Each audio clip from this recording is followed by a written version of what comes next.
The sun does not vanish suddenly. It is a slow, gradual retreat, a quiet withdrawal of light from the edges of the world. In the year 115 AD, on the northern frontier of the Roman Empire, the day ends with the same predictable rhythm as it began. There is no fanfare. There is no urgency. There is only the long, stretching shadows of the pine trees, reaching out across the cleared earth, touching the wooden walls of the camp. You do not need to watch the sun go down. It will happen whether you pay attention or not.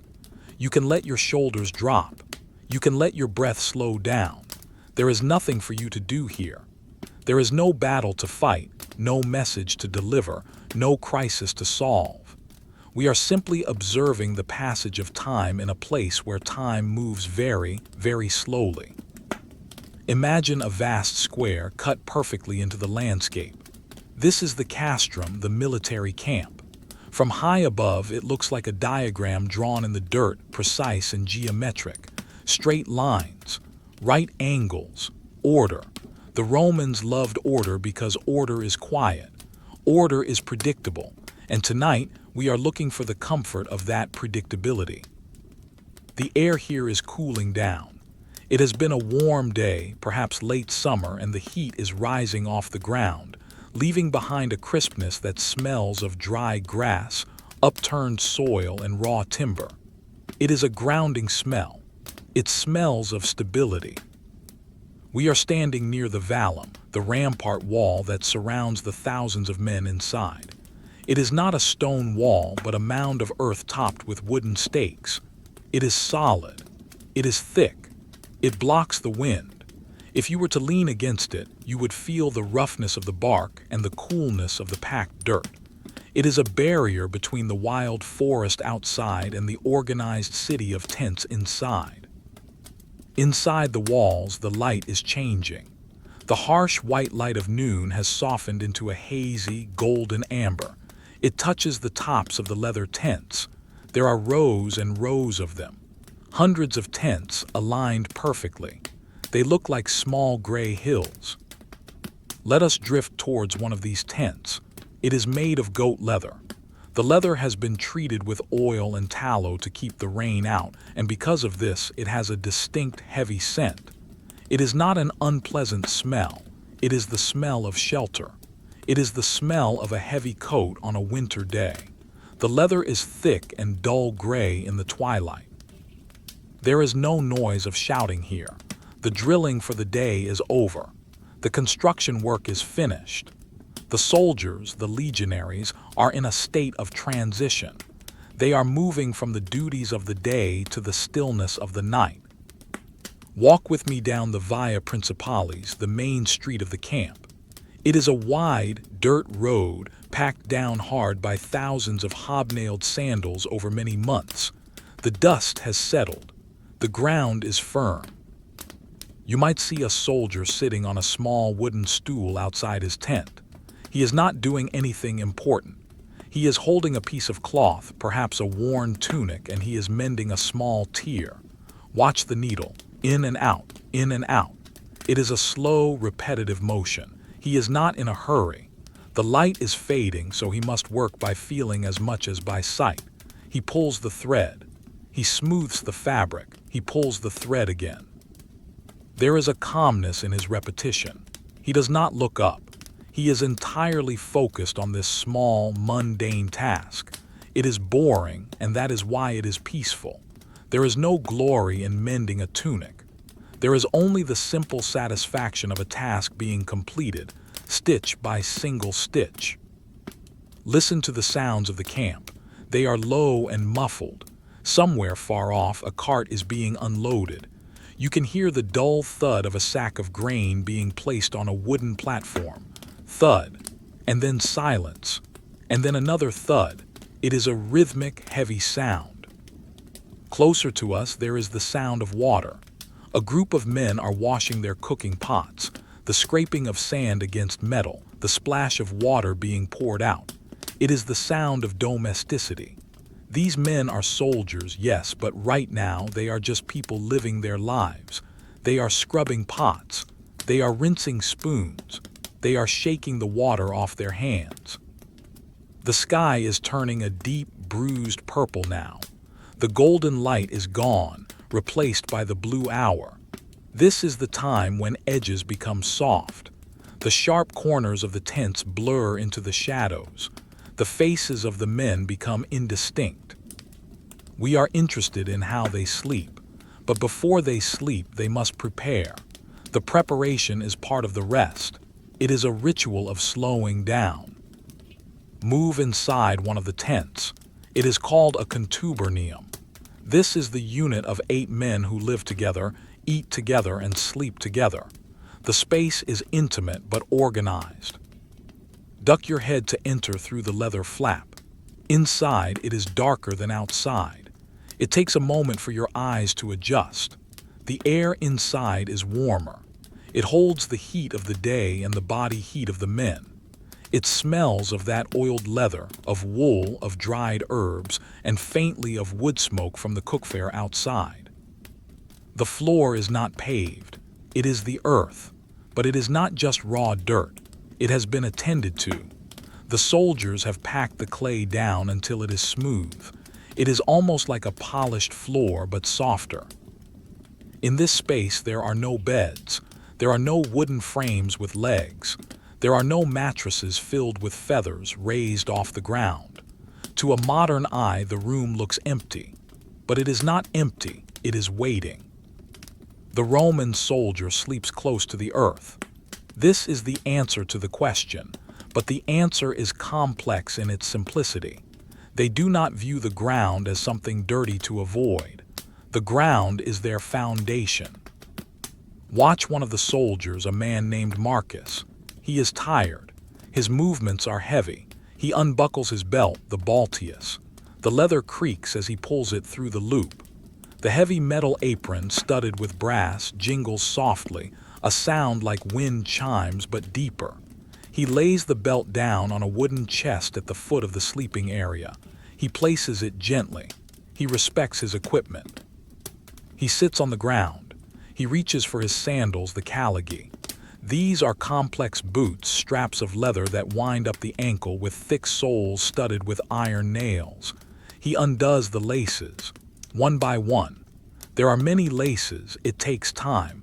He is not rushing. He loosens the leather around his heel. He pulls the boot off. He sighs. It is a quiet exhale of relief. He rubs his foot.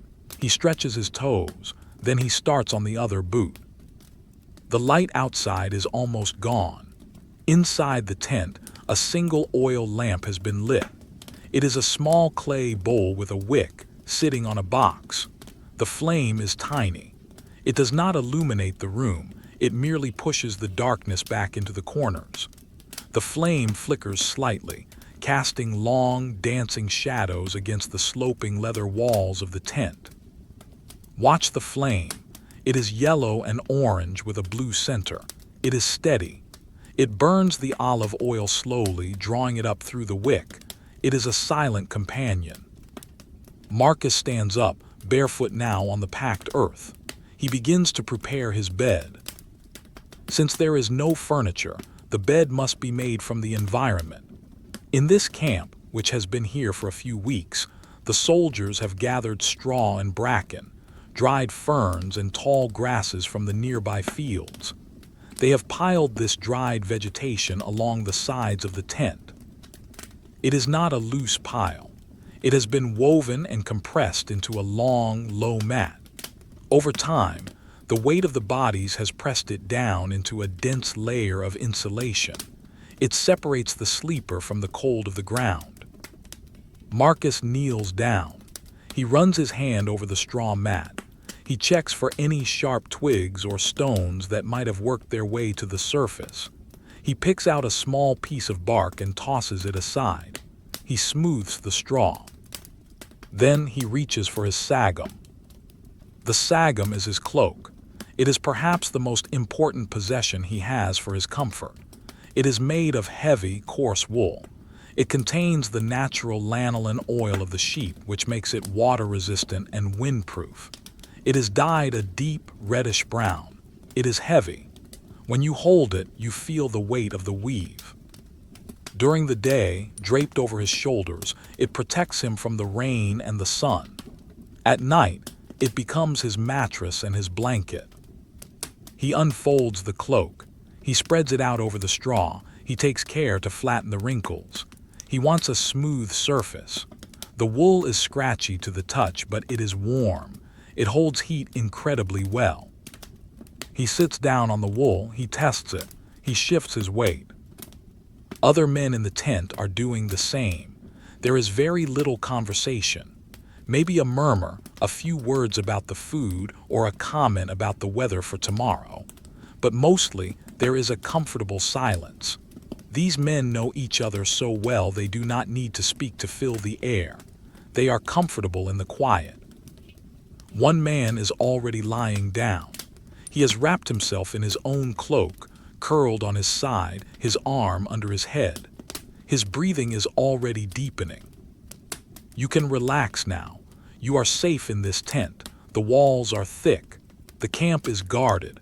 There are thousands of men surrounding you, all settling down into this same routine.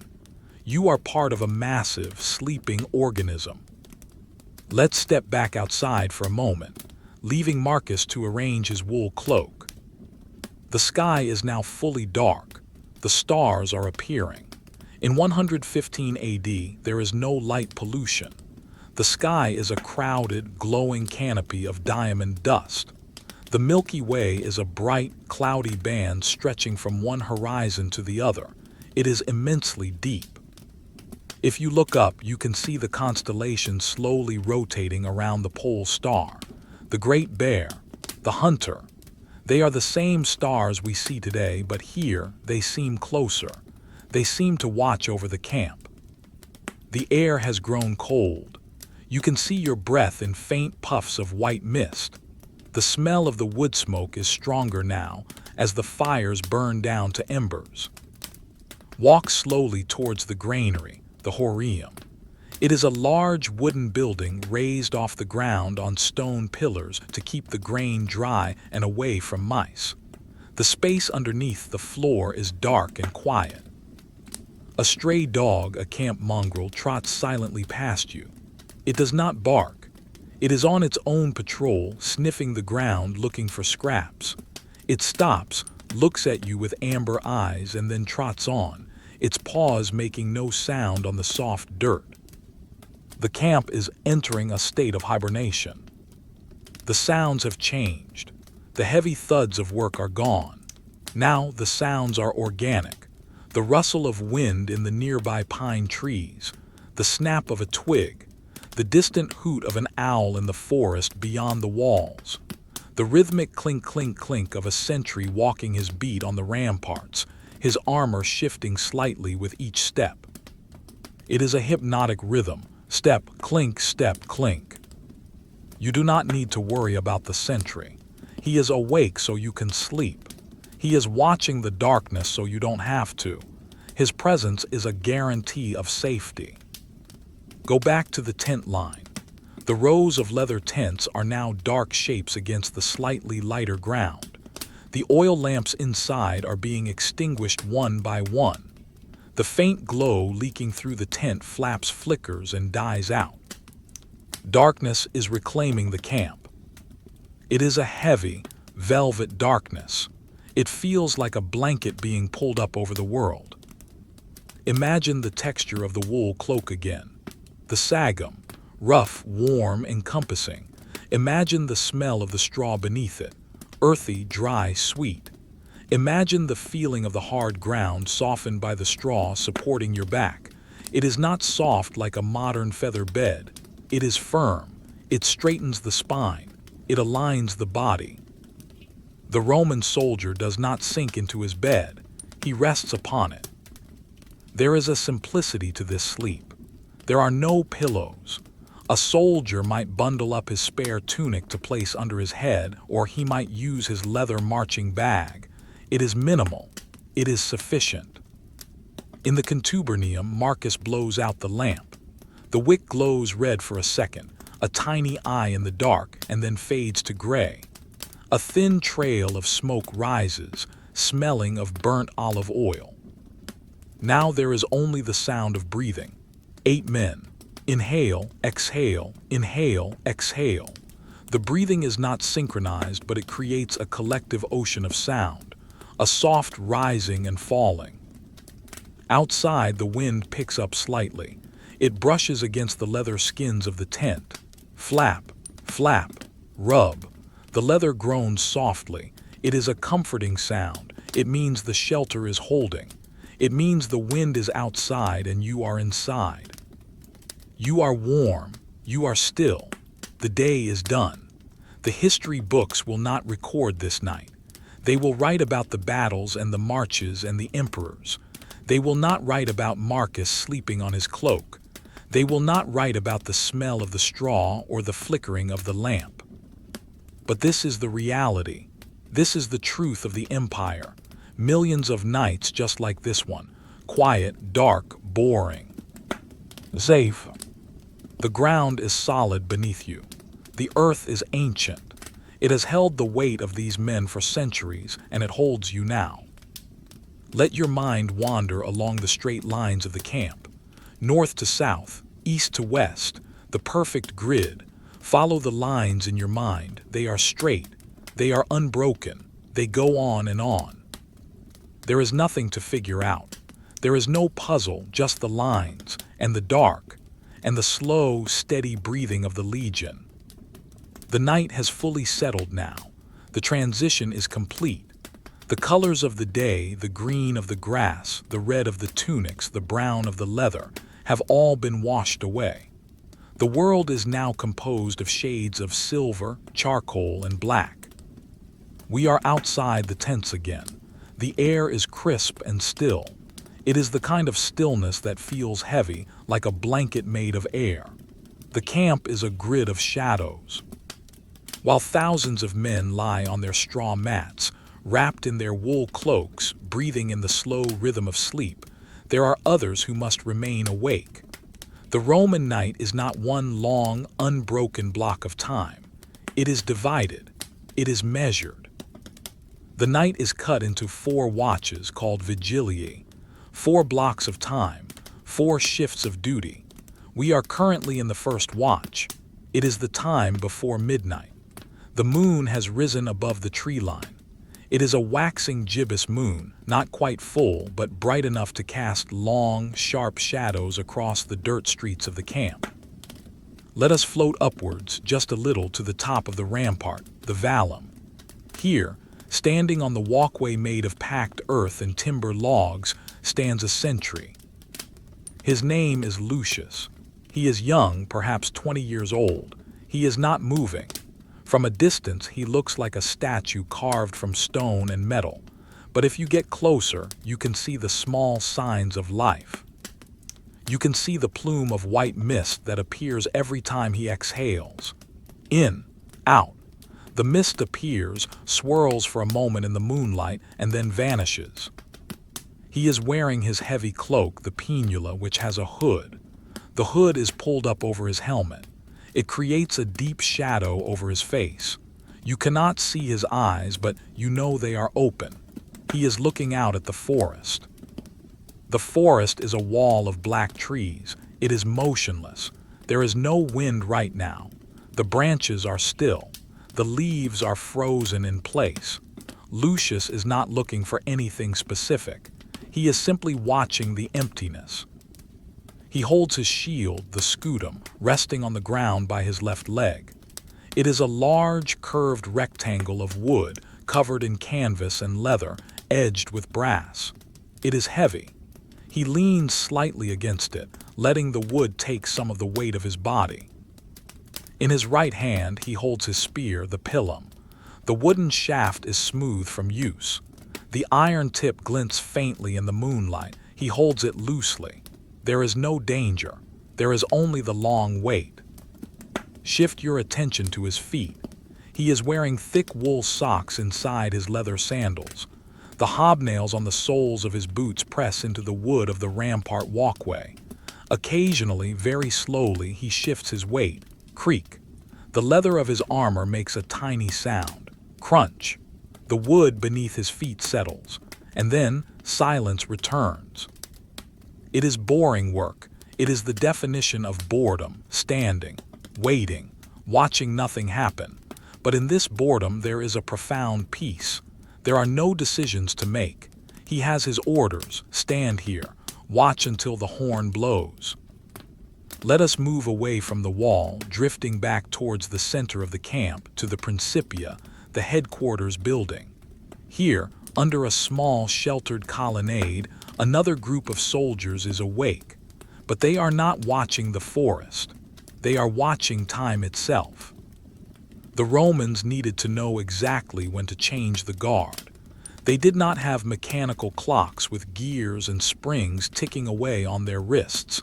They had something quieter. They had water. On a wooden table, illuminated by a single steady oil lamp, sits a clepsydra, a water clock. It is a simple vessel, a large bowl made of bronze. It is filled with water. At the bottom of the bowl there is a tiny, precise hole. The water drips out of this hole into a container below. Let us watch the water clock. Focus on the water. The surface of the water in the bronze bowl is perfectly flat, like a dark mirror. It reflects the tiny flame of the oil lamp. Drip. A single drop falls. Drip. Another drop. It is a slow, hypnotic cadence. It is the heartbeat of the night. The soldiers on duty here do not need to speak. They sit on benches, their hands resting on their knees, listening to the water. Drip, drip. On the inside of the bowl there are markings, lines etched into the metal. As the water level slowly sinks, it passes these lines. Each line marks a portion of the watch. The soldiers watch the water line creep down. It moves so slowly you cannot see it move. You can only see that it has moved if you look away and look back later. The passage of time here is fluid. It flows. It is not chopped up into ticking seconds. It is a gradual draining away of the night. Nearby, a small fire is burning in a brazier. It is not a roaring fire, just a bed of glowing red charcoal. It provides a little warmth for the men on duty. The coals are covered in a fine layer of gray ash. Every now and then the ash shifts, revealing the deep, pulsing orange heart of the heat. Pop! A tiny spark jumps up and dies in the air. The heat radiates out in invisible waves. If you were sitting there, you would feel the warmth on your shins and your face, while your back remained cool. It is a contrast that makes the warmth feel even better. One of the soldiers reaches out with a poker, a simple iron rod, and gently nudges a piece of charcoal. He moves it to the center. The coals settle with a soft, rustling sound. He puts the rod down. He leans back. He sighs. It is a sigh of contentment. The camp is secure. The walls are high. The gods are watching. The water is dripping. Let us walk away from the light of the brazier, back into the shadows of the streets. The grid of the camp stretches out. We pass the tents of the cavalry. The horses are asleep too.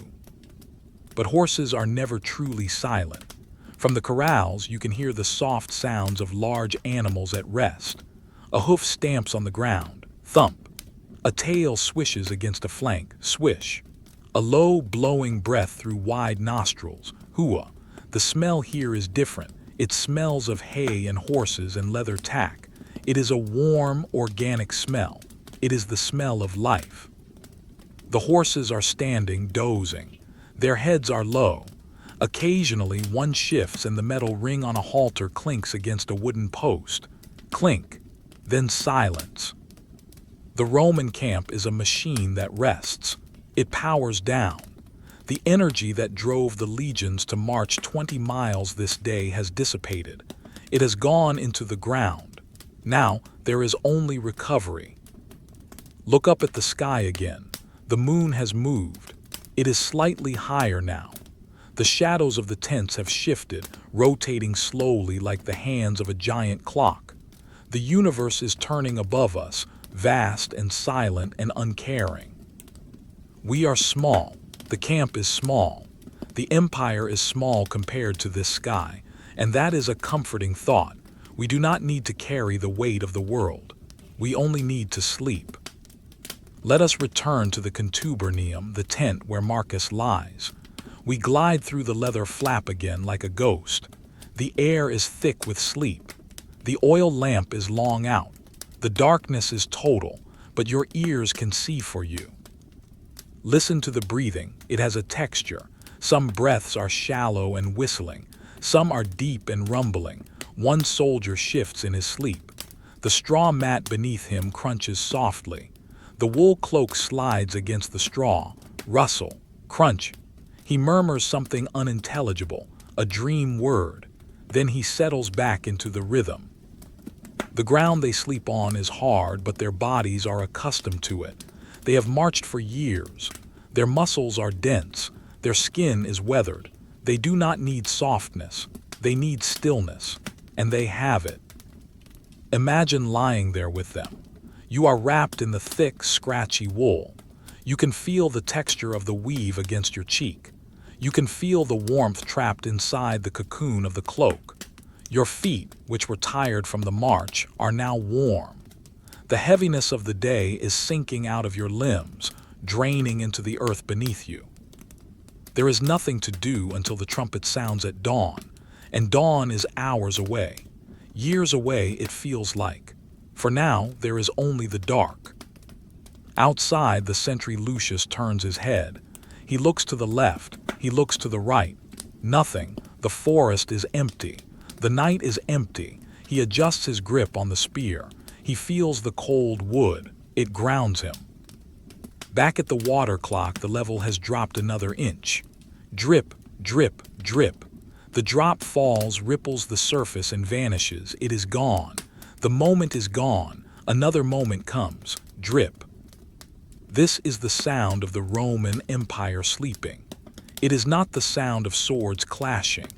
It is the sound of water falling, one drop at a time, in the middle of a quiet night, in the middle of nowhere. The peace is absolute. The safety is guaranteed. The boredom is a gift. Rest here for a moment, by the water clock. Watch the reflection of the lamp flame in the water. It dances slightly, but it does not go out. Steady, slow, constant.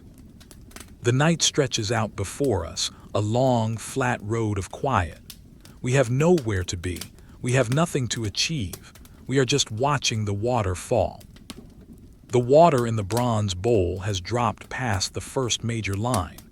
The first watch is over. We are now drifting into the second watch. This is the deepest part of the night, the time when the camp feels most like a deserted island in a sea of forest. The moon has climbed high enough that its light is now pale and silver, washing out the golden tones of the ground. The shadows are no longer stretching. They are pooled directly beneath objects, dark and dense. In the center of the camp, a small, silent ritual is taking place. It is the changing of the guard, but do not expect the barking of orders or the stomping of feet. This is a sleeping city. The transition must be seamless. It must be quiet. A small group of 4 men, the patrol, moves softly down the Via Praetoria. They are walking on the balls of their feet. They are listening. They are not looking for enemies outside the walls. They are ensuring the peace inside the walls. Watch how they move. Their armor is wrapped in cloth in places where the metal plates might rub together. They have taken precautions against noise. They are shadows moving among shadows. They approach the Principia, the headquarters. Here, the men who have been watching the water clock are stiff. They stand up slowly. They stretch their backs, careful not to let their joints pop too loudly. The exchange is done with a small object. It is called a tessera. It is a small, rectangular tablet made of wood. It is simple, unadorned, perhaps the size of a man's palm. On it, a word has been inscribed in wax or ink. A password, a word of the night. Perhaps the word is virtus, virtue. Perhaps it is concordia, harmony. Tonight, let us imagine the word is silentium, silence. The head of the outgoing guard hands the wooden tablet to the head of the incoming guard. Hand to hand, wood touches skin. The new guard looks at the word. He nods. He tucks the tablet into a pouch on his belt. That is it. The authority has been transferred. There is no ceremony, just the passing of a small piece of wood in the moonlight. The relieved guards do not run off. They move slowly towards their tents. They are tired. Their eyelids are heavy. They unbuckle their helmets as they walk, anticipating the relief of weightlessness. Let us leave them to their rest and drift towards a different part of the camp. Let us go to the horium, the granary. This is a massive wooden structure, long and narrow. It is the lifeblood of the Legion, but right now, it is simply a quiet, dark volume of space. It is built differently than the tents. It is raised off the ground on short, sturdy pillars of stone. This is to allow the air to circulate underneath, to keep the grain cool and dry, and to stop the damp from rising. Float underneath the floor. It is pitch black here. The air is cool and smells of dry earth and stone. It is a crawl space of absolute stillness. There are no spiders spinning webs here. It is too clean. There are no mice. The stone pillars are too smooth for them to climb. It is a void of safety. Now rise up through the floorboards and enter the granary itself. The smell hits you instantly. It is a warm, dusty, sweet smell, the smell of harvested wheat. It is the smell of late summer fields captured and stored in the dark. It is a smell that triggers a primal feeling of security. There is food. We will not starve. The room is filled with sacks, hundreds of them. They are stacked in piles, reaching up towards the wooden rafters. Look closely at one of the sacks. It is made of coarse burlap. You can see the weave of the fabric over. Tiny fibers stick out from the thread. The sack is bulging with grain. It is heavy. It sits solidly on the sack beneath it. If you were to press your ear against the sack, you would hear nothing. The grain is settled. It is dormant. But the building itself is alive in a very slow way. The wood of the walls is cooling down after the heat of the day. As it cools, it contracts. Listen. Tick. A rafter settles. Minutes pass. Creak. A floorboard shifts under the weight of the wheat. These are the sounds of a building resting. It is a slow conversation between the timber and the temperature. It is not disturbing. It is rhythmic. It sounds like the building is cracking its knuckles, getting comfortable for the long night ahead. A narrow beam of moonlight has found a gap in the roof ventilation. It cuts through the dusty air like a solid bar of silver. Watch the dust motes dancing in the beam. They float. They spin. They rise and fall on invisible currents of air. They move in slow motion. There is no hurry for a speck of dust. It has nowhere to go. It just floats. Up, down, sideways. The silence here is different from the silence in the tents. In the tents, there is the biological silence of breathing men.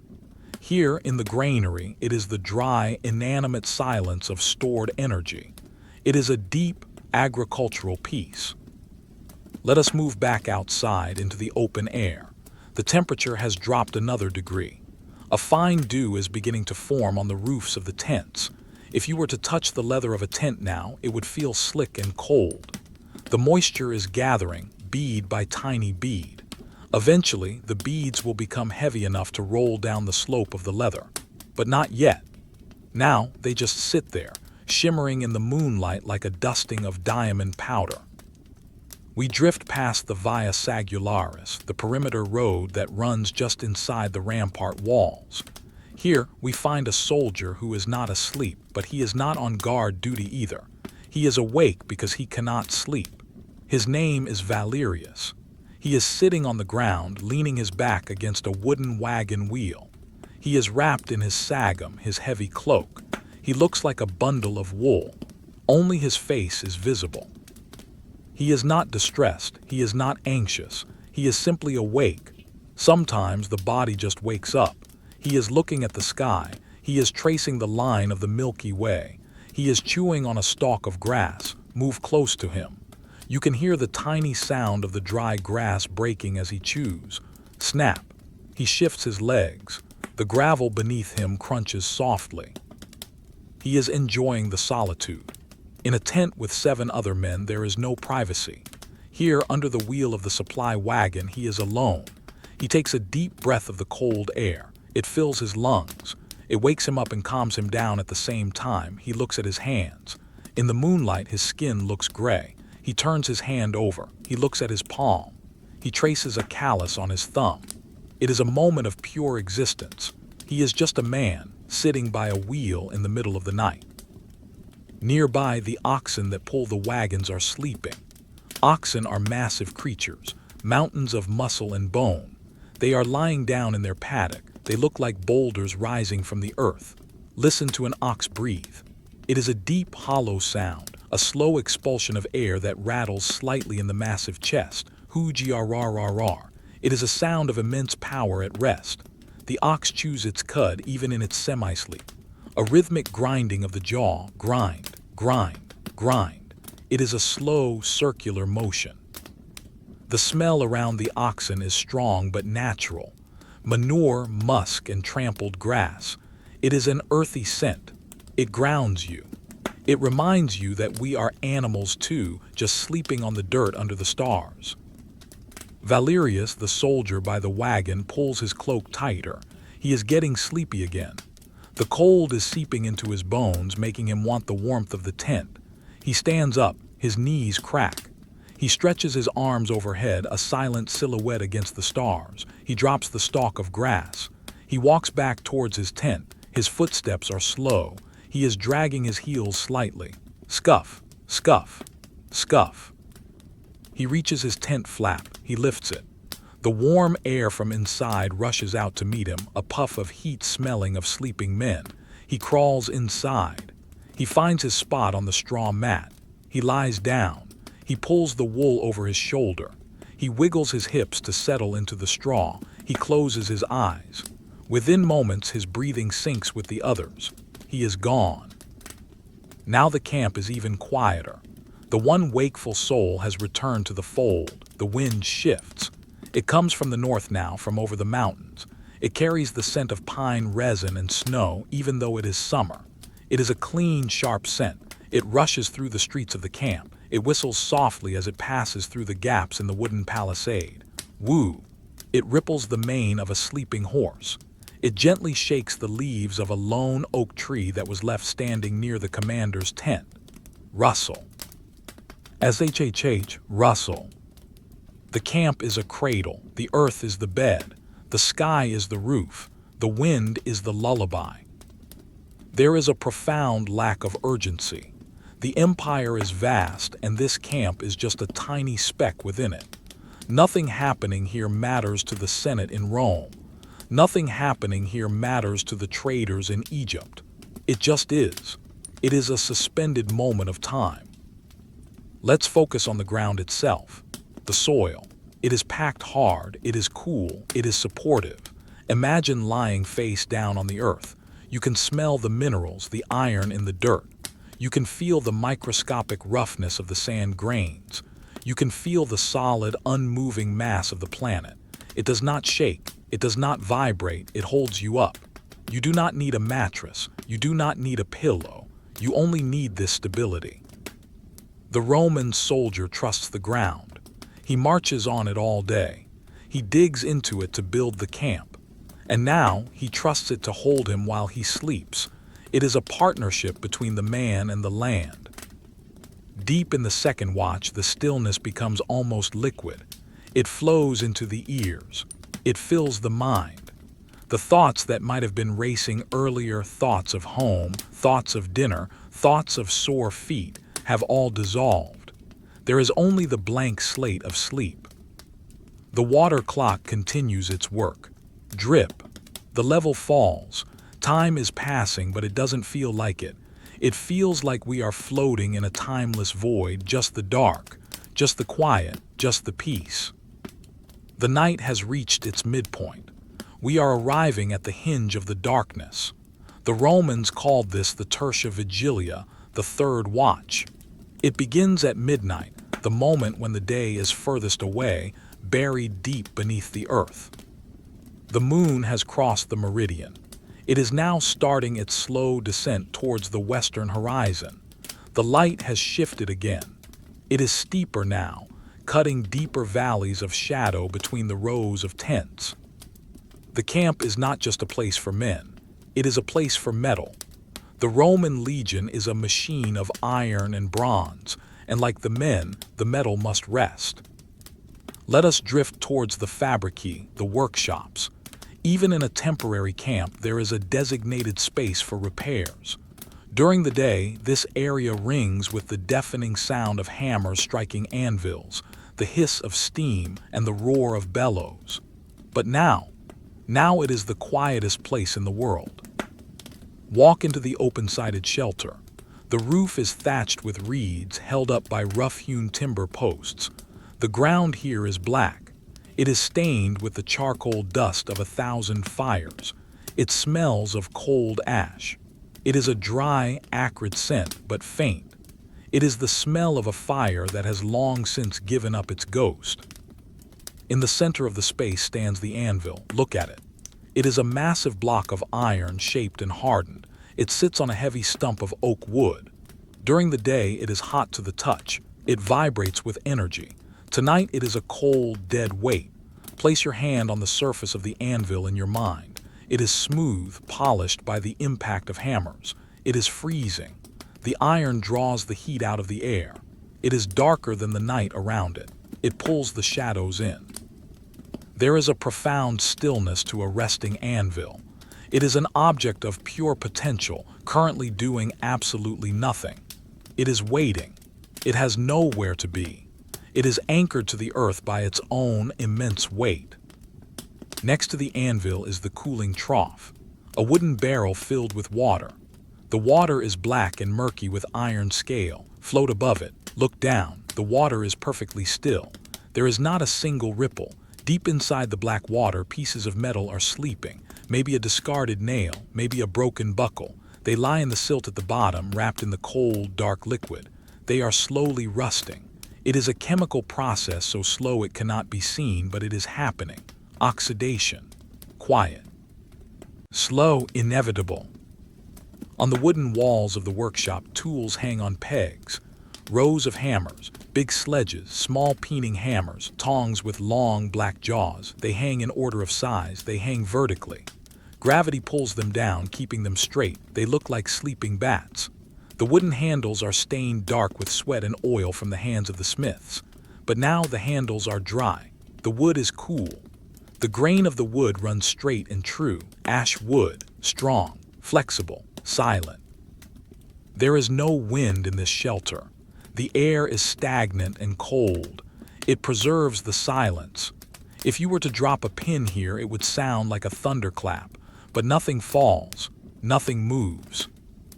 Let us leave the cold iron of the forge and move to the Via Quintana, the cross street that runs behind the central headquarters. We are moving towards the midnight change of the guard. The transition from the second watch to the third watch is significant. It marks the beginning of the long haul towards dawn. A cornison, the horn blower, stands ready near the commander's tent, but he does not blow the great circular horn, the cornu. To do so would wake the entire legion. Instead, the signal is given visually or with a soft, muffled thud on a wooden block. A low, dull sound. Thump. It is enough. The men of the third watch are already awake. They have been rousing themselves for the last few minutes in the dark of their tents. Imagine the waking of a soldier for the midnight watch.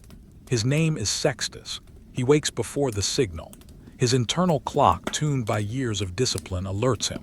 He opens his eyes. It is pitch black. He does not groan. He does not complain. He simply accepts the reality. He sits up. The straw mat rustles beneath him. The air in the tent is at its warmest now, filled with the heat of his 7 sleeping comrades. He feels a reluctance to leave this warmth. The cold air outside is waiting. He reaches out in the dark. He knows exactly where his gear is. His hand touches the cold metal of his helmet, the Galia. He picks it up. It is heavy. He places it on his head. The cheek guards swing down. Click. He picks up his cloak. He wraps it tight. He steps carefully over the sleeping bodies of his tent mates. One of them is snoring softly. A rhythmic rattle. Krrshhh. Krrshhh. Sextus steps between the sleepers. He knows the geography of the floor. He does not stumble. He pushes through the leather flap and steps out into the night. The cold hits him. It is sharp. It wakes him up instantly. He breathes in. The air burns his nostrils slightly. He looks up at the moon. It is his companion for the next 3 hours. He walks to his post. The exchange of the guard at the rampart is a whisper. All is well, all is well. The word is silentium, silentium. The tired guard from the second watch hands over his position. He walks away, his shoulders slumping, heading towards the warmth Sextus just left. Sextus stands in his place. He plants his feet. He rests his spear. He becomes the statue. The cycle continues. Let us move away from the walls again, deeper into the sleeping heart of the camp. Let us look at the baggage train, the impedimenta. This is where the supplies are kept. Piles of crates, barrels of wine and vinegar, bundles of spare leather. It looks like a small mountain range of goods. Focus on a single barrel. It is made of oak staves bound with iron hoops. It contains pasca, the vinegar water drink of the soldiers. The wood of the barrel is swollen with liquid. It is tight. Inside, the liquid is dark and sour. It sits there pressing against the wood. The pressure is constant, outward. The hoops hold it in, inward. It is a silent battle of physics that results in stasis. Nothing moves. The barrel just sits there, heavy and full. Next to the barrels are the spare shields. They are stacked in their leather covers. A shield cover is called a tegumentum. It is made of goat leather fitted tight over the curved wood of the shield to protect it from damp. The covers have drawstrings. They look like round leather cushions stacked on top of each other. They are mute. Underneath the leather, the painted designs of the legion, the lightning bolts, the wings of eagles, are hidden in the dark. They are waiting for the light of day to be seen. Right now they are just shapes, curved surfaces shedding the moonlight. A small mouse scuttles across the top of a crate. Scritch-scratch, it stops. It twitches its nose. It smells the grain nearby. It moves on. Scritch-scratch. Silence returns. The camp is a texture of sounds that are barely there. The settling of wood, the breathing of men, the occasional shift of a hoof, the wind in the grass. Let's go down to the ground level again, to the very earth of the Via Principalis. Look at the dirt. It is a mix of clay and gravel. In the moonlight, the small stones cast long, tiny shadows. A pebble, a shadow, another pebble, another shadow. It is a landscape in miniature. An ant is walking across this landscape. It is a solitary night worker. It climbs over a pebble. It goes down the other side. It navigates the vast, empty road of the giant soldiers. To the ant, the road is endless. It walks and walks and walks. There is no destination we can see, just the journey. This level of detail is where the boredom lives. In the pebble, in the ant, in the rust on the nail.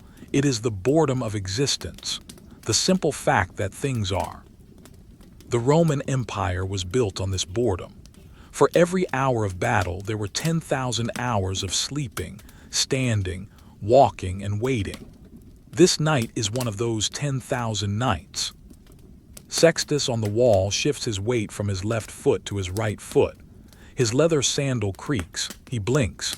His eyes are dry. He looks at the tree line.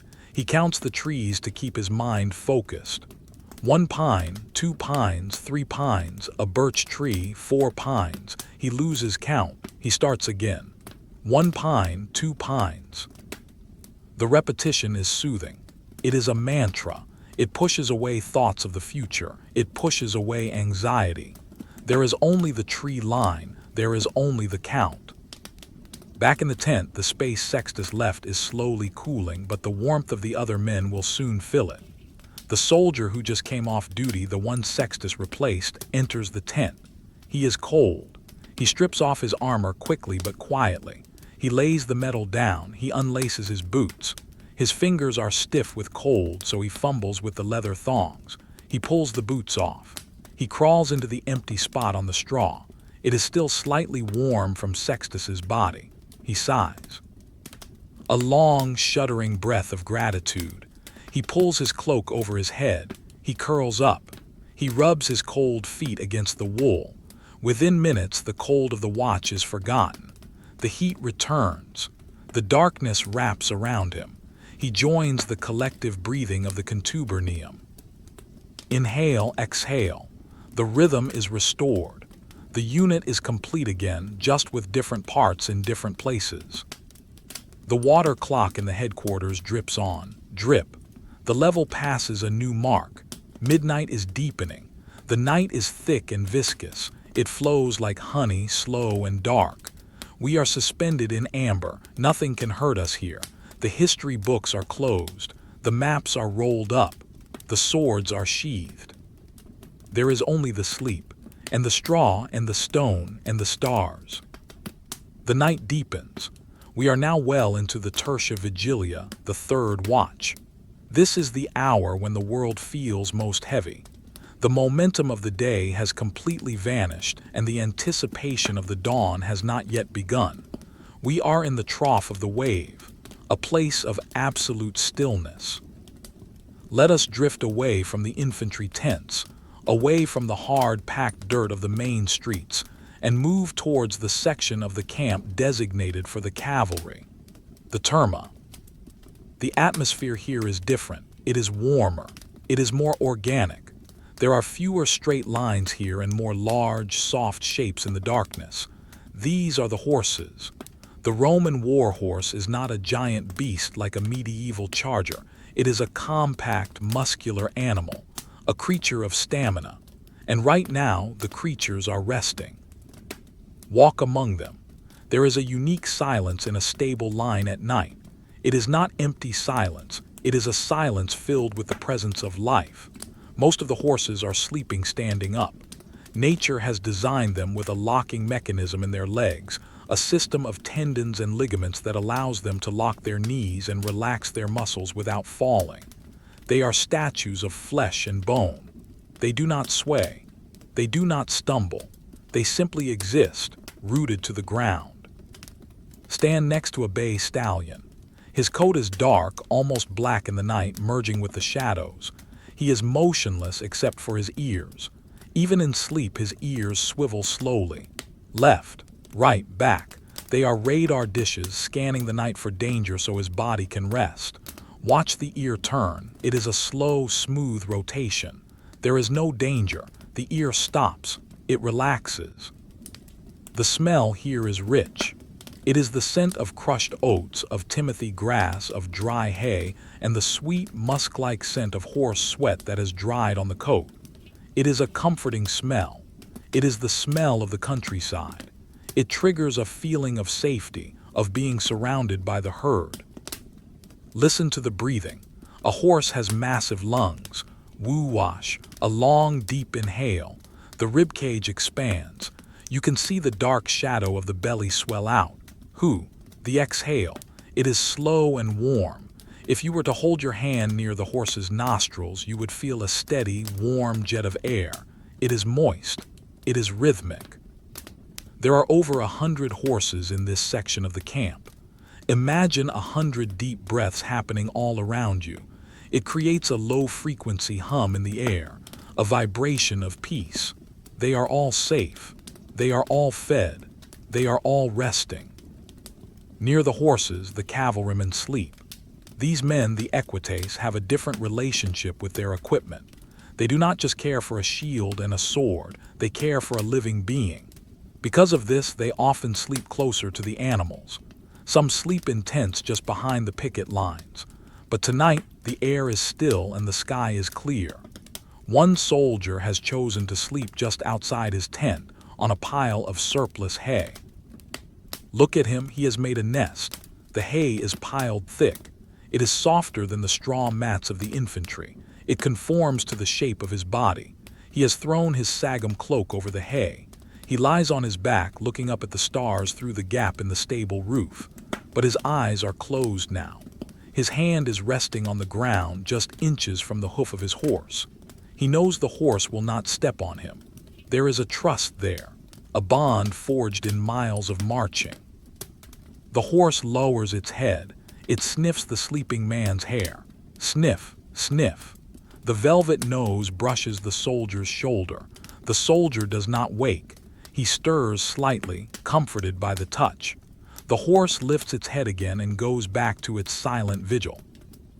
Let us look at the equipment of the cavalry resting on a wooden rack nearby. The Roman saddle, the four-horned saddle, it has no stirrups. It is a frame of wood covered in padded leather with four bronze-capped horns at the corners to hold the rider in place. Rest your mind on the saddle.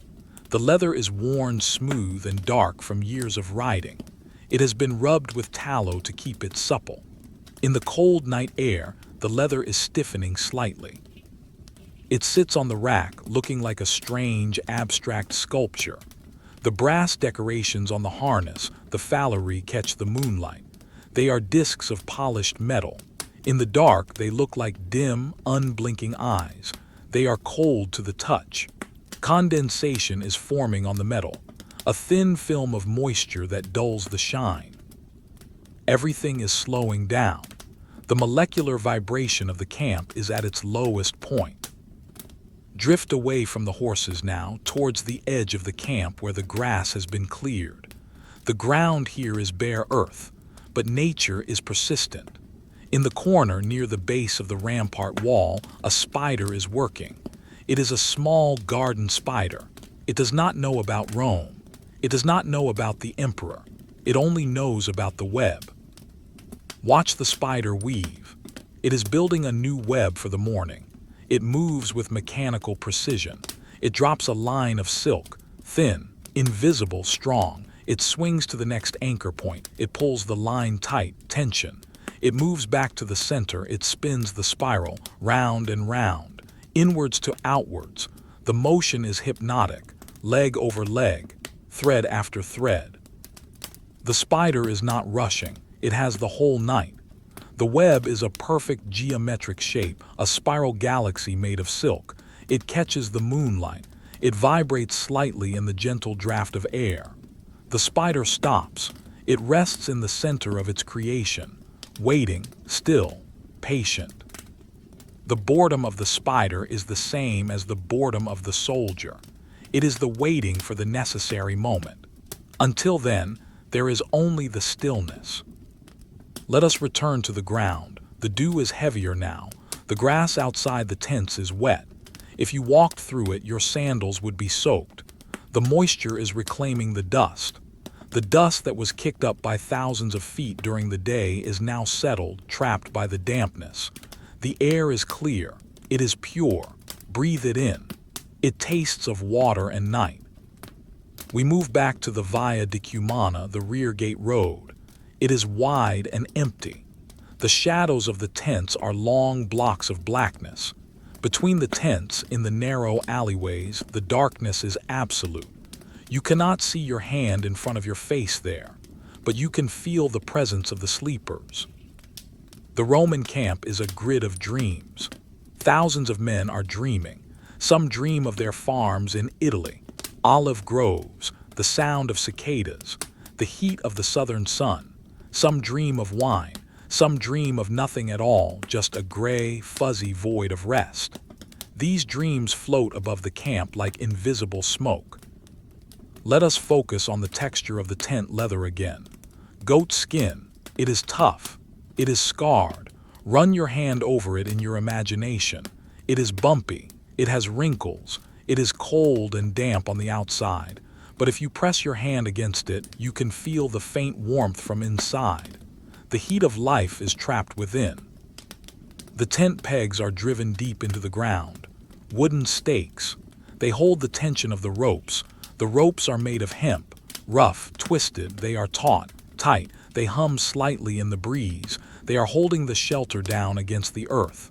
The connection is solid, peg to ground, rope to peg, tent to rope. It is a chain of stability. Nothing is loose, nothing is rattling. The Roman army hates loose things. Everything is tied down, everything is secure. The sentry at the rear gate shifts his position. He is leaning on his pillow. He is looking at the path that leads away from the camp back towards the supply lines. The road is a ribbon of pale gray in the moonlight. It disappears into the forest. He blinks slowly. His eyelids are heavy. He shakes his head slightly to clear the fog of sleep. He takes a sip of water from his canteen. The water is cool. It tastes metallic from the container. He swallows. He sighs. He goes back to watching the empty road. There is a profound beauty in this lack of activity. In a world that is usually so loud, so violent, so busy, this is the antidote. This is the pause, the great Roman pause. The earth rotates, the stars slide across the sky. Orion is rising now in the east, the hunter. He climbs the ladder of the sky step by step. He is silent. The camp is silent. The horses are silent. Imagine yourself lying on the hay near the cavalryman. The hay is prickly but warm. The smell of the horse is strong. The ground is hard, but you are tired, so tired. Your body feels heavy as if it is made of lead. You sink into the hay, you close your eyes, you listen to the horse breathe. Woo-wash, who. It is a lullaby that has been sung for thousands of years. The soldier and the horse, the night and the ground, the sleep without beds. It is enough, it is sufficient, it is peaceful. The world fades away. There is only the rhythm and the dark. The night continues its slow, inevitable march. We are suspended in the deepest part of the third watch. The hours between midnight and the false dawn are the hours where time seems to thicken, becoming viscous and slow. In the vast grid of the camp, there is a section that is even quieter than the rest. It is the valetudinarium, the field hospital. In a temporary marching camp, this is a designated cluster of tents, set apart to ensure peace and isolation. Let us drift towards these tents. They are larger than the standard barracks tents. They are set up with double layers of leather to insulate against the noise of the outside world and to keep the temperature stable. Walk inside. The silence here is heavy. It is a silence of recovery. The air smells different. It does not smell of sweat and leather and horses. It smells of cleanliness. There is a sharp acidic scent of vinegar acetum used for cleaning. There is the dry, dusty smell of sage and thyme, bundles of which hang from the wooden ridge pole of the tent, drying in the dark. And there is the smell of boiled linen. There are no beds here either in the modern sense, but the arrangements are more careful. The ground has been raised slightly with mounds of earth to keep it dry. Thick layers of straw have been laid down, covered with heavy canvas sheets. On one of these pallets lies a soldier named Felix. He is not wounded in battle. There is no drama here. He simply twisted his ankle while digging a ditch yesterday. It is a mundane injury, the kind that happens in the boring reality of camp life. Look at his ankle. It is propped up on a bundle of wool. It is wrapped in a strip of linen bandage. The linen is white, or as white as ancient fabric gets, a soft, creamy off-white. The weave of the fabric is visible. Over, under, it is wrapped neatly. Spiral, tight but not too tight. Felix is asleep. His face is relaxed. The pain has faded into a dull throb that is easily ignored in the comfort of sleep.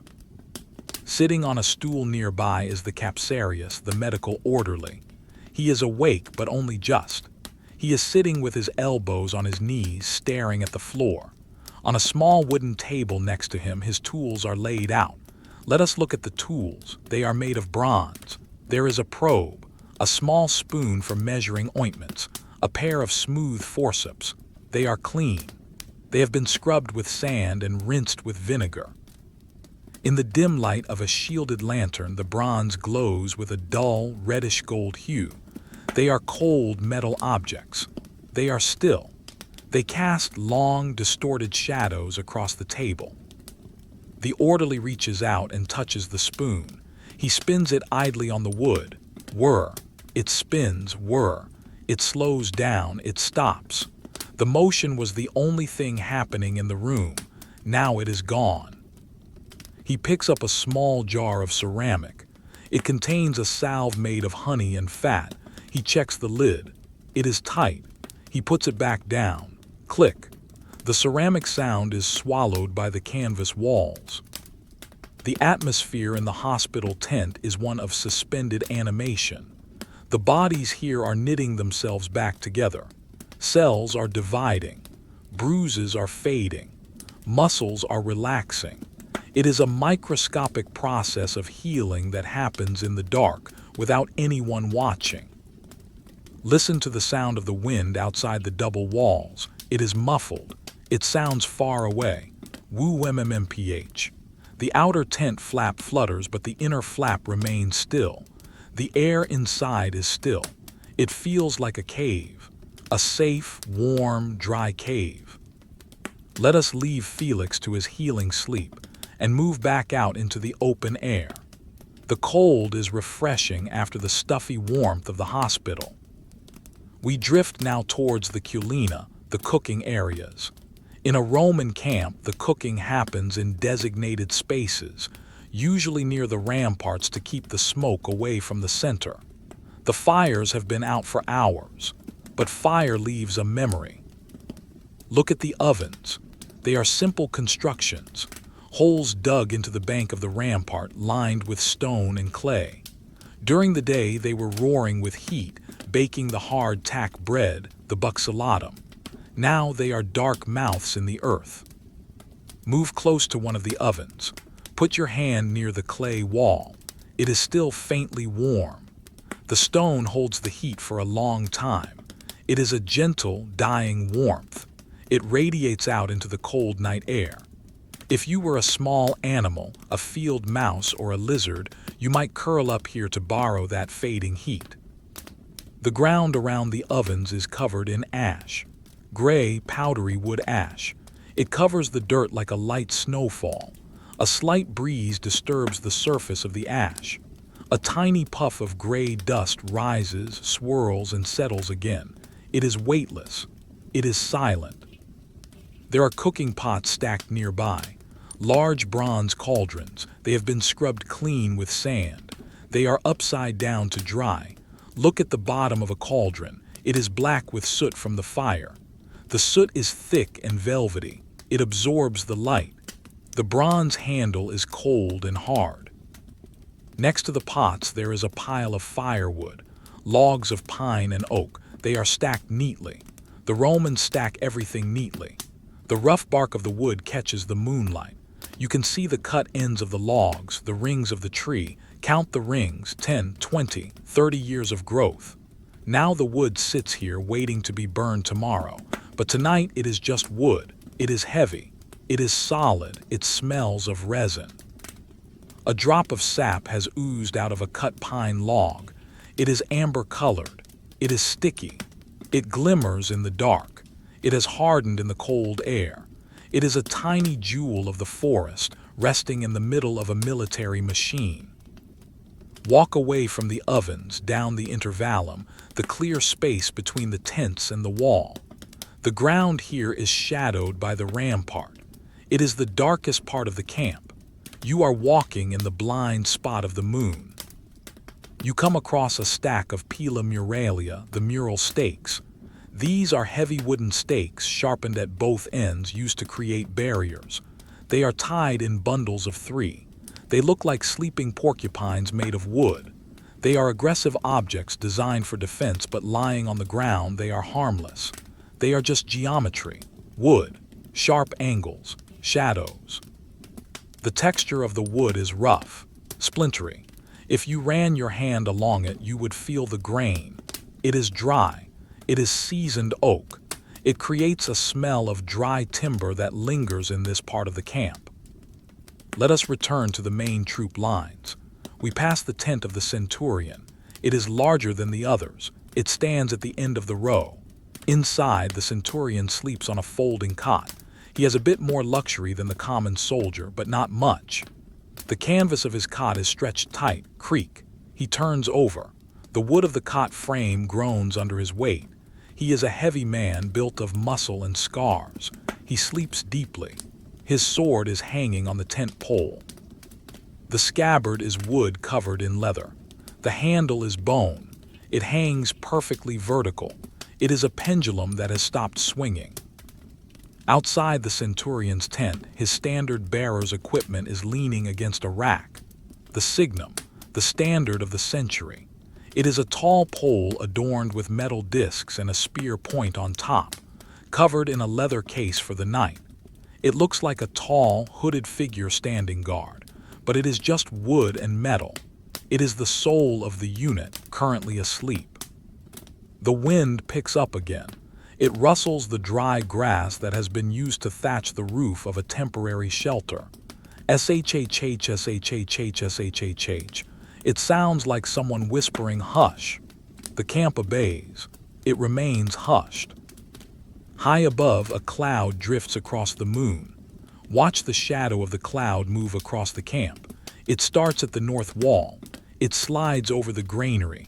It slides over the headquarters. It slides over the hospital. It slides over the tents of the sleeping men. The world gets darker for a moment. Then the cloud passes. The silver light returns. The shadows resharpen. It is a slow, majestic play of light and dark. It happens on a scale too big to notice if you are busy. But we are not busy. We are watching the light change on the canvas of the night. The ground beneath your feet is cold now. The heat of the day has fully escaped into the atmosphere. The dirt is firm. Every step you take is silent. You are a ghost in the machine of the empire. Go back to Marcus's tent. The 8 men are still asleep. The air inside is thick with carbon dioxide and warmth. It is the atmosphere of hibernation. Marcus has moved his arm. It is now resting across his chest. His hand is open, relaxed. The calluses on his palm are visible even in the dark. The hand that holds the shield is now holding nothing but air. The straw mat has compressed under his hip. It has formed a perfect mold of his body. He is cradled by the earth. There is no tossing and turning, just the stillness of deep exhaustion. The concept of a bed is unnecessary here. The bed is the world. The blanket is the cloak. The pillow is the pack. It is a system that works. It has worked for hundreds of years. It will work for hundreds more. There is a peace in this simplicity. No linens to change, no mattress to flip, no frame to break, just the man and the materials of the earth, straw, wool, leather, wood, simple elements arranging themselves into a posture of rest. The night is a container. It holds the camp, it holds the forest, it holds the silence. We are floating in the center of it. The water clock at the headquarters drips. Drip. We are moving closer to the end of the third watch, but not yet. There is still time, plenty of time, time to do nothing, time to breathe, time to sleep. The night has now stretched into the late hours of the third watch. This is the time when the silence becomes physical. It presses against the ears. The camp is no longer just a place where people are sleeping. It has become a landscape of dormancy. We leave the cooking fires and the tents of the soldiers behind for a moment. We move towards the rear of the camp, near the Porta di Cumana. This is the domain of the baggage train. While the horses of the cavalry are treated with a certain reverence, there are other animals here that are the true backbone of the legion. The mules, the muley. There are hundreds of them. They are the silent workers. They carry the tents. They carry the millstones. They carry the heavy tools. And now they carry the weight of the night. Walk among the mules. They are less restless than the horses. A mule is a creature of immense patience. They stand tethered to long picket lines. They are huddled together for warmth. Their coats are thick and coarse, much rougher than the sleek hair of the horses. In the cold air, their breath rises in thick, white plumes. Puff, puff. It looks like a field of tiny geysers erupting in slow motion. Most of the mules are sleeping. Some are standing, heads lowered, eyes shut tight. Others have knelt down in the dirt. A mule folding its legs is a complicated, clunky process, but once down, they look like gray boulders. Listen to the sound of a sleeping mule. It is a low, wheezing sound. A char-rar-rar-mm-mm-mm. It is a sound of pure endurance. The smell here is heavy and musky. Wet fur, mud, old leather. It is not a glamorous smell, but it is real. It is the smell of the earth and the animals that work it. It is a grounding scent. Next to the mules are the supplies they carry. Let us focus on the amphorae. These are the large, two-handled clay jars that hold wine, olive oil, and fish sauce. They are stacked in a pyramid shape, nestled in straw to keep them from breaking. Look at the shape of an amphora. It is a curve. A long, elegant neck widening into a bulbous body, then tapering down to a spike at the bottom. The clay is unglazed terracotta. It is a dull, reddish-orange color, but in the moonlight it looks brown. Touch the clay in your mind. It is rough. It is porous. It is cold. It feels like touching a stone that has been in the shade for 1,000 years.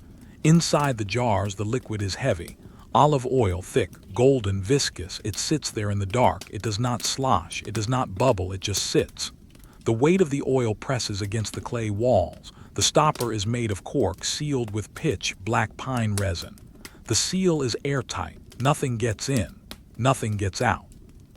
The contents are preserved in a state of perfect stasis. There is something incredibly soothing about a sealed jar. It is a promise that everything is contained. There are no leaks. There is no mess. Just the jar and the oil and the dark. Near the amphorae there are stacks of leather marching bags, the loculus. Each soldier has one, but the spares are kept here. They are rectangular satchels made of goat leather. They are stacked flat. Leather on leather, slap. They are heavy. They are filled with mundane things, a spare tunic, a shaving razor, a whetstone, a wooden cup. Imagine the items inside the bag. They are dark. They are still. The razor is not cutting anything. The cup is not holding anything. They are just objects in a bag, waiting for the sun. The temperature is dropping. We are approaching the coldest hour. The dew that formed earlier is beginning to change. The water droplets on the grass are turning into frost. Watch the process. It is invisible to the naked eye, but it is happening. The liquid water molecule slows down. It stops vibrating. It locks into a crystal structure. Snap. Ice. The soft, wet dew becomes a hard, white crystal. The tips of the grass blades are turning silver. The roof of the headquarters building is turning white. The leather tents are getting a dusting of frost, like powdered sugar. If you were to touch a tent rope now, it would be stiff. The fibers of the hemp have frozen together. It is rigid. If you tapped it, it would make a dull thwack sound instead of a soft thud. The world is hardening. Let us find a sentry near the baggage train. His name is Titus. He is older, a veteran. He has done this 1,000 times. He is standing near a wagon sheltered from the wind. He is wearing his heavy cloak and he has wrapped a wool scarf around his neck. He is rubbing his hands together, swish, swish, slowly. He blows into his cupped hands. The warm breath hits his cold skin. It feels good. He stamps his feet. Thump, thump. Not to make noise, just to keep the blood flowing. He looks at the mules. He likes the mules. They are quiet. They don't ask for anything. He watches one mule twitch its ear to shake off a fly that isn't there. He smiles slightly. Then his face goes back to neutral. He leans against the wagon wheel. The wood of the wheel is freezing. He can feel the cold through his tunic. But he doesn't move. He accepts the cold. It is part of the job. The sky is changing very slightly. The moon is lower now, dipping towards the horizon. The stars directly overhead are the brightest. The Milky Way has rotated. The universe is a slow-moving clock face. We are just the dust on the gears. Let's go back to the ground level near a pile of timber beams. There is a beetle, a stag beetle. It is moving across a piece of wood. It lifts one leg, then another. Its shell is hard and black. It shines like polished armor. It navigates the rough bark of the timber. It stops. It waves its antennae, testing the air. It smells the frost. It decides to hide. It wedges itself into a crack in the wood. It pushes, scritch.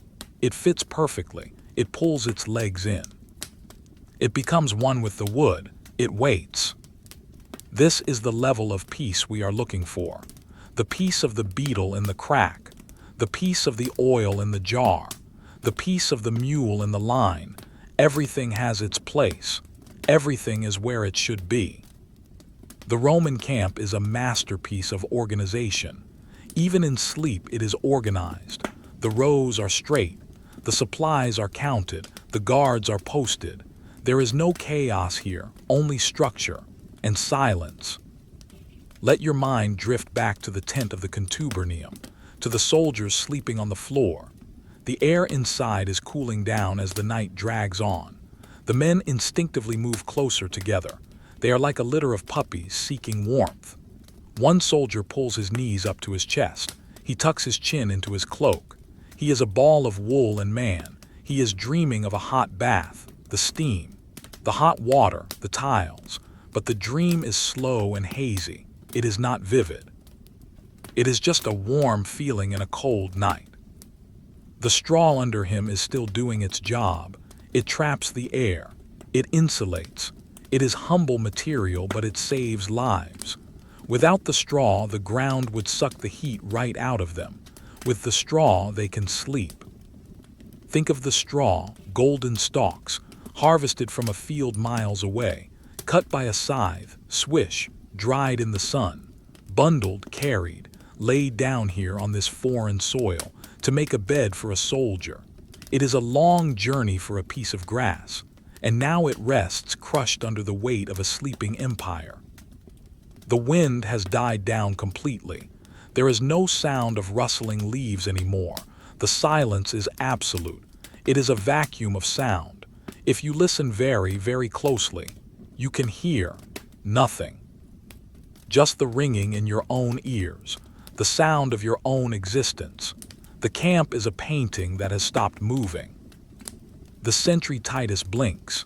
His eyelids are so heavy, he forces them open. He looks at the frost on the wagon wheel. He traces the pattern of the ice crystals with his eyes. Fern-like patterns, fractals. They grow slowly across the wood, a millimeter at a time, beauty in the freezing dark. The water clock in the headquarters drips. Drip. We are nearing the end of the third watch. The darkest hour is passing, but we are not there yet. We are still deep in the well of the night, floating, drifting, sleeping. The night has grown old. We have passed the deep middle. The water clock in the headquarters has dripped its way through the third division of the darkness. It is now time for the final transition before the sun returns. We are entering the quarta vigilia, the fourth watch. This is the hardest time. This is the hour of the wolf, the time when the body temperature is at its lowest, the time when the mind, deprived of dreams, feels the weight of the world most heavily. It is approximately 3 in the morning. A sound breaks the silence, but it is not a loud sound. It is the call of the busina. The busina is a brass instrument curved like a cow's horn. The signal for the change of the watch is blown. Hoo-hoo. It is a low, mournful note. It does not sound like a call to battle. It sounds like a sigh made of metal. The sound travels through the cold air. It passes over the leather tents. It passes over the sleeping horses. It drifts out over the walls and is swallowed by the forest. Inside the tents, the men of the fourth watch are already stirring. They knew the call was coming. There is a rustling of straw, a groan of stiff joints, the scratching of wool against skin. They rise. They are shadows detaching themselves from the floor. They step over their sleeping comrades who do not move. The sleepers are deep in the delta wave of sleep, the restorative coma that heals the muscles. The new guards step out into the camp. The air is biting cold now. The frost we saw earlier has thickened. It covers everything. The ground crunches faintly under their hobnailed boots. Crunch, crunch. It is a crisp sound. Let us follow the sound of the footsteps to the very center of the camp, to the Principia. This is the administrative heart of the Legion, but it is also the spiritual heart. Walk through the open courtyard. The gravel is white with frost. Approach the Eid Signorum, the shrine of the standards. This is a small, roofed sanctuary at the back of the headquarters. It is open to the front but protected by a low wooden screen. Inside, there are no men sleeping on the floor. This space is reserved for the gods and the symbols of Rome. It is dark, but a single lamp is always kept burning here. A holy fire. The flame is small and steady. It reflects off the treasures within. Look at the aquila, the eagle, the standard of the Legion. It is made of silver and gold. It stands on a tall pole. The eagle has its wings raised as if about to take flight, but it is frozen in metal. In the flickering light of the lamp, the gold glints. A flash of yellow light on a wingtip, a spark on the beak. The rest is shadow. The eagle is heavy. It is ancient. It has seen battles in Gaul, in Germany, and the East, but tonight it is just an object. It is cold to the touch. If you were to place your finger on the gold feathers, it would feel like ice. The metal has absorbed the chill of the night. It stands perfectly still. There is no vibration. The pole is grounded in a stone base. It is immovable. Surrounding the eagle are the signa, the standards of the cohorts. Tall poles adorned with metal discs fallery. Some have a metal hand at the top, the manus open and facing forward. The hand of loyalty. Look at the metal hand. It is a human gesture frozen in bronze. The fingers are straight. The palm is open. It makes no sound. It gives no orders. It simply stands there, a mute witness to the sleeping camp. The smell in the shrine is unique. It smells of old incense, frankincense, and myrrh burned hours ago. The smoke has settled, leaving a resinous, sweet, spicy scent that hangs in the cold air. It mixes with the smell of the oiled metal and the cold stone floor. It is the smell of sanctity. It is a quiet, heavy atmosphere. To breathe it in is to feel calm. There is a sentry here too, but he is not like the others. He is a chosen man, an imaginifer perhaps. He stands just outside the shrine. He does not pace. He stands at attention but in a relaxed, at ease posture. He is wrapped in a thick bear pelt over his helmet. The fur of the bear frames his face. He is looking at the lamp. He watches the flame dance. He is not thinking of war. He is thinking of the oil. Will it last until dawn? Yes. It is a large bowl. He watches the level of the oil. He breathes. Puff. The white mist of his breath drifts towards the shrine and dissolves.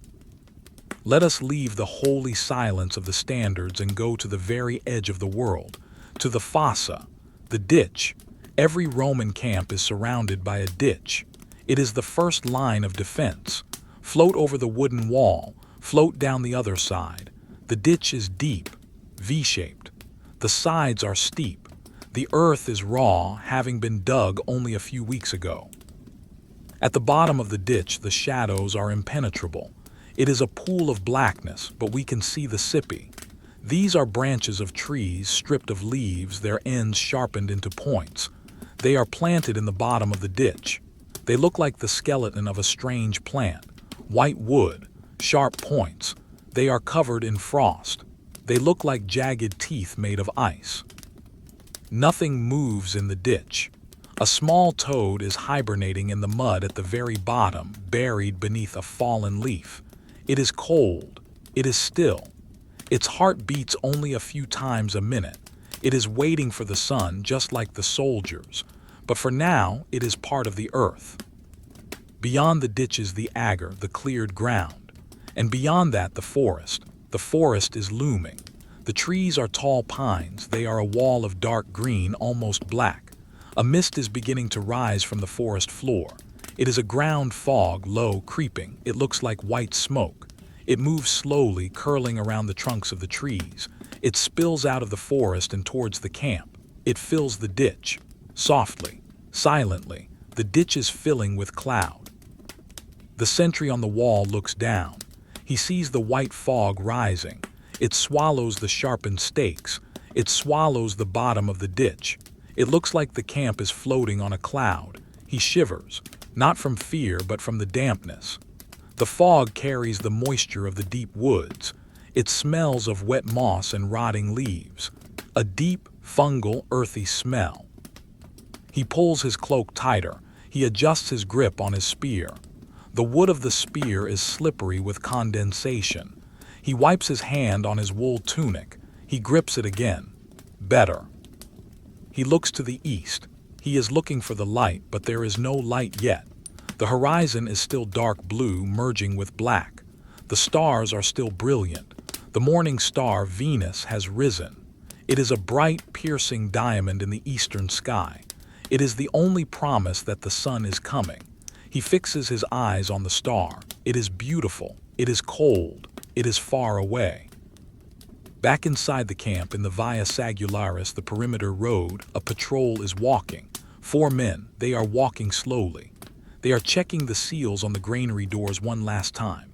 The lead soldier holds a lantern. The light swings back and forth. The shadows of the men swing with it.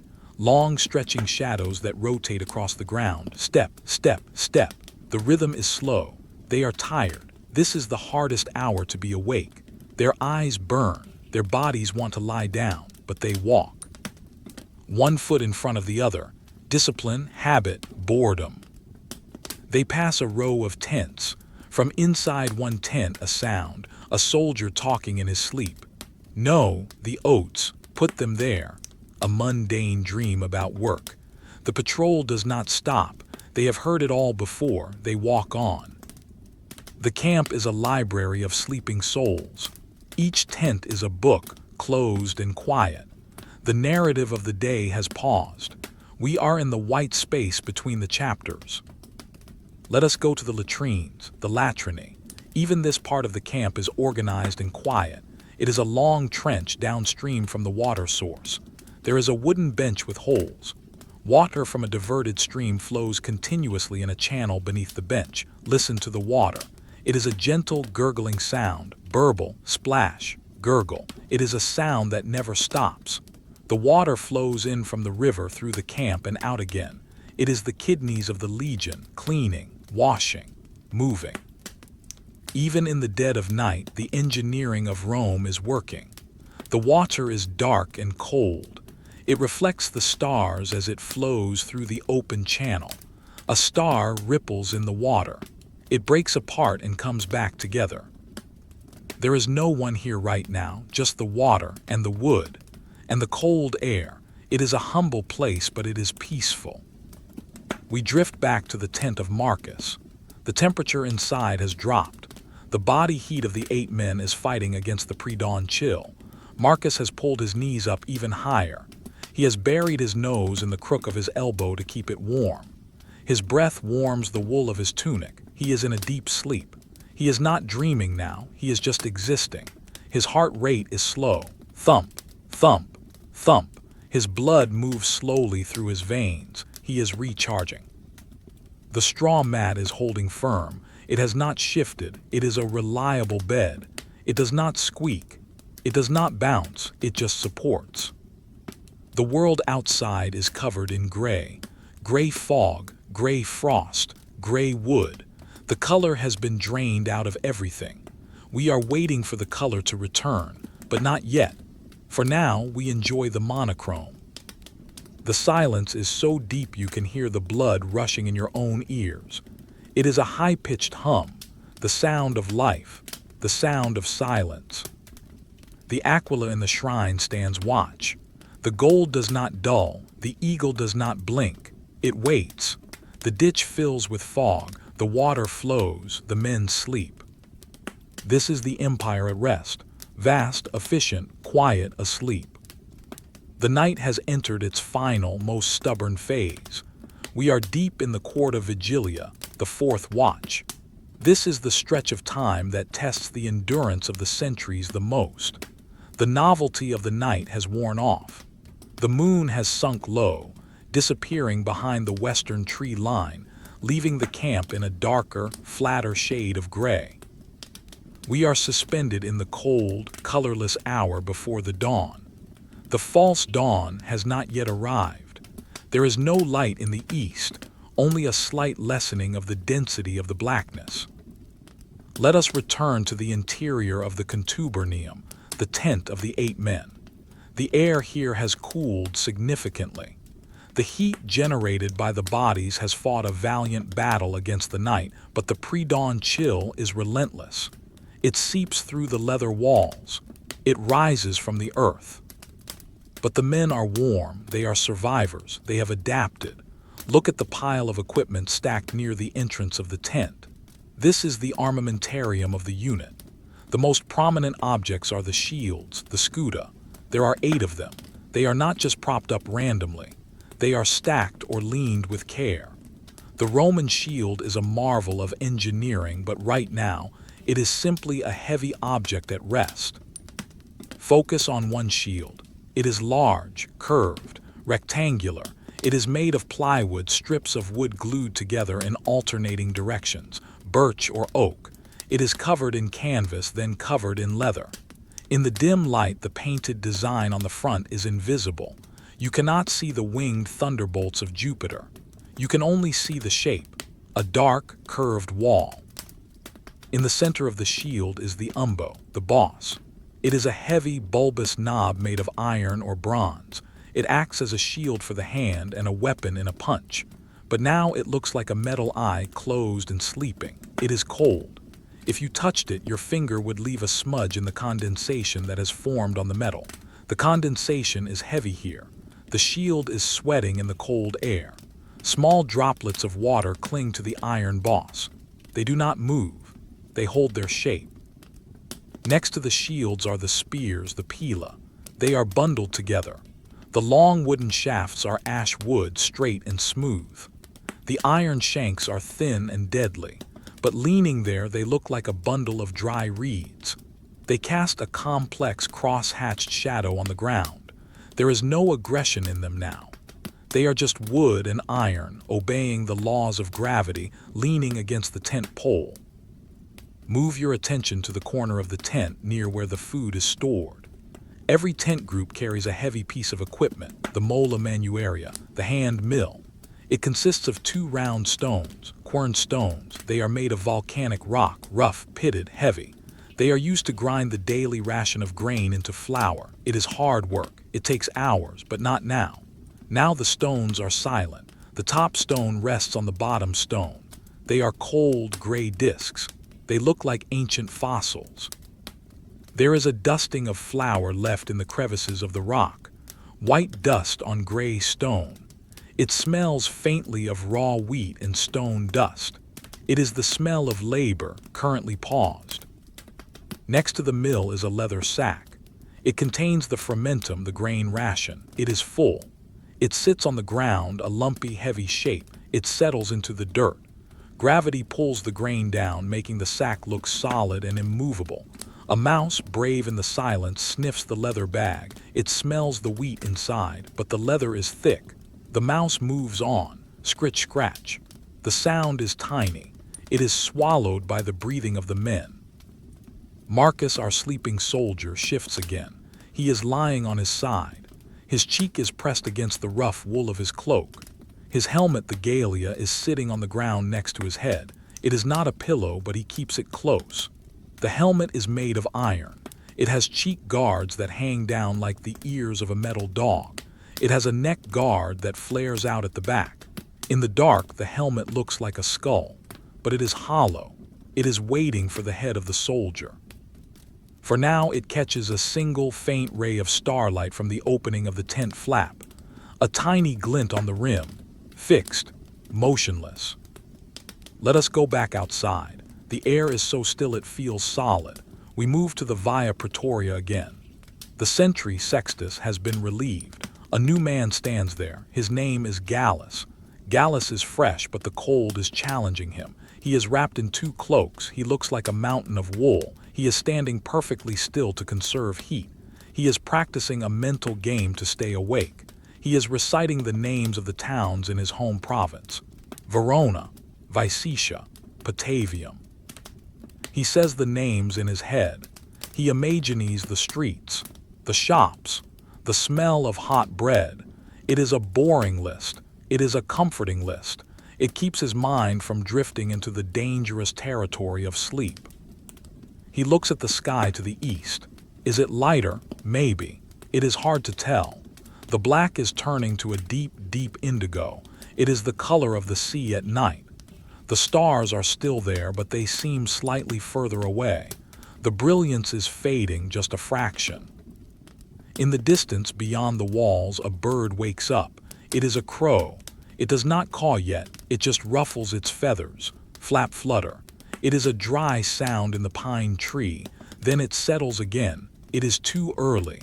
The bird tucks its head back under its wing. The silence returns. The camp is a grayscale photograph. The tents are dark gray. The ground is light gray. The sky is black blue. There are no reds, no yellows, no greens. Color is sleeping. Walk towards the fabrica again, the workshop. There is a pile of charcoal outside used for the forge.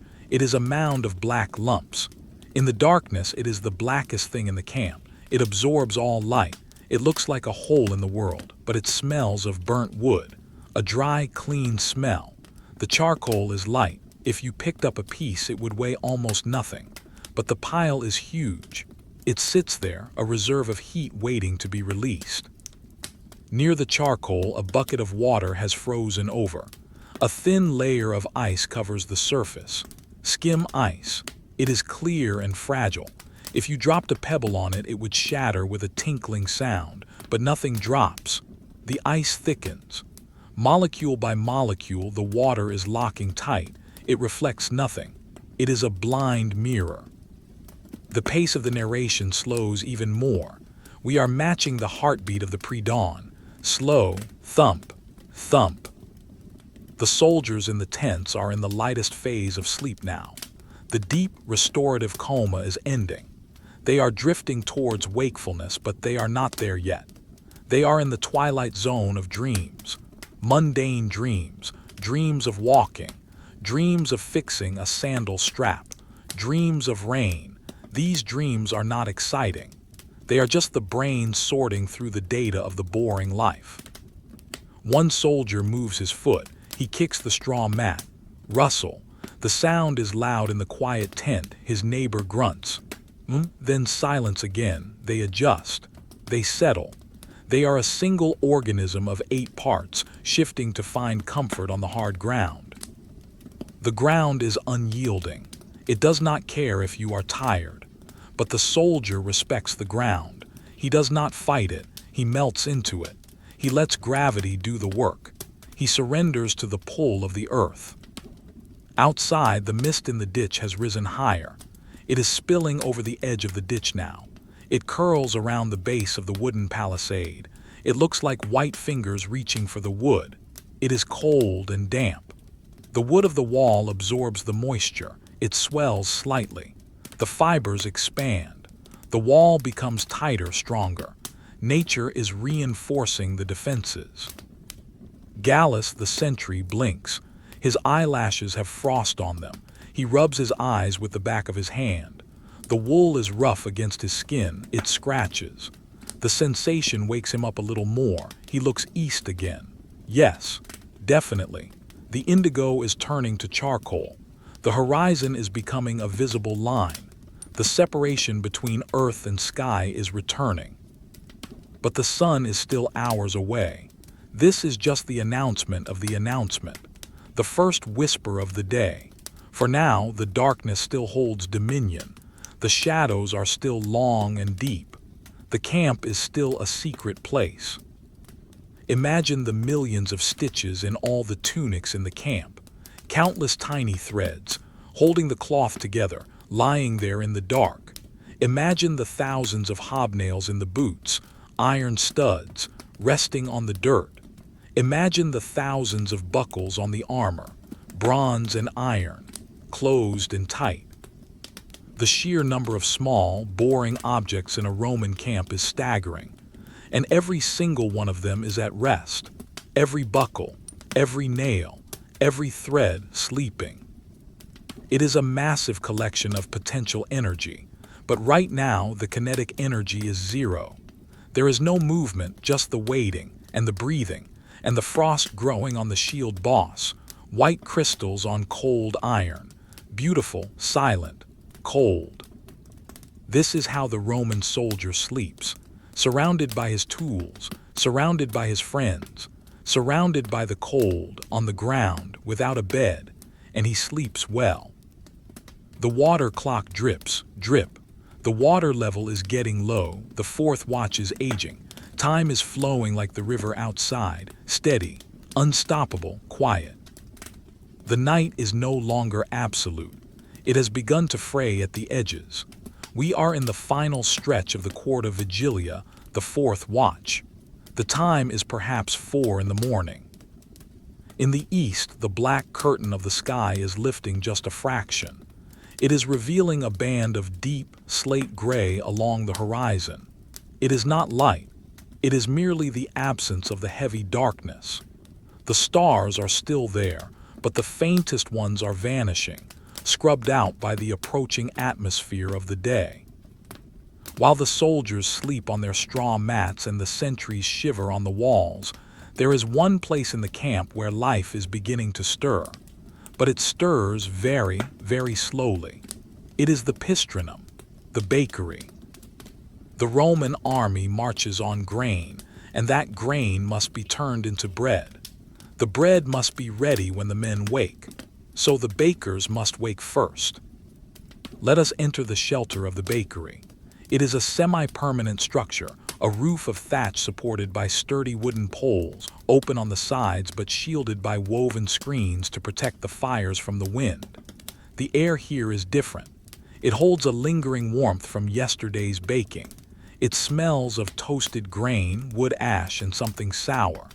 The sour smell is the fermentum, the leaven, the sourdough starter. In a clay jar covered with a damp cloth, a colony of wild yeast is sleeping. Lift the cloth in your mind. Look at the dough inside. It is a pale beige bubbling mass. It is alive. Even in the cool night it has been working, slowly consuming the flour, slowly releasing gas. Pop! A tiny bubble bursts on the surface. It is a microscopic geological event. The dough sighs, it settles. It is a sticky, living thing waiting to be used.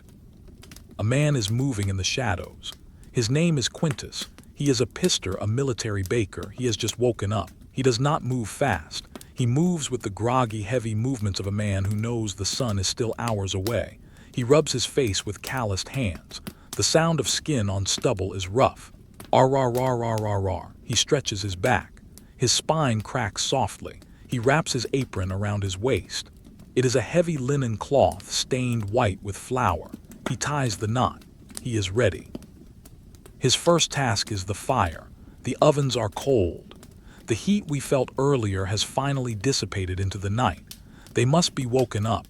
Quintus kneels before the mouth of the oven. He clears away the old gray ash with a wooden scraper. Scrape, scrape, scrape. The sound is dry and rhythmic. It is not loud enough to wake the camp, but in the silence of the bakery, it sounds like waves on a beach. He reaches for the kindling, dry twigs, pine needles. He builds a small pyramid in the center of the oven floor. He moves with the precision of a ritual, stick by stick. He leaves gaps for the air to flow. He takes his flint and steel. Click, a spark flies. It dies in the dark. Click, another spark. It lands on a piece of char cloth. A tiny red glow appears. Quintus blows on it gently. F-woo, the glow brightens. It turns orange. He places the glowing cloth under the twigs. Smoke begins to curl up. It is white and thick. It smells of pine resin. A small flame jumps up. It flickers. It is weak. It struggles against the cold air. Quintus feeds it. He adds a slightly larger stick. The flame grabs hold. It grows. Now there is a pool of warm, yellow light in the bakery. It illuminates Quintus's face. It illuminates the flour dust floating in the air. The fire crackles softly. Snap, pop. It is a cozy sound, a domestic sound. The heat begins to radiate outward. It touches the stone walls of the oven. The stone begins to absorb the warmth again. The cycle of heat continues. Quintus stands up. He goes to the table. It is a slab of planed wood worn smooth by years of kneading dough. He takes a scoop of flour from a sack. He scatters it across the table. Swish. The flour falls like snow. It settles in a fine white layer. He runs his hand over it. It is soft. It is cool. It is the texture of powdered silk. He is not rushing. He has done this every morning for 10 years. He measures the water. He pours it into a large wooden trough. The water is cold. He adds the flour. He adds the fermentum. He plunges his hands into the mixture. This is a silent work. His hands squeeze the dough, squish, slap, fold, squish, slap, fold. It is a hypnotic rhythm. The dough is resistant at first. It is lumpy and tough, but Quintus is patient. He works the gluten. He folds the dough over itself. He presses it down with the heel of his hand. He turns it. He presses again. The only sound is the wet, heavy sound of the dough hitting the wood. Thump, thump, thump. Outside the bakery, the sentry Gallus hears this sound. He knows what it is. It comforts him. It means the bread is coming. It means the night is ending. He shifts his weight and looks back at the eastern horizon. The gray is spreading. It is eating the black. The trees are beginning to separate themselves from the darkness. They are no longer just a wall. They are individual shapes. Pine, oak, pine. He can see the branches now. They are still motionless. Back in the bakery, the air is warming up. The fire in the oven is establishing itself. The kindling has caught the larger logs. The logs are burning steadily. The light is dancing on the ceiling of the shelter. Shadows jump and stretch. Quintus wipes his forehead with his forearm. He is working up a sweat even in the cold. He stops kneading. He shapes the dough into a round loaf. He marks it with a wooden stamp. The stamp has the number of the century carved into it. Century of Maximus. He presses the stamp into the soft dough. It leaves a clear, deep impression. Identity in flour. He sets the loaf aside to rise. He starts on the next one. Repetition, process, boredom. The flour dust hangs in the air, catching the firelight. It looks like a galaxy of tiny stars. Quintus breathes in the smell of the raw dough, yeast and wheat. It is a primal smell, the smell of civilization. The rest of the camp is still deeply asleep. The horses in the cavalry lines are still statues. The mules are still huddling. The soldiers in the tents are still warm bundles of wool. But the temperature is at its absolute lowest point. The lowest ebb. This is the moment when the frost is thickest. The grass is white and brittle. If you stepped on it now, it would crunch loudly. Crunch, crackle. Quintus steps out of the bakery for a breath of fresh air. Steam rises from his body. He looks at the sky. The morning star is fading. The blue is returning to the world, a deep, cold, steel blue. He looks at the rows of tents. They are silent gray hills. He feels a sense of ownership. He is the one who feeds them. He is awake so they can sleep. He goes back inside. The oven is ready. The stones are white hot. He rakes the coals to the side. He picks up a wooden paddle, the pala. He slides a loaf onto the paddle. He slides the paddle into the oven. With a quick jerk of his wrist, he deposits the loaf on the hot stone. Slide, thud. He does it again, and again. The oven fills with round, pale shapes. Soon the smell changes. The sour smell of raw dough is replaced by the sweet, nutty smell of baking bread. It is the most powerful smell in the world. It drifts out of the bakery. It drifts on the morning breeze. It moves through the camp. It reaches the nose of a sleeping soldier. In his dream, he is eating a banquet. He smiles in his sleep. He does not wake up. Not yet. The smell is a promise. Quintus sits on a stool to wait. He watches the oven mouth. He watches the bread rise in the heat. The crust turns from pale to gold. From gold to brown, it crackles as it expands. Tick, tick, crack, the song of the bread. The water clock in the headquarters is almost empty. The last few drops are falling. Drip, drip. The fourth watch is nearly done. The transition is coming. But for now, there is just the baker, the fire, and the smell of warm bread in the cold, blue morning. The world is holding its breath, waiting for the sun, waiting for the trumpet, waiting for the day. But you do not have to wait. You can stay here in the bakery, in the warmth, watching the fire, listening to the crackle of the crust, smelling the wheat. Let the dough rise, let the time pass, let the sleep come. Quintus closes his eyes for a second. He listens to the fire. It roars softly, a gentle, rushing sound of air being drawn into the flames. Whoosh! It is a white noise, a natural machine of heat. He is peaceful. The bread is baking. All is well. The transition from night to day is not a moment. It is a process. We are now in the twilight zone known as the blue hour. The deep, charcoal darkness has lifted, replaced by a cold, pervasive blue light that seems to come from everywhere and nowhere at once. The stars are gone. Even Venus, the morning star, has dissolved into the pale azure of the eastern sky. The air is still freezing. The frost on the tents is no longer just white dust. In this light, it glows with a faint, spectral blue.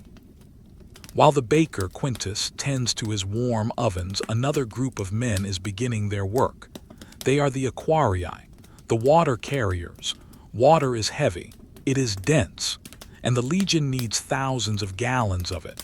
Before the soldiers wake, the water must be there. Watch a line of 3 men walking towards the river gate. They walk with a specific gait, a shuffling, flat-footed walk. Across their shoulders they wear wooden yokes. The yoke is a curved piece of ash wood carved to fit the neck and shoulders. It distributes the weight. Hanging from each end of the yoke is a wooden bucket bound in iron. Currently the buckets are empty. They swing slightly with each step. Creak, bump, creak, bump. They pass the sentries at the gate. No words are exchanged, just a nod. The sentries are too cold to speak and the water carriers are too focused on the task. They walk down the slope to the riverbank. The river is flowing silently, a sheet of dark glass moving over smooth stones. Mist clings to the surface of the water. The men kneel on the muddy bank. One of them, a man named Varro, unhooks a bucket. He leans over. He dips the bucket into the stream.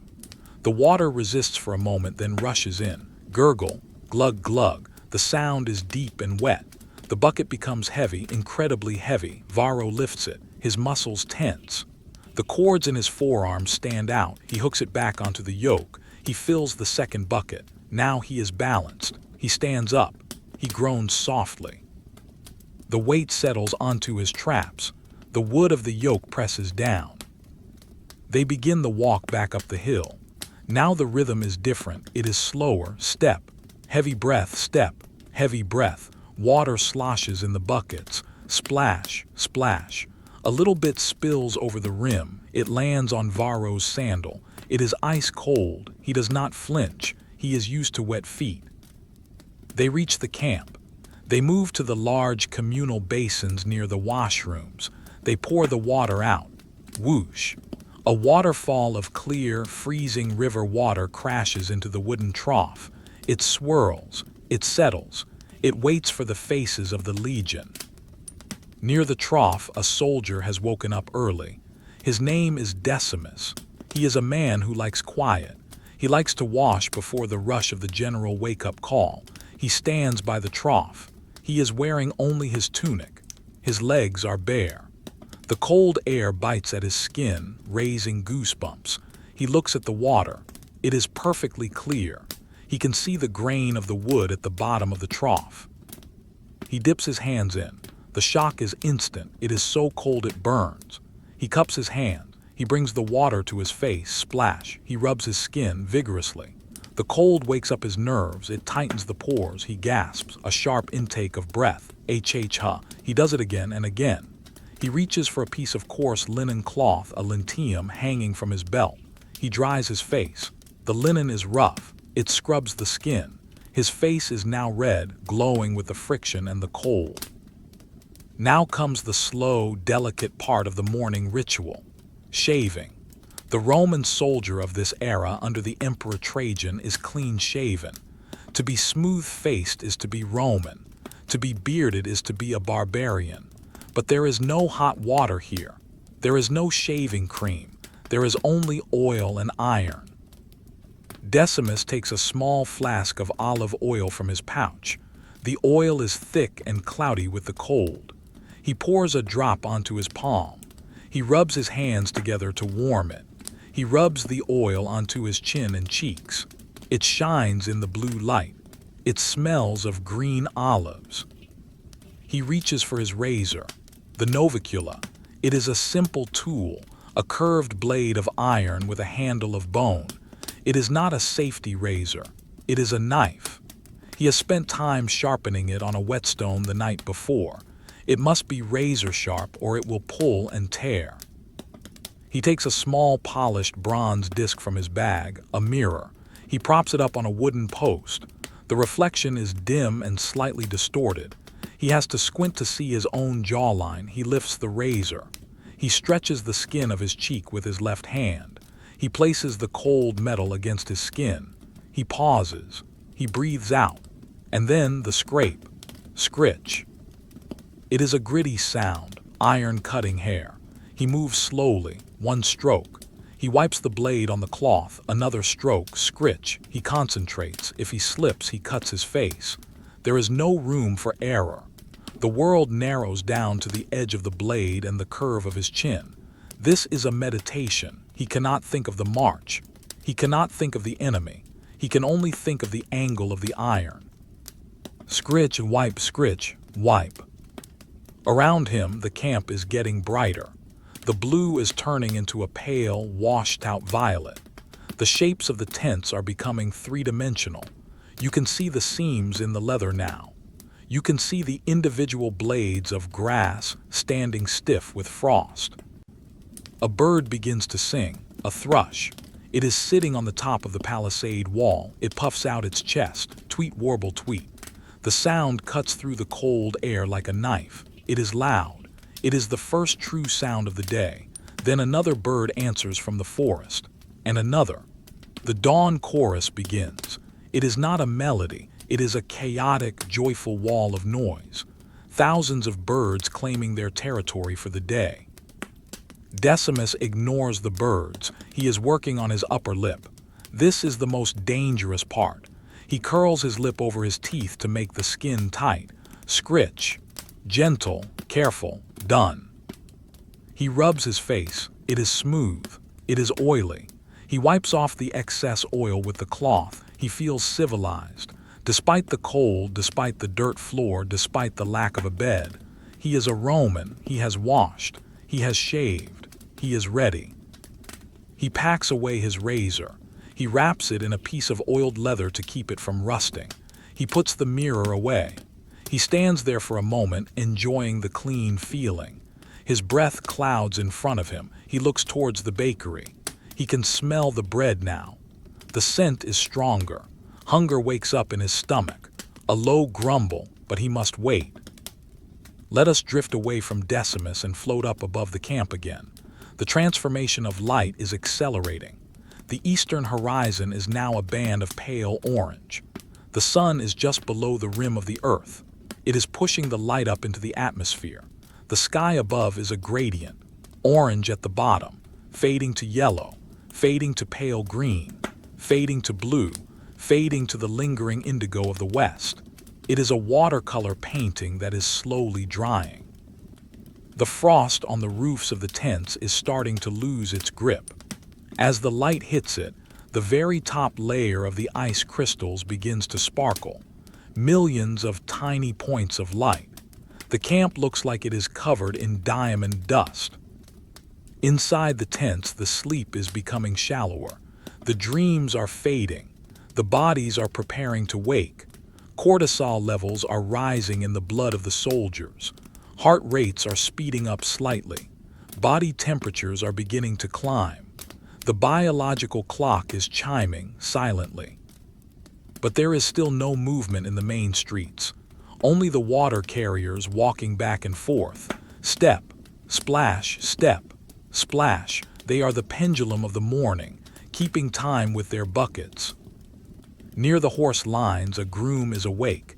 He is clearing manure. He uses a wooden shovel, scrape, toss, scrape, toss. The pile of manure steams in the cold air. It is a humble job, but necessary. The horses watch him. One horse nickers low in its throat.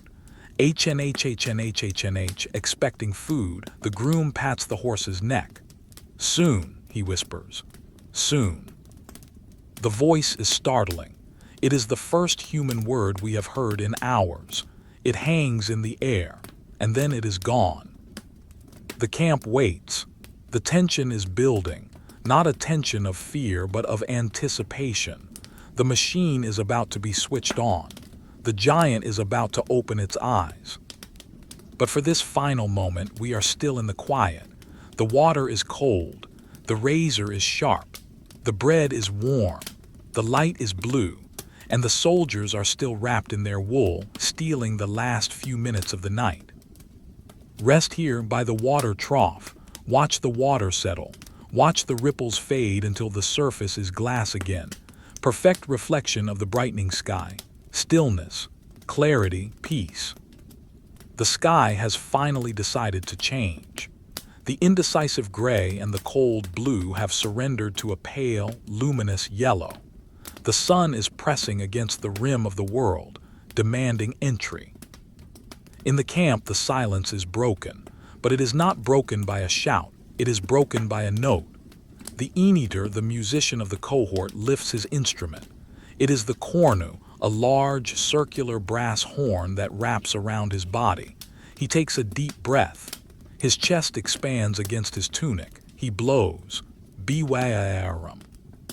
The sound is not sharp. It is deep, resonant. It vibrates in the chest. It is a sound that has been heard by Roman ears from the sands of Syria to the heather of Scotland.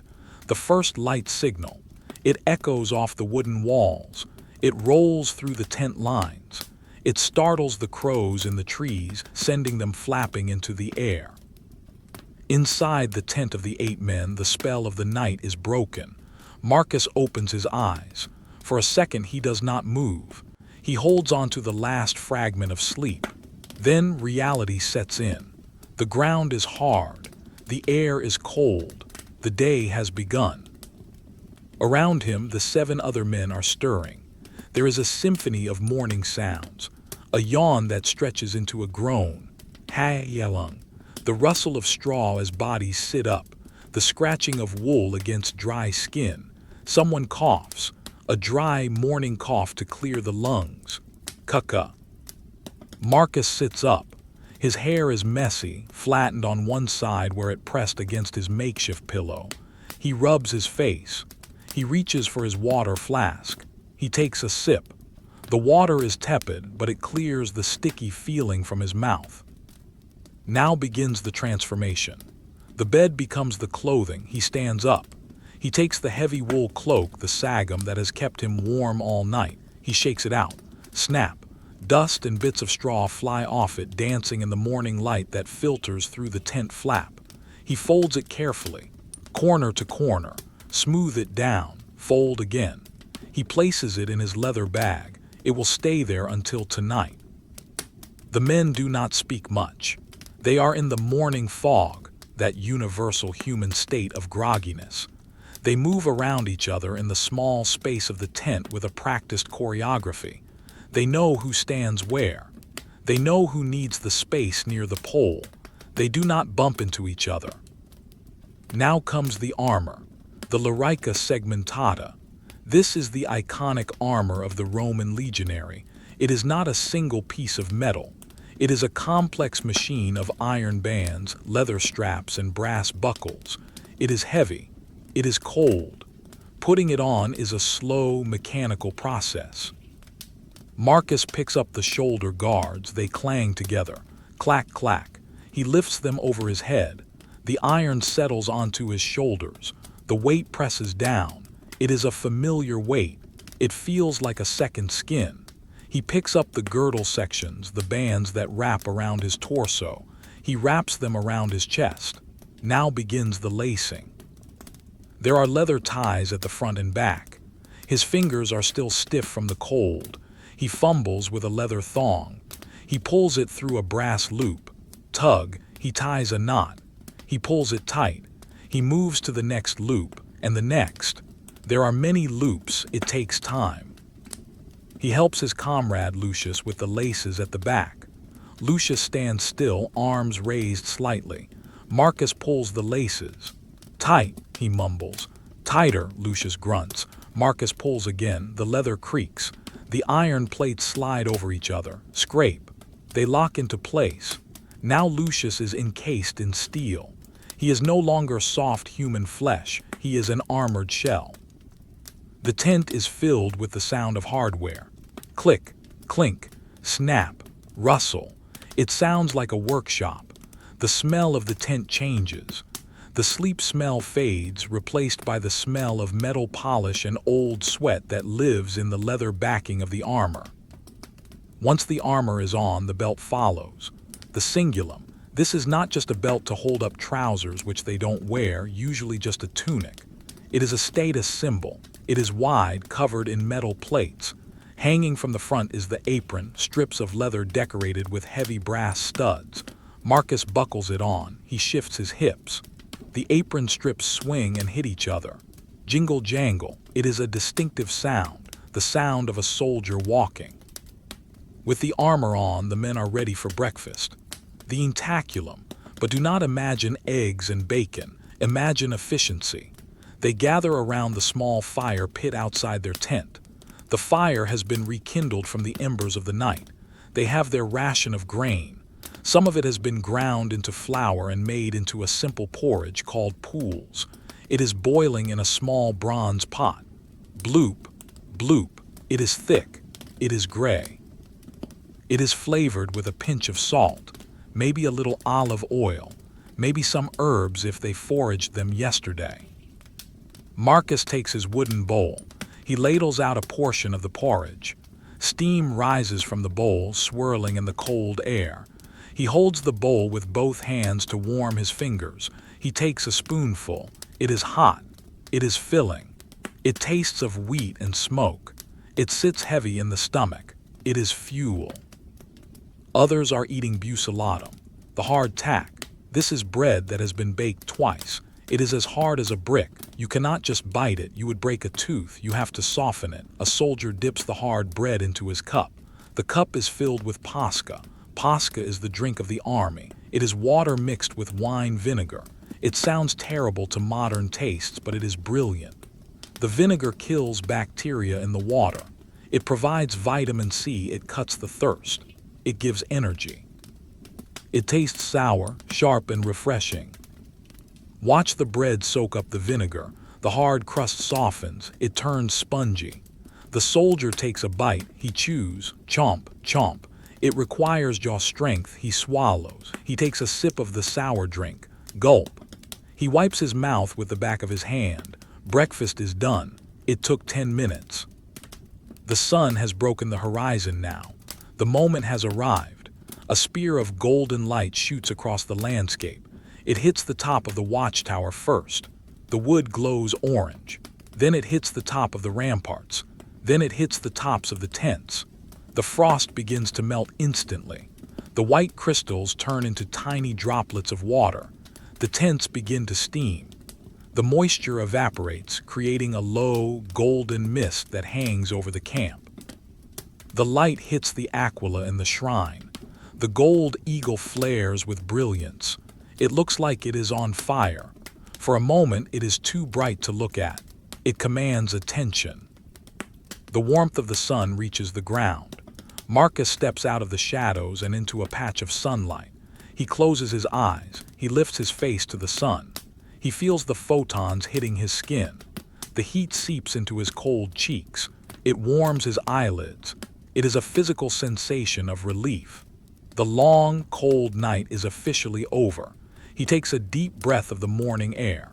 It smells of damp earth and warming pine needles. The camp is fully awake now. The main street, the Via Principalis, is filling with men. But it is not chaotic. It is orderly. Hundreds of men are moving, but they move in straight lines. They are going to the latrines. They are going to the workshops. They are going to roll call. Listen to the sound of the camp now. It is a low hum, a drone, the sound of thousands of low conversations. Pass the water. Where is my spear? Tighten this strap. Cold morning.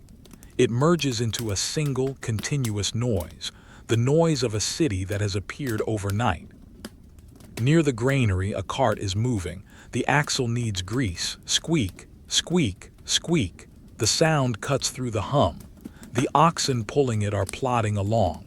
Their hooves make a soft clop-clop on the dirt. They steam in the sunlight. Their wet coats are drying. Let us look at the ground again. The mud is starting to dry. The footprints from yesterday are being trampled by the footprints of today. The ants are back.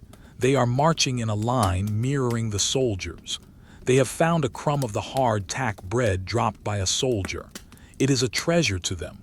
3 ants are working together to move it. They pull, they push. They are relentless. The visual palette of the camp has shifted completely. Gone are the blues and grays and blacks. Now everything is earth-toned, the brown of the leather, the red of the tunics, the silver of the iron, the gold of the bronze, the green of the surrounding forest. It is a vivid, high-contrast world. Marcus walks back into the tent to grab his shield. He picks it up by the horizontal hand grip behind the boss. He slides his arm through. He feels the weight. He swings it slightly to test the balance.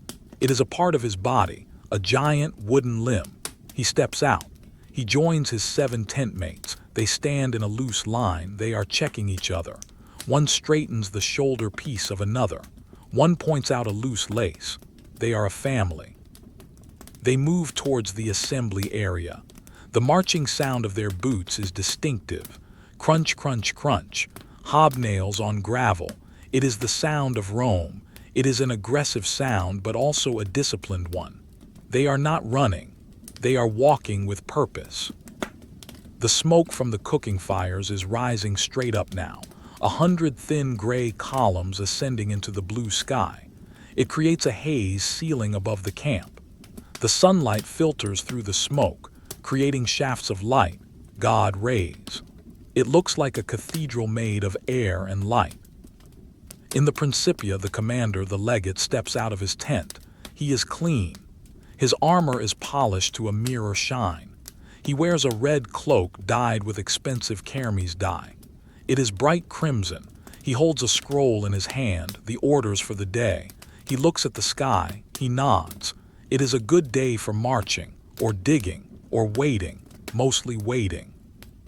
The water clock is being refilled. The night marks are ignored now. The day is measured in hours of sunlight. The shadow on the sundial begins its long arc across the stone face. It is just a shadow, but it dictates the life of everyone here. The boredom of the night has been replaced by the boredom of the day. The sleep is over. The work begins.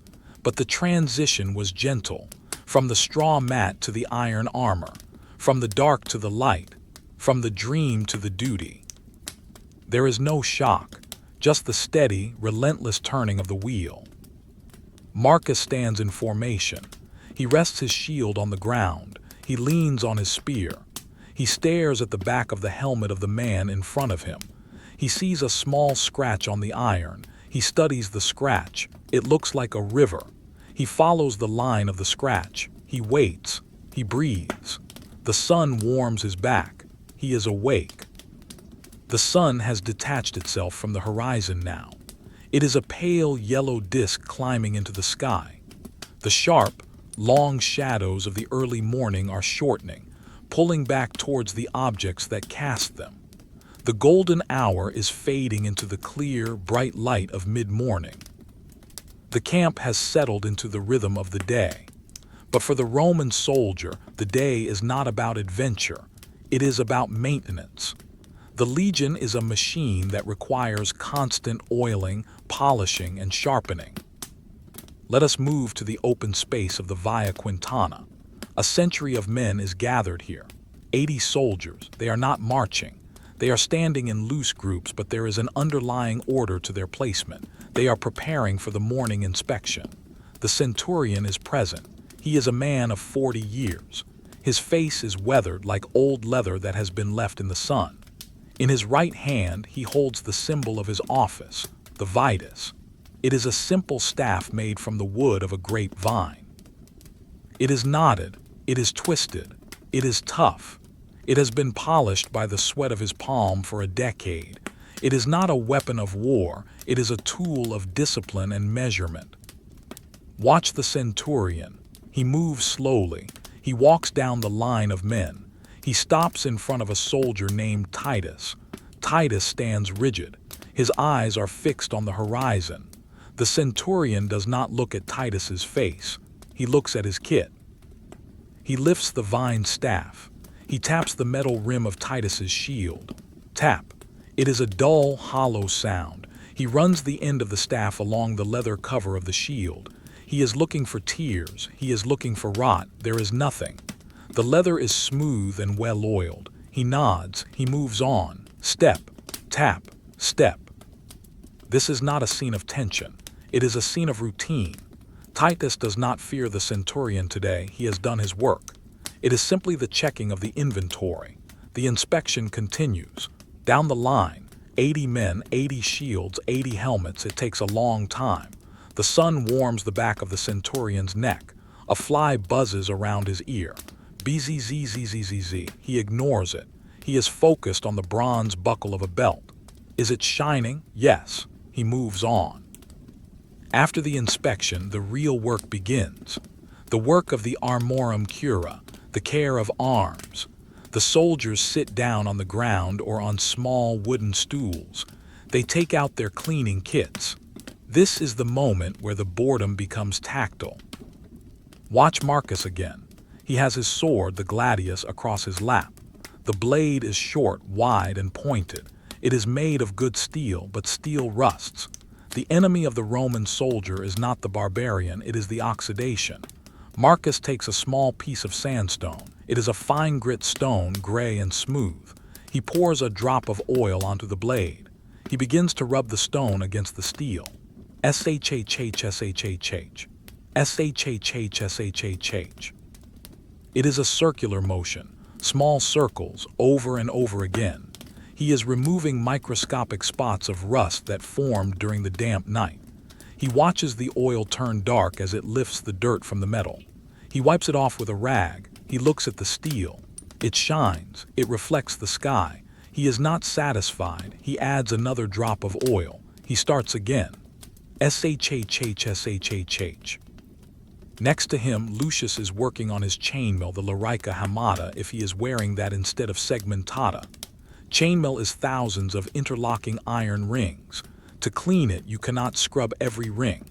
Lucius has a barrel. It is a small keg filled with sand and vinegar. He puts his chainmail shirt inside the barrel. He closes the lid. He begins to roll the barrel back and forth on the ground. Rumble, crunch, rumble. The sand inside acts as an abrasive. It scours the rings against each other. Lucius rolls it forward. He pulls it back. Forward, back. He does this for 20 minutes. He looks bored. He is humming a tune under his breath. A song about a girl in a tavern in Ravenna. The tune is repetitive.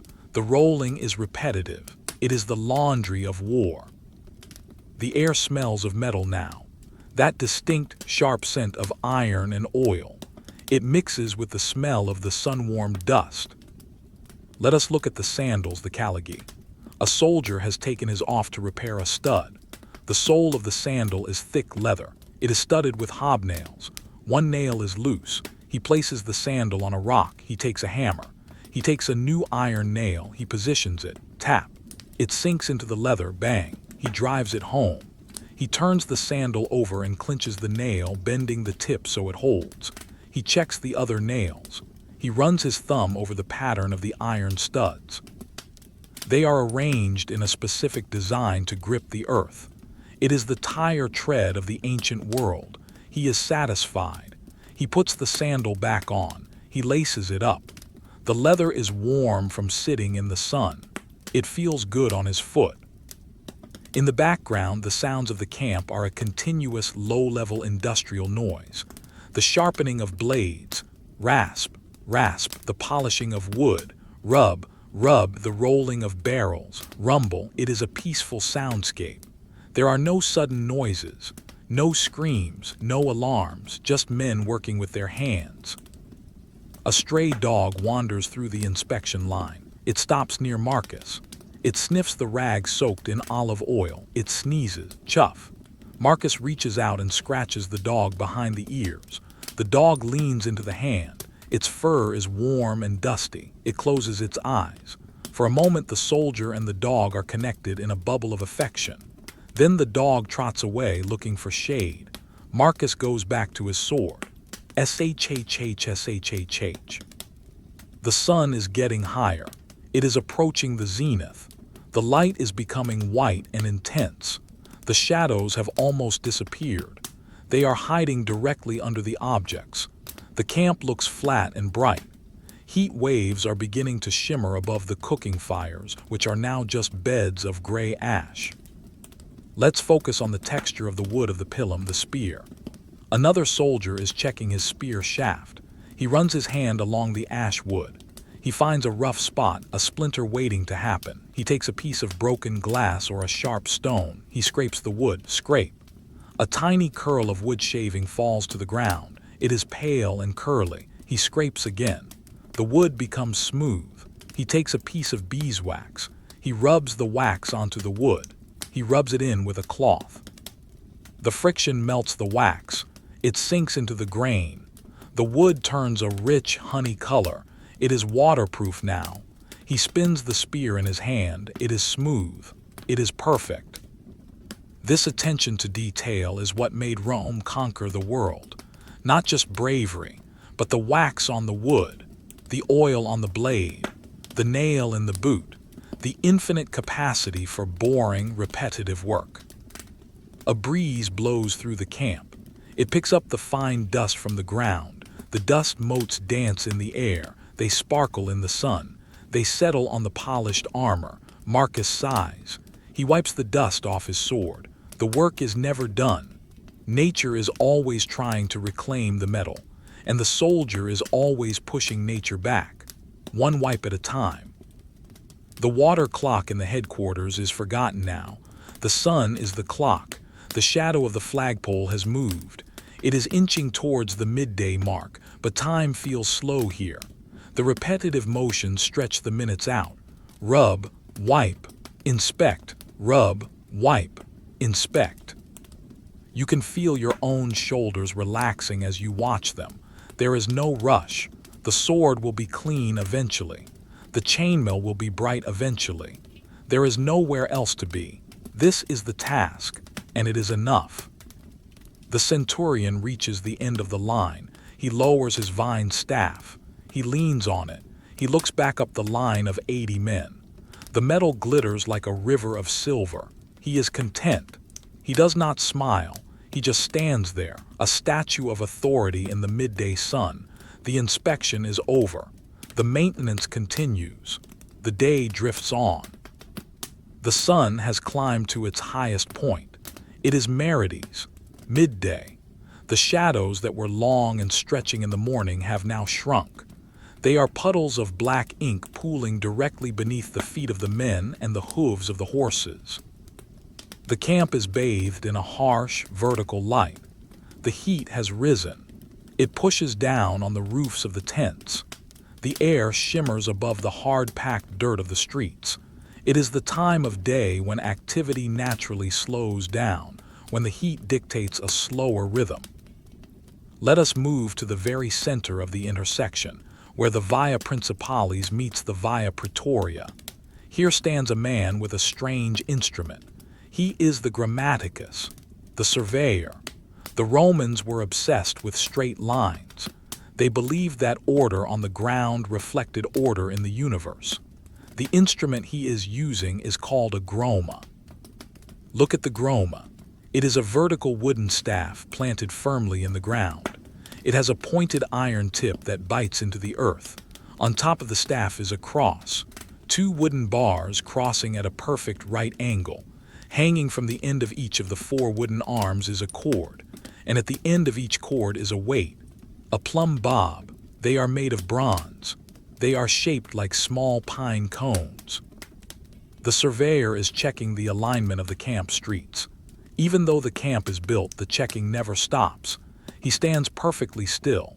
He is waiting for the wind to die down. The cords are swaying slightly. Swing, swing. He watches the bronze weights. He needs them to be dead still. He waits. The wind drops. The cords stop moving. Now the four strings form a perfect square in the air, a cage of vertical lines. He closes one eye. He sights through the first string to the second string. He looks down the long, dusty road towards the gate. He signals to a man standing far away, holding a pole. He moves his hand slightly to the left. The man moves the pole. He moves his hand to the right. The pole moves. Stop. Perfect alignment. There is a profound satisfaction in this geometry. The line is true. It ignores the bumps in the ground. It ignores the trees. It ignores the chaos of nature. It cuts straight through it all. The surveyor nods. He picks up his groma. He moves to the next point. The bronze weights clink softly against the wooden staff as he walks. Clink clonk. Leave the dusty mathematics of the surveyor and move towards the water again. Not the drinking troughs this time, but the area designated for washing. Soldiers are human. They sweat. They get dirty. Their tunics need cleaning. A group of men is gathered by the stream that runs just outside the side gate. They have brought their laundry. This is a scene of domestic tranquility. A soldier named Varus is washing his tunic. It is made of red wool. He dips it into the water. The heavy fabric soaks up the liquid instantly. It turns a dark, rich crimson, almost purple in the water. He pulls it out. It is heavy. He lays it on a flat gray stone at the water's edge. He takes a lump of sapo, a cleaning paste made of wood ash and fat, or perhaps a clay called fuller's earth. He rubs the clay into the wool. Scrub, scrub. It is a slow, rhythmic motion. He pushes the heel of his hand into the fabric. He turns the tunic over. He scrubs the armpits. He scrubs the neck. He is washing away the dust of the march and the smoke of the fire. He dips the tunic back into the stream to rinse it. The current catches the fabric. It billows out in the water like a red cloud. The clay dissolves, milky white trails flowing downstream. He squeezes the tunic, sploosh. He twists it to wring out the water. His forearms bulge with the effort. Water drips from the twisted wool. Drip, drip, drip, drip. Fast at first, then slower. He stands up and walks to a patch of tall grass in the sun. He shakes the tunic out. Snap. He lays it down on the grass. The sun hits the wet wool. Almost immediately, you can see faint wisps of steam rising. The evaporation begins. The smell is distinct. Wet wool, clean earth, warm grass. It is a smell that means rest. Varus sits down on the grass next to his drying clothes. He leans back on his elbows. He closes his eyes. The sun is warm on his face. He is not sleeping, but he is drifting. The sound of the stream is a constant white noise. Burble, rush, splash. It masks the sounds of the camp. For a moment, he could be anywhere. He could be a boy back in Italy swimming in a river, but he is here, and his tunic is drying, and that is enough. Nearby, another soldier is engaged in a different kind of maintenance. Leather work. His belt, the Baltius, has a tear, He is sitting on a small folding stool. He has his tools laid out on a cloth, and all a sharp metal spike with a wooden handle, 2 needles, a ball of waxed linen thread, a piece of beeswax. Watch his hands. They are rough, scarred hands, but they move with delicacy. He takes the awl. He presses it into the leather where he wants to make a stitch. He twists it back and forth. Twist, push. The leather resists, then yields. The awl pops through. He pulls it out. He takes the needle. He threads it through the hole. He pulls the thread tight. Zip. He does this again. Punch, thread, pull. It is the rhythm of mending. He is sewing the layers of leather back together. He runs the thread through the block of beeswax every few stitches. ZZZZT, the sound of the thread cutting through the wax. This coats the thread, making it waterproof and smooth. He is focused on the stitch. He wants it to be straight. He wants it to be strong. He is not thinking about the enemy. He is thinking about the tension of the thread. If it is too loose, the belt will fall apart. If it is too tight, the leather will pucker. It must be just right. A small beetle lands on his knee. It is an iridescent green. He stops. He watches the beetle. It crawls over the fabric of his tunic. It opens its wing case.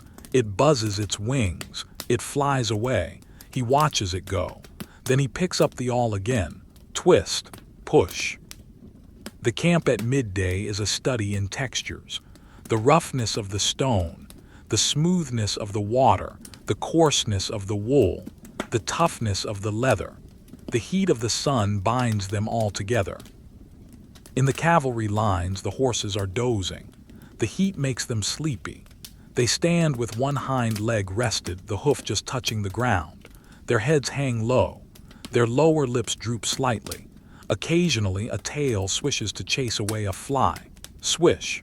But mostly they are still. The heat radiating from their large bodies creates a warm, dusty smell in the stable area. The smell of sun-baked hay.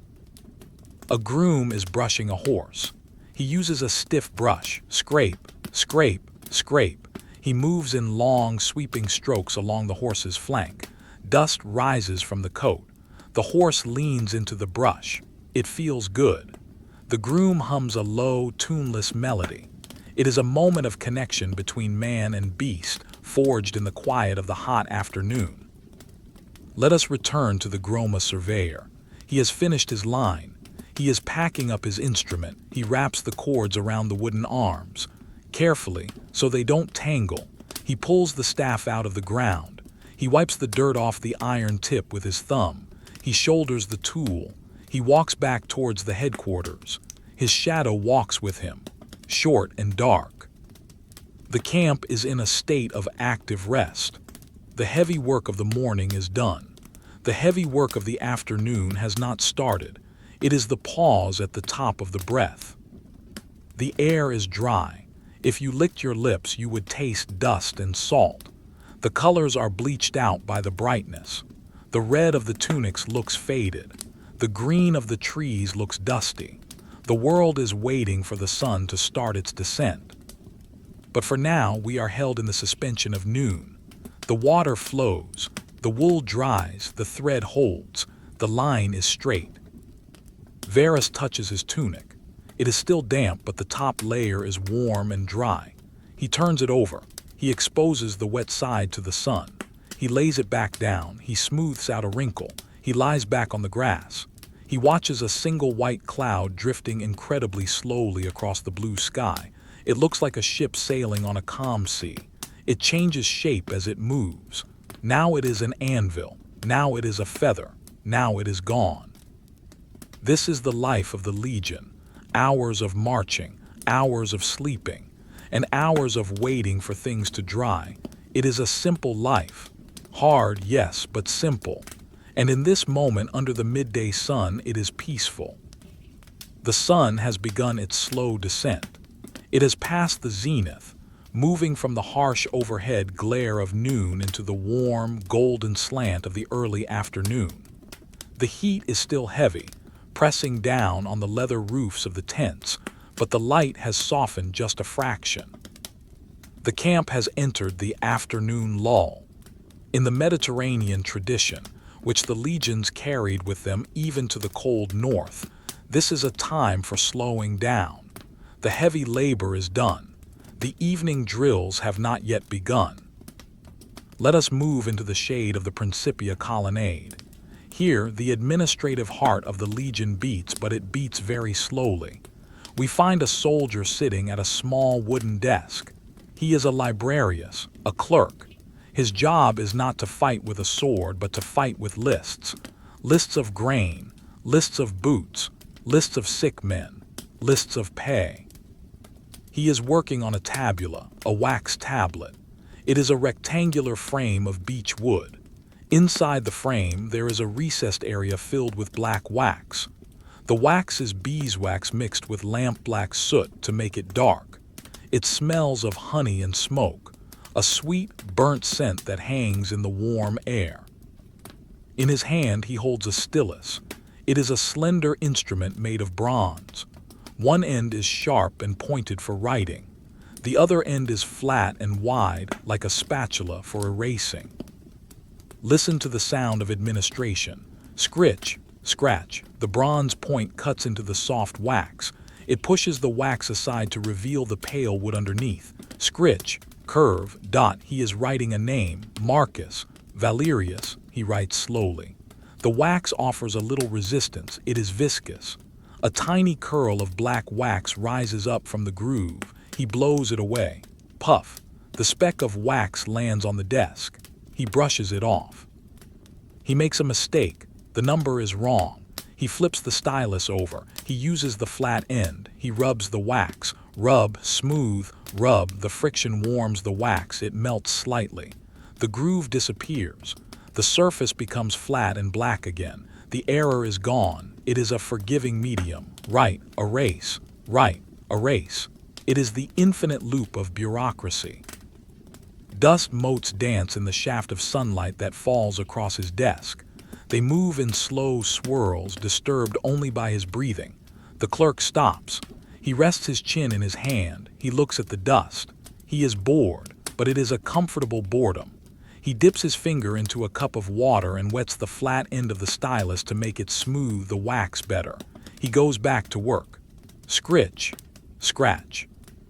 Outside the headquarters, in the shadow of a barracks tent, two soldiers are passing the time with a game. They are playing tesserae, dice. They are sitting on the ground, legs crossed. Between them is a flat stone acting as a table. They have a cup, a frittolus made of leather, and they have the dice. Cubes of bone, carved from the knuckle bones of a sheep. They are yellowed with age and handling. The spots on the dice are drilled holes filled with black ink. Watch the game. It is quiet. There is no shouting, no gambling for high stakes, just playing to watch the bones tumble. One soldier puts the dice in the cup. He shakes it. Rattle, rattle, rattle. It is a dry, hollow sound, bone against leather. He turns the cup over onto the stone. Clatter, the dice spill out. They tumble, roll, stop. A 6, a 3, a 1. The Venus throw. A good roll. He nods. He picks up a small pebble and moves it on a makeshift board scratched into the dirt. His turn is over. The other soldier picks up the dice. He shakes. Rattle, rattle, he throws. Clatter, 2 1s, 2 aces. The dog throw, a bad roll, he shrugs. It doesn't matter. They are not playing for money. They are playing to consume the hour. The flies have woken up in the heat. A large housefly buzzes around the dice players. BZZZZZT. It lands on the warm stone. It rubs its front legs together. Rub, rub. It walks in a small circle. It tastes the stone with its feet. The soldier waves his hand lazily. The fly takes off. BZZZZZT. It flies a loop and lands on the tent canvas. It walks upside down. It stops. It waits. The heat creates a lethargy that covers the camp like a blanket. The dogs are all asleep now. They are lying in the deepest shade they can find under wagons or porches. They are flat on their sides. Their tongues are lolling out, panting. Ha ha ha ha. Quick, shallow breaths to cool down, but their eyes are closed. They are dreaming of rabbits. Let us drift to the valetudinarium, the hospital, again. It is the quietest time of day here. The orderly is mixing herbs. He has a mortar and pestle. The mortar is heavy stone. The pestle is ceramic. He is grinding dried sage. Grind, crunch, grind. The leaves shatter under the pressure. They turn into a fine green powder. The smell is released. It is a sharp medicinal smell, peppery and piney. It fills the small tent. The motion is circular, always circular, round and round. The powder gets finer and finer. The sound is rhythmic. It sounds like footsteps on gravel, but softer. A patient lying on a cot watches the orderly. He watches the hand moving in circles. His eyes get heavy. The rhythm hypnotizes him. Grind, crunch, grind. His eyelids droop. He falls asleep. The orderly keeps grinding. He doesn't look up. He knows the rhythm works. Back in the main street, a wagon is being repaired. The wheel has been taken off. The axle is exposed. It is a thick beam of oak greased with animal fat. The grease is black and thick. In the heat, it has become shiny and soft. A distinct smell of hot grease and old wood. The wheelwright is resting. He is sitting on the ground, leaning against the wagon frame. He is whittling a piece of wood with a small knife. He is not making anything. He is just making shavings. Slice. A long, thin curl of wood falls away. Slice. Another one. The pile of shavings grows between his feet. They are blonde and curly. They smell of fresh pine sap. He watches the wood curl. He is testing the sharpness of his knife. Or maybe he is just enjoying the feeling of the blade slicing through the grain. It is a smooth, clean sensation. The sun moves. The shadow of the wagon wheel lengthens by an inch. Time is measured in inches of shade. Far away near the gate, a sentry is leaning on his pillow. He is watching a heat haze shimmering on the road outside the camp. The road looks like it is made of water. It ripples. The trees in the distance look wavy and distorted. Nothing is moving on the road. It is empty, just the heat, and the dust, and the silent, shimmering air. The sentry blinks. His eyes are dry. He longs for the evening breeze. But for now, he stands in the oven of the afternoon. He shifts his weight. The gravel crunches. He settles again, statue mode. Inside the clerk's office, the wax tablet is full. He takes the flat end of the stylus. He prepares to erase it all, to start over. He presses down. The wax yields. The names disappear. Marcus, gone. Valerius, gone. The surface is black and smooth again. A blank slate. Tabula rasa. He sighs, a contented sigh. The work is done for now. He places the stylus on the desk. Click. He looks at the dust motes again. They are still dancing. They haven't stopped. They never stop. The camp breathes in the hot air. It holds it. The leather of the tents expands slightly in the heat. Creak. A rope tightens. Twang. The tension of the materials adjusting to the temperature. It is the music of physics. Slow, subtle, constant. We are drifting towards the late afternoon. The light will change soon. The gold will turn to amber, but not yet. For now, we are in the scratch of the stylus and the rattle of the dice, the boring, beautiful middle of the day. The sun is no longer overhead. It has begun its slide down the western slope of the sky. We have entered the time of day known as the golden hour. The harsh, bleaching white light of the midday has softened into a deep, rich amber. The shadows have returned. They are stretching out again, reaching from the base of the tents, reaching from the heels of the soldiers. But these are not the sharp, cold shadows of the morning. These are soft, fuzzy shadows. They are warm. The heat of the day is still present, trapped in the ground and the wood of the camp, but the stinging intensity of the sun is gone. The air feels thicker, heavier, like warm syrup. We move to a designated area near the water tanks. It is time for the balneum, the bath. Even in a temporary camp, a Roman soldier attempts to hold onto the rituals of civilization. If they cannot build a stone bathhouse with hypercost heating, they will improvise. They will use the sun-warmed water. They will use the oil. They will use the bronze. Watch a soldier named Cassius. He has finished his duties for the day. His armor is polished and stored. His shield is covered. Now he attends to his own body. He stands by a wooden bench. He strips off his tunic. His skin is pale where the tunic covered it and deeply tanned on his arms and neck. He is covered in a fine layer of dust, the gray dust of the camp. It is in the pores of his skin.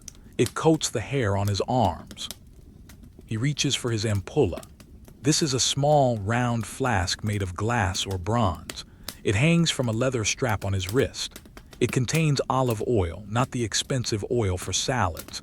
This is the coarser oil, green gold, thick. Cassius pulls the stopper, pop. He tilts the flask into his cupped palm. The oil flows. It is viscous. It moves slowly like liquid gold. It catches the afternoon sun. He rubs his hands together. Slap. Rub. Rub. The oil warms up instantly between his palms. He begins to apply it to his arms. He rubs the oil into his skin. He works it into the muscles of his forearm, the flexors, the extensors. He presses his thumb into a knot of tension near his elbow. He pushes. He holds. He releases. The oil mixes with the dust on his skin. It turns into a dark, shiny paste. This is the Roman soap. The oil binds to the dirt. It lifts it away from the body. He moves to his shoulders. He reaches back. He massages the deltoid. The motion is slow and circular. Rub, press, circle. He closes his eyes. The sensation of the warm oil and the massage is hypnotic. The tension of holding the heavy shield all day begins to melt away. The muscle fibers relax. The blood flows. Now the tool. He picks up his strigil. This is the defining tool of the Roman bath. It is a curved blade made of bronze. It looks like a sickle, but the edge is blunt, not sharp. The handle is looped metal. It is an elegant shape, a smooth curve designed to fit the contours of the human body. The bronze is warm from sitting in the sunlight. Cassius places the edge of the strigil against his forearm. He angles it slightly. He pulls, scrape. It is a wet, metallic sound. The bronze blade glides over his oil-slicked skin. It collects the oil, the dirt, and the sweat in the curved channel of the blade. It acts like a squeegee. He reaches the end of his arm. He flicks the strigil. Splat. A glob of the dark mixture, called gloios, hits the ground. The earth absorbs it. He goes back to the top of his arm. He scrapes again. Scrape. Long, smooth strokes from the elbow to the wrist, from the shoulder to the elbow. He is revealing the clean skin underneath. The skin glows. It is pink and fresh. The bronze shines. This process is not fast. It cannot be rushed. If you press too hard, you scratch the skin. If you press too light, you leave the dirt. It requires a steady, consistent pressure. Scrape, flick, scrape, flick. Listen to the rhythm. It is the sound of self-care. Other soldiers are doing the same nearby, a chorus of scraping, scritch, splat, scritch, splat. It is a communal grooming ritual, like lions licking their fur. They do not talk much. They are focused on the sensation. The feeling of the metal on the skin is distinct. It is firm. It is defining. After the scraping, the rinsing. Cassius takes a large sponge, a natural sea sponge full of holes and rough texture. He dips it into a bucket of water. The sponge absorbs the water. It becomes heavy and swollen. He lifts it over his head. He squeezes, sploosh. The water cascades down his chest. It is cool but not freezing. The sun has taken the edge off the chill. It washes away the last of the oil film. The water runs down his back in rivulets. He shivers slightly, a pleasurable shiver. He wipes his face with the sponge. The rough texture exfoliates his cheeks. He breathes in the smell of the wet sponge. Brine, salt, the ocean, a scent of a faraway home brought to the middle of a forest. He reaches for his towel, a lentium. It is rough linen, unbleached, beige. He rubs himself dry. The friction warms his skin again. He is clean. He feels lighter. The dust of the day is gone. The weight of the armor is a memory he puts on his tunic. It feels soft against his clean skin. He sits down on the bench. He does not move. He just sits. He lets his body adjust to the new state of cleanliness. He watches the water dry on the stones at his feet, disappearing patches of dampness. Shrinking, vanishing. Nearby, in the shade of a wagon, two other soldiers have set up a board game. La Tranquility, the game of mercenaries. It is a strategy game, a grandfather to chess or checkers. The board is scratched into the top of a wooden crate, a grid of squares. The pieces are stones. One player has white pebbles. The other has black pebbles, pieces of charcoal or dark stone. The game is slow. It mimics war, but without the noise. The goal is to surround the enemy's piece with two of your own. Capture. The soldier with the white stones hovers his hand over the board. He thinks. He picks up a stone. He places it. Click. Stone on wood. He waits. The opponent looks at the board. He rubs his chin. He does not hurry. The afternoon is long. He picks up a black stone. He slides it across the wood. Shhhhk. He captures a white stone. He removes it from the board. He places it in a small pile on the side, the pile of dead stones. They play in silence. The only sounds are the click of the stones and the buzzing of a bee. The bee is investigating a drop of oil spilled on the ground. It hovers. It lands. It walks on the oil. It decides it is not a flower. It flies away. The light is getting richer now. The amber is turning to orange.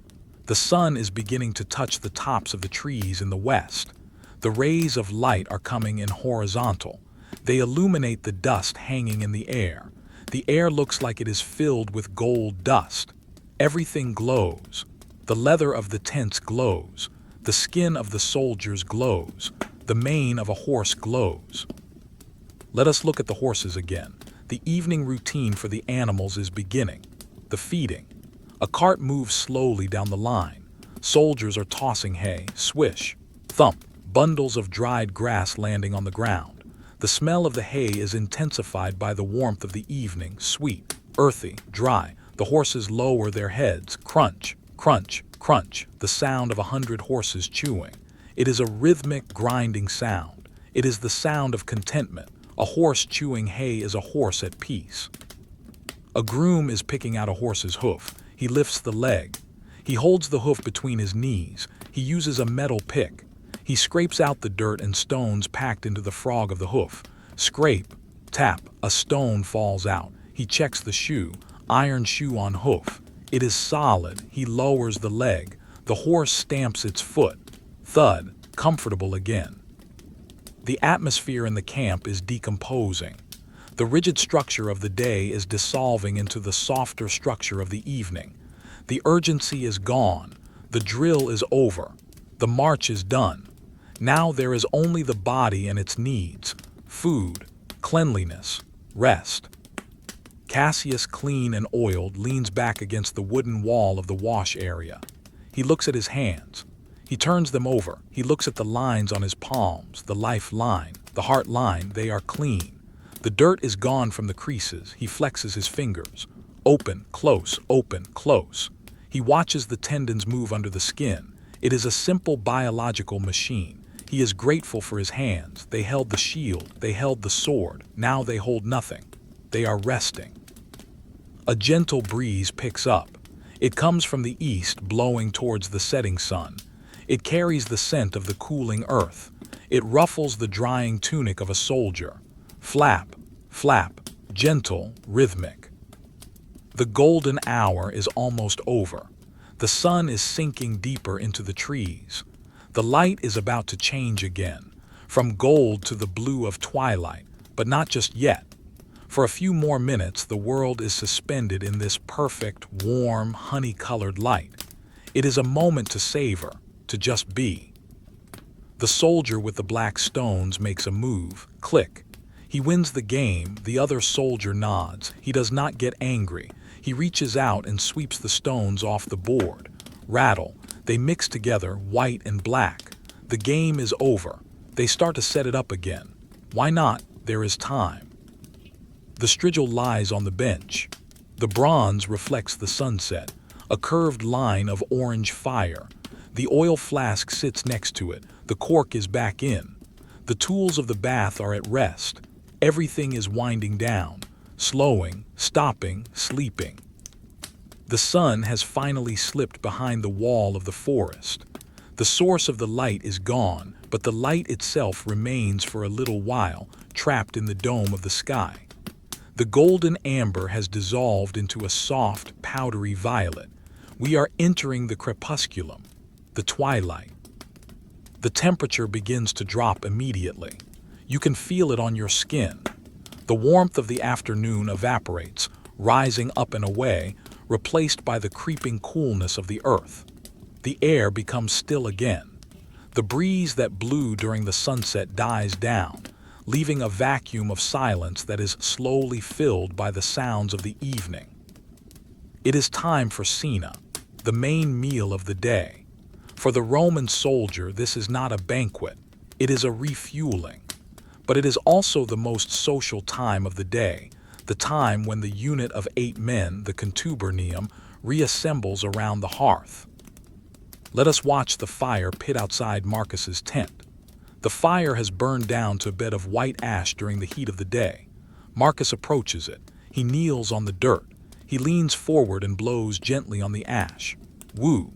The gray dust flies away, revealing a tiny heart of glowing red coal underneath. It has survived the day. He feeds it. He places a handful of dry pine needles on the coal. They smoke for a second. White, aromatic smoke. Then F-whoomp. A small yellow flame bursts into life. It is hungry. He adds small twigs, birch twigs they catch easily. Snap. Crackle, he adds larger sticks. Oak, dense and slow burning. The fire grows. It becomes a living thing, a cone of orange light in the gathering blue dusk. Above the fire, he sets up the tripod. 3 iron legs joined at the top. From the center hangs a hook. He takes the bronze spatula, the cooking bucket. It is dented from years of campaigning. It is black with soot on the outside, but scrubbed clean on the inside. He fills it with water from a leather skin. Glug, glug, glug. He hangs the pot on the hook. The weight pulls the tripod tight. The water sits over the flames. The fire licks the bottom of the pot. Now the waiting begins. The preparation of the meal is slow and methodical. Tonight it is pools, the staple grain porridge, but tonight they will add flavor. Marcus takes a piece of lardum, cured pork fat, bacon. It is a slab of white fat with a streak of pink meat. He places it on a wooden board. He takes his knife. He cuts the fat slice. The knife is sharp. It goes through the fat easily. He cuts it into small cubes. Chop, chop, chop.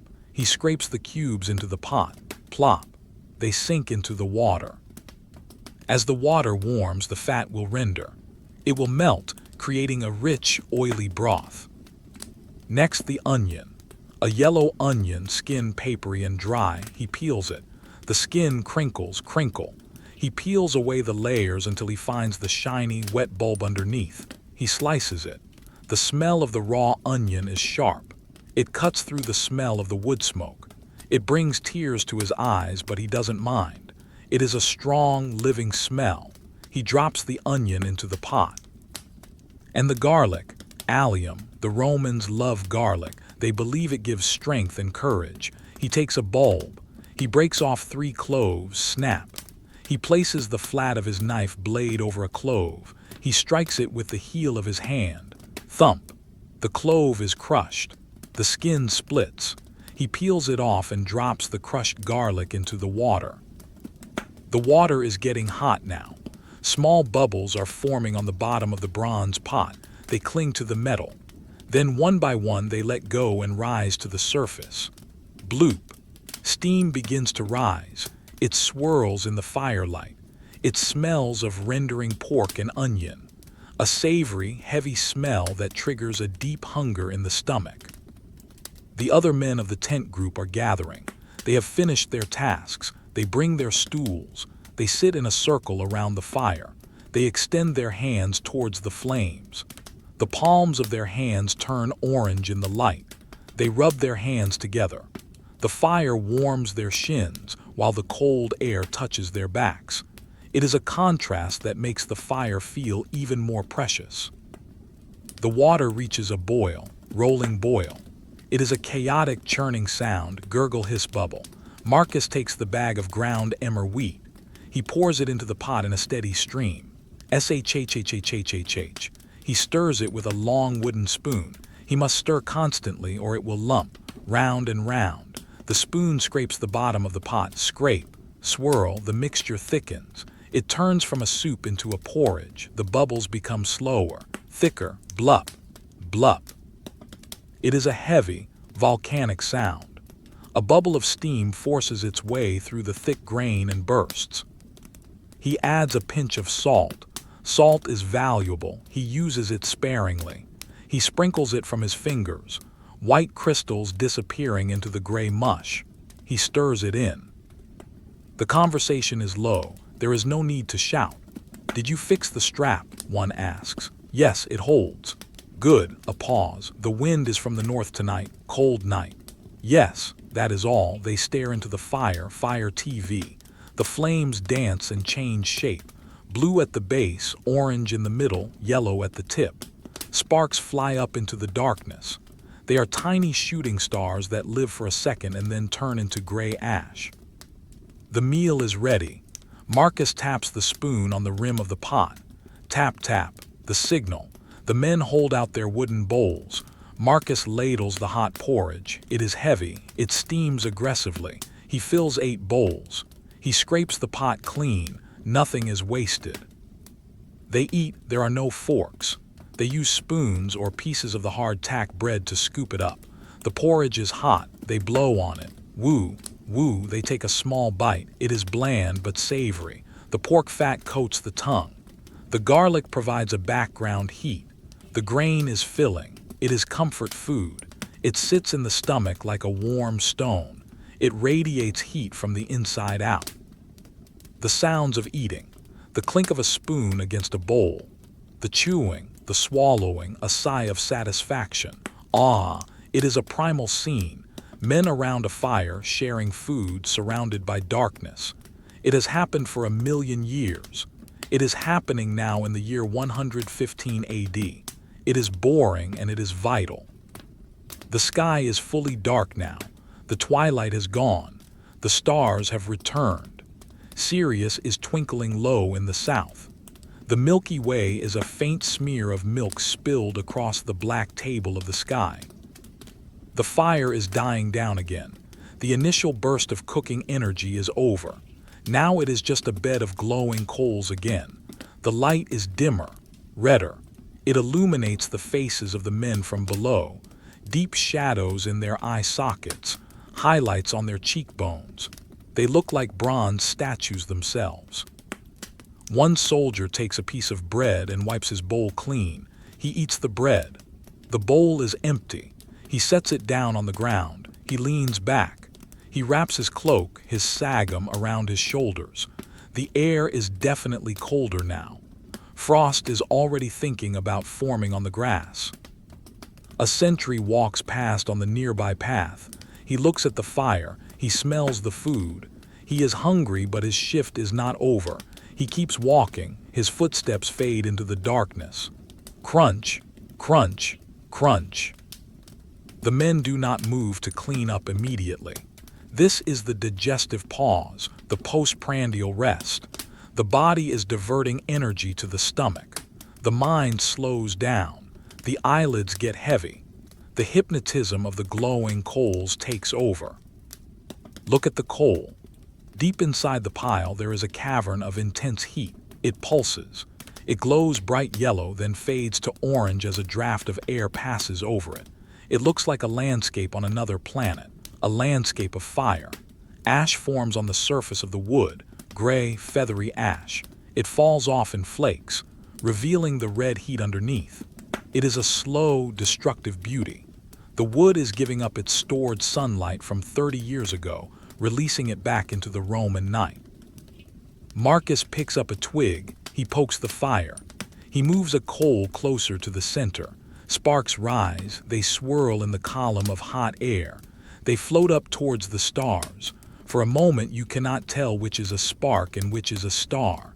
Then the spark goes out, and the star remains. The camp is settling down for the second time in 24 hours, but this is different from the morning quiet. This is the evening quiet. It is a tired quiet, a satisfied quiet. The work is done. The belly is full. The armor is off.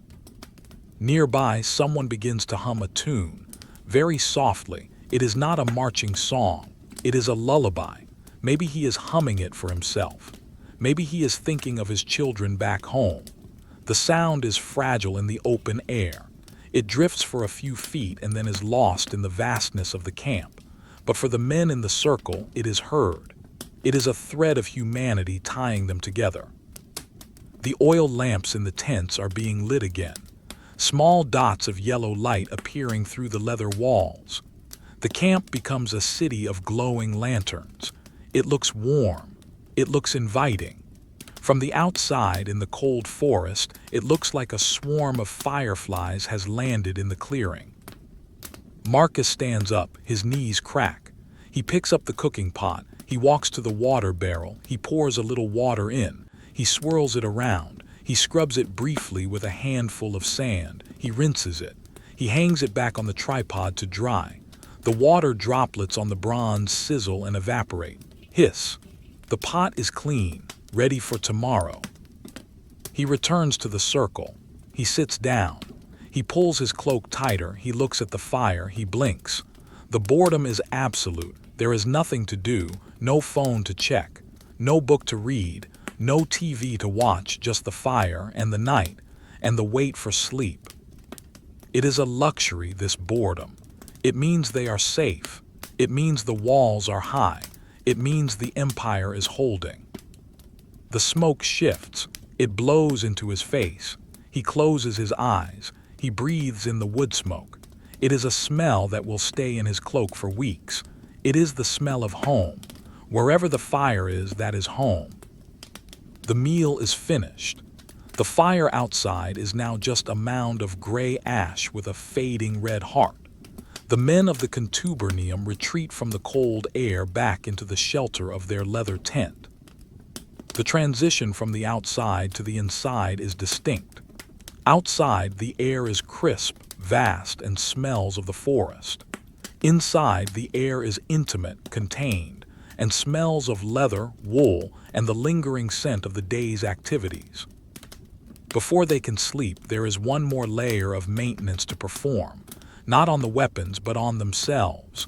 The Roman soldier is fastidious. He knows that rot in the mouth is as dangerous as rust on the blade. It is time for the cleaning of the teeth. There are no plastic brushes here, no minty paste. There is only charcoal and linen. Watch Marcus. He reaches into a small pouch. It is filled with a black powder. It is crushed charcoal, perhaps mixed with a little powdered pumice stone or oyster shell. He dips his finger into the pouch. The tip of his finger turns black. He wets it with a drop of water. He lifts his finger to his mouth. He rubs the black powder against his teeth. Rub, rub, rub. It is a gritty sensation. The charcoal is abrasive. It scours the enamel. It tastes of nothing really. Just a dry, burnt, earthy taste. He works methodically. The front teeth, the back molars. He massages the gums. The sound is a soft, wet friction. Schwa, schwa. He takes a sip of water from his cup. He swishes it around his mouth. Swish, swish, swish. He steps outside the tent flap for a second. He spits into the drainage ditch that runs along the side of the tent. 2. The water is black. It carries away the debris of the day's food. He runs his tongue over his teeth. They feel smooth. They feel clean. He wipes his mouth with his hand. He is ready for the night. Inside the tent, another soldier, Lucius, is engaging in a different kind of quiet activity. He is writing a letter. He is sitting cross-legged on his straw mat near the single oil lamp that illuminates the interior. He does not have paper. He does not have parchment, that is too expensive for a common soldier. He has thin slivers of wood, tilia, lime wood, or perhaps birch.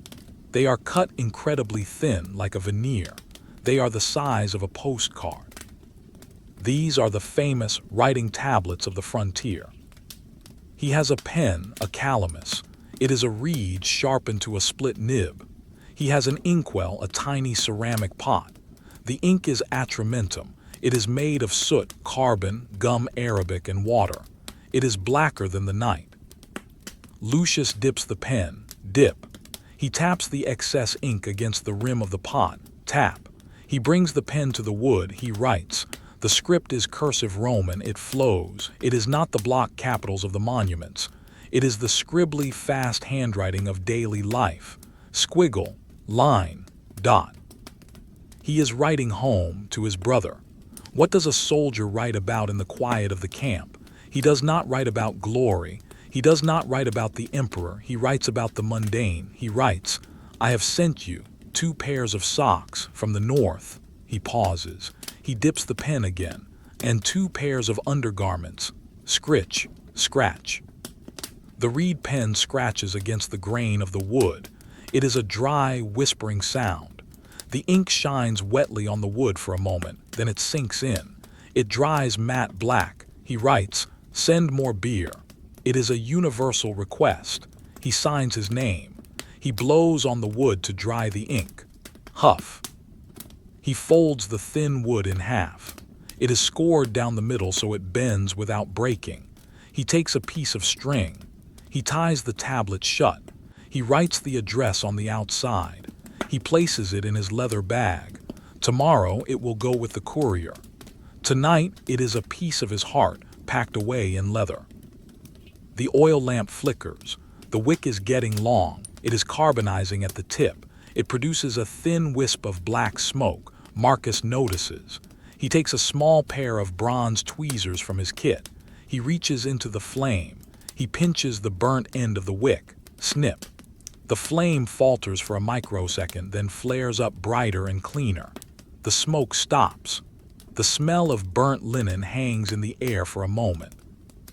The tent is getting warmer. The 8 men are all inside now. Their body heat is trapped by the leather walls. The temperature is rising to a comfortable level. It is a humid warmth. The smell is human, wool, leather, breath, unwashed hair. To a modern nose, it might be strong. To them, it is the smell of safety. It is the smell of the pack. One soldier is attending to his feet. This is the most critical maintenance of all. He has marched 20 miles today. He sits with his foot on his knee. He inspects the sole. The skin is thick yellow callus. It is as hard as shoe leather, but he looks for cracks. A crack in the heel can cripple a man. He finds a dry patch. He takes a small jar of tallow animal fat. He scoops out a dollop. It is white and greasy. He rubs it into his heel. Rub, rub. The warmth of his hand melts the fat. It soaks into the rough skin. He massages the arch of his foot. He presses deep with his thumbs. He works out the stiffness of the march. He sighs. It hurts, but it feels good. He puts on a clean pair of wool socks. The socks his mother sent him. They are soft. They are warm. His feet are happy. The mood in the tent is sleepy. The conversation has died out completely. There is only the sound of movement, the shifting of bodies on straw, the folding of a tunic, the clinking of a buckle being undone. The lamp is the focal point. It is a small clay bowl with a handle. It sits on a wooden box in the center of the tent. The flame is the sun of this tiny universe. It casts long, dancing shadows on the sloping walls. Look at the shadow of Lucius's head. It is huge on the tent wall. When he moves, the shadow moves. It looks like a giant watching over them. Outside, the wind has picked up slightly. It brushes against the tent. Swish shhh. The leather walls breath in and out. The tent is a lung. Inside, the men are the oxygen. Marcus prepares his bed again. He unrolls his sagum cloak. He fluffs the straw mat. It has been flattened by his weight the night before. He tries to mound it up in the middle. He kicks it with his heel. Thump. He spreads the wool. He takes off his tunic. He sleeps in his undertunic, a lighter linen garment. He crawls under the cloak. He pulls it up to his chin. The wool scratches his neck. He ignores it. He wiggles his hips to make a hollow in the straw. He finds the spot, the sweet spot. He settles. The other men are doing the same. One by one, they lie down. One by one, they become still shapes on the floor. The standing figures become horizontal mounds. Now only the lamp is left. It is Lucius's turn to put it out. He waits until everyone is settled. He looks at the flame one last time. It is a tiny miracle of chemistry, oil becoming light. He leans forward. He cups his hand behind the flame to protect the tent wall. He blows. PFWH. Darkness, instant, absolute. The orange glow on the retina fades to purple, then to black. The tent is now a capsule of night. For a few moments the silence is total. Then the breathing begins to become audible. The slow, steady inhalation of tired men. In, out, in, out. Outside, the camp is undergoing its own transition. The night sentries have taken their posts. The first watch of the new night has begun. The cycle has restarted. The water clock is dripping again. The stars are rotating again. The moon is rising again. But inside the tent, time has stopped. There is no clock, there is no schedule. There is only the straw and the sleep. Marcus lies on his back. He stares up into the darkness. He cannot see the roof of the tent, but he knows it is there. He listens to the wind. He thinks about his boots. Are they dry? Yes. He thinks about the porridge. It was good. He thinks about the charcoal on his teeth. He runs his tongue over them again. Smooth. His thoughts become slower. They lose their connection to each other. Boots, fire, river, blue. He is drifting. The hard ground presses against his shoulder blades. He does not fight it. He sinks into it. The earth is holding him up. He is safe. A cricket starts to chirp just outside the leather flap. Chirp, chirp, chirp. It is a rhythmic, monotonous sound. It acts like a metronome for sleep. Chirp, sleep, chirp, sleep. The boundaries of his body seem to dissolve. He is no longer a soldier. He is no longer Marcus. He is just a warm point of consciousness in a cold night. The day is gone. The history books are closed. The legion sleeps. The night has returned to the camp, but the sky has changed. The clear, star-studded canopy that watched over the soldiers the previous night has been replaced. A bank of low, heavy clouds has rolled in from the west, sliding over the forest like a gray lid closing on a box. The air pressure has dropped. You can feel it in your ears. The crisp, biting cold of the clear night has been replaced by a damp, heavy coolness. The wind has stopped completely. The camp is held in a breathless hush, waiting for the weather to break. We are outside the tents, standing in the middle of the Via Principalis. The ground is dry and dusty from the day's sun. Listen. Tap. A single drop of rain hits the dry dust. It creates a tiny crater. The dust puffs up for a microsecond and then turns to mud. Tap. Another drop. This one hits the leather roof of a tent near us.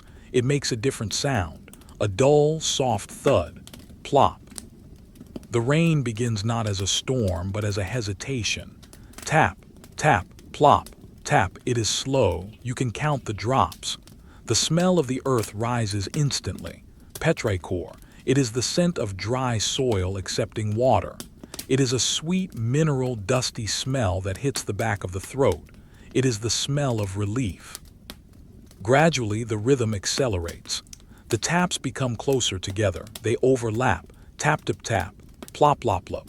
The sound of the rain hitting the thousands of leather tents creates a unique acoustic environment. It is not the sharp, tinny sound of rain on a metal roof. It is a soft, drumming sound, like fingers drumming on a tight drum skin. Thrum, thrum, thrum. It is a white noise that blankets the entire world. It washes away the sound of the distant wolf. It washes away the sound of the sentry's footsteps. There is only the rain. Let us move to the ramparts, to the wall.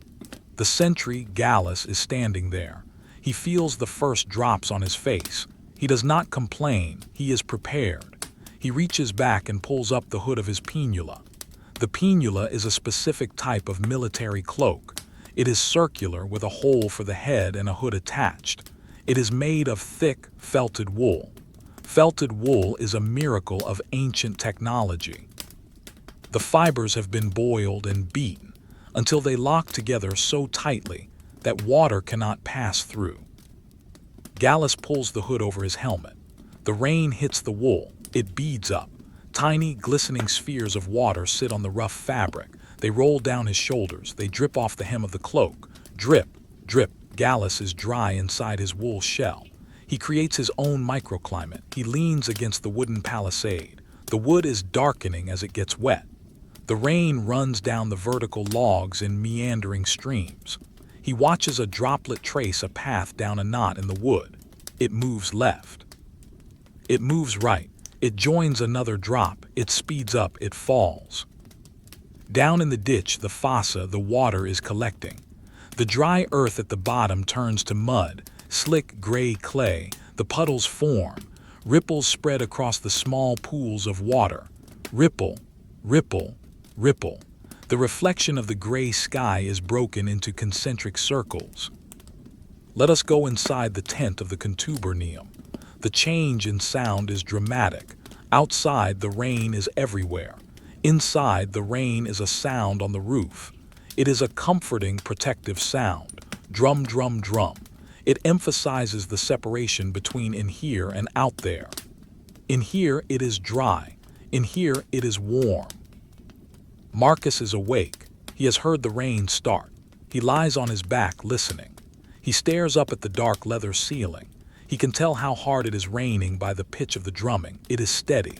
It is a soaking rain. He smiles in the dark. Rain means no dust tomorrow. Rain means the air will be clean. Rain means the enemy will not attack. Who attacks in the rain? He pulls his dry wool cloak tighter around his shoulders. The contrast makes the warmth feel richer. To be warm is good. To be warm while it is raining outside is a luxury. He listens to the water running off the tent. The Romans designed their tents with steep slopes. The water gathers and runs down the sides. It falls into the small trench dug around the tent base. Trickle, gurgle, the engineering works. The floor inside remains dry. The straw remains dry. The system holds. One of his tent mates, a young soldier named Valens, shifts in his sleep. He murmurs. The sound of the rain has entered his dream. Perhaps he is dreaming of a waterfall. He relaxes deeper into the straw. The rhythmic drumming acts as a lullaby. It is a constant, steady frequency. It smooths out the brain waves. Let us drift over to the horium, the granary. The roof here is made of wooden shingles or perhaps tiles. The sound is different, click-clack patter, sharper, harder. The rain washes the dust off the roof. It pours off the eaves in sheets. A curtain of water falls around the building. Underneath the granary in the raised crawl space, it is bone dry. A stray cat has taken refuge there. It sits on a dry beam, watching the curtain of rain. Its tail is wrapped around its paws. It blinks slowly. It is content to wait. The mouse it was hunting is also hiding. The truce of the rain. The camp streets are turning into mud. The dust we saw earlier is becoming a paste, but the streets are cambered, curved, so the water runs to the sides. It flows into the gutters. The gutters flow into the main drains. The main drains flow to the river. Even the water is organized. It follows the path laid out by the engineers. It flows silently, carrying the debris of the day away. Back at the smithy, the charcoal pile is covered with a tarp of leather. The rain hits the tarp. Thud, thud. The charcoal underneath remains dry and black, waiting for the morning fire. The anvil is wet. The iron face is slick with water. It reflects the gray clouds. A drop hits the anvil. Pink. a tiny, high-pitched metallic sound, the only musical note in the night. The smell of the camp changes. The smell of smoke is pushed down by the rain. The smell of wet wool rises. It is a heavy animal scent. It smells of sheep and oil, the smell of wet leather. It smells of tannin and oak bark.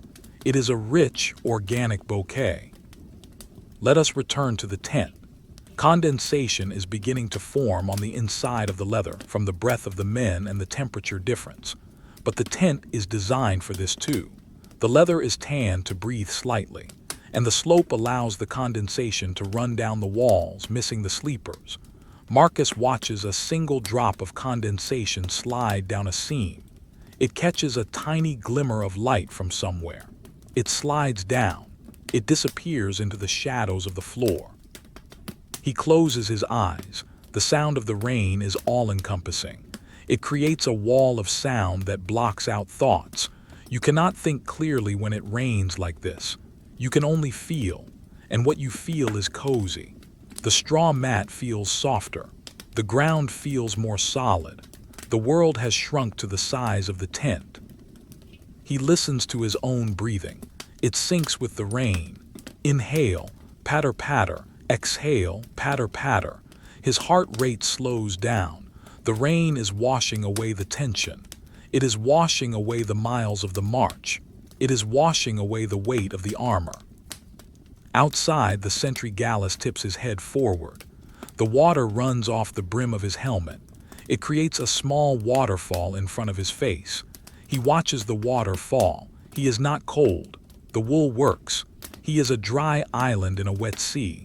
He feels a strange kinship with the rain. It is relentless, just like the Legion. It keeps going. Drop after drop, soldier after soldier. The night deepens. The rain settles into a steady, long-term soaking. It is not going to stop soon, and that is fine. There is nowhere to go. There is nothing to do. Just lie here. Just listen. Just sleep. The sound wraps around you like a heavy blanket. Thrum, thrum, thrum. It vibrates in your bones. It is the sound of the planet breathing. The camp sleeps under the water, safe, dry, resting. The rain has stopped. It did not end abruptly, but faded away, the drumming on the tent roof slowing down until it became a sporadic tapping, and finally nothing. The silence that follows a heavy rain is profound. It is heavier than the silence before the rain. The world feels washed out, scrubbed clean and muted. We are standing in the intervallum, the wide space between the tents and the rampart walls. The ground here has transformed. The dust is gone. The hard-packed earth has softened. There are puddles now, dark, still pools of water sitting in the depressions of the ground. Because the clouds are breaking apart overhead, a single star appears. Look at the puddle. In the center of the muddy water, a single star is reflected. It is a tiny point of absolute white light in a sea of black liquid. It does not move. It is perfectly framed by the mud. The air is saturated with moisture. Humidity is at 100%. If you breathe in, the air feels thick and cool in your lungs. It smells of wet wood. The palisade logs are soaked. The bark is black and swollen with water. It smells of wet leather. The tents are heavy with it. It smells of the forest floor, a scent of decaying leaves and rich soil brought in by the wind. Listen to the aftermath of the rain. The trees are dripping. Drip, plop. A drop falls from a pine needle high above. It falls 50 feet. It hits a tent roof. Thud, a soft, dull sound, then silence. Then another drop from a different branch. Drip, splat. This one hits a stone, a sharper sound. The rhythm is chaotic and slow. It is nature clearing its throat. Let us move to the Via Sagularis, the perimeter road. The sentry Gallus is still there. He shakes his cloak. Flap. A spray of water flies off the heavy wool. He lowers his hood. The air feels cold on his neck, but it is refreshing. He wipes water from his face. He looks down at his boots, his caligae. They are caked in mud. The leather straps are dark and soaked. The mud is thick clay. It clings to the hobnails. When he shifts his weight, the mud makes a suction sound. squelch. It is a sticky, wet sound. The mud holds him to the earth. He leans his spear against the wall. He checks the head of the spear. Water beads on the iron. He wipes it with his thumb. He doesn't want rust. He dries his hand on his dry tunic underneath the cloak. He is diligent. Even in the dark, even in the damp, he cares for the metal. Let us go deeper into the camp, to the tool storage. The legions are not just warriors, they are builders. They carry heavy tools. Find the dalabra, it is the pioneer's axe, a pickaxe on one side, a broad axe blade on the other. It is a heavy, brutal tool used for digging ditches and chopping trees. It hangs in a leather sheath on a rack. The sheath is wet from the blowing rain, but inside the iron is coated in grease. Mutton fat. The grease repels the moisture. Think of the grease sitting on the cold iron. Thick, white, protective. It is a barrier against the elements. The tool sleeps in its greasy cocoon, safe from the oxidation of the night. Nearby is a basket of modii, baskets used for moving earth. They are made of woven willow. They are damp now. The willow wood has expanded. The weave is tight. They smell of wet basketry, a woody riverbank smell. A spider has hidden inside one of the baskets to escape the rain. It is curled up in a ball in the corner of the weave.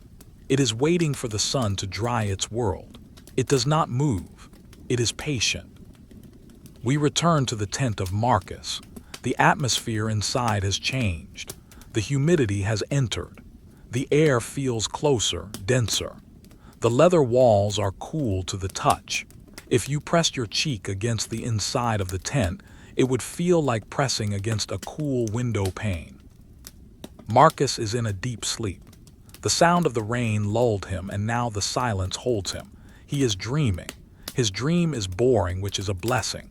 He is dreaming of a field in Italy. He is walking through wheat. The wheat is tall and golden. He brushes his hands against the stalks. Swish, swish. The sun is warm in the dream. There is no rain in the dream. He is just walking. There is no destination, just the endless field and the blue sky. It is a dream of peace. His breathing is slow. Inhale, exhale. A tiny puff of mist forms with each exhale now. The temperature has dropped enough for him to see his breath if he were awake, but he is not. The mist rises, curls, and vanishes. The soldier next to him, Valens, has kicked off his cloak in his sleep. He gets cold. Instinctively, without waking, he reaches out. He finds the heavy wool. He pulls it back up. He tucks it under his chin. He sighs. MMMPH. He burrows back into the straw. The straw rustles softly, crinkle. Then stillness returns. The ground beneath them is slowly absorbing the water from the trenches outside. The earth is drinking, but the tent floor remains dry. The engineering holds. The hard-packed clay acts as a seal. Let us float outside again and look at the fabric of the camp. The ropes, the funds, they are made of hemp fibers twisted together. When hemp gets wet, it tightens. The ropes holding the tents are taut. They are singing with tension. If you plucked one, it would make a low bass note, thrum.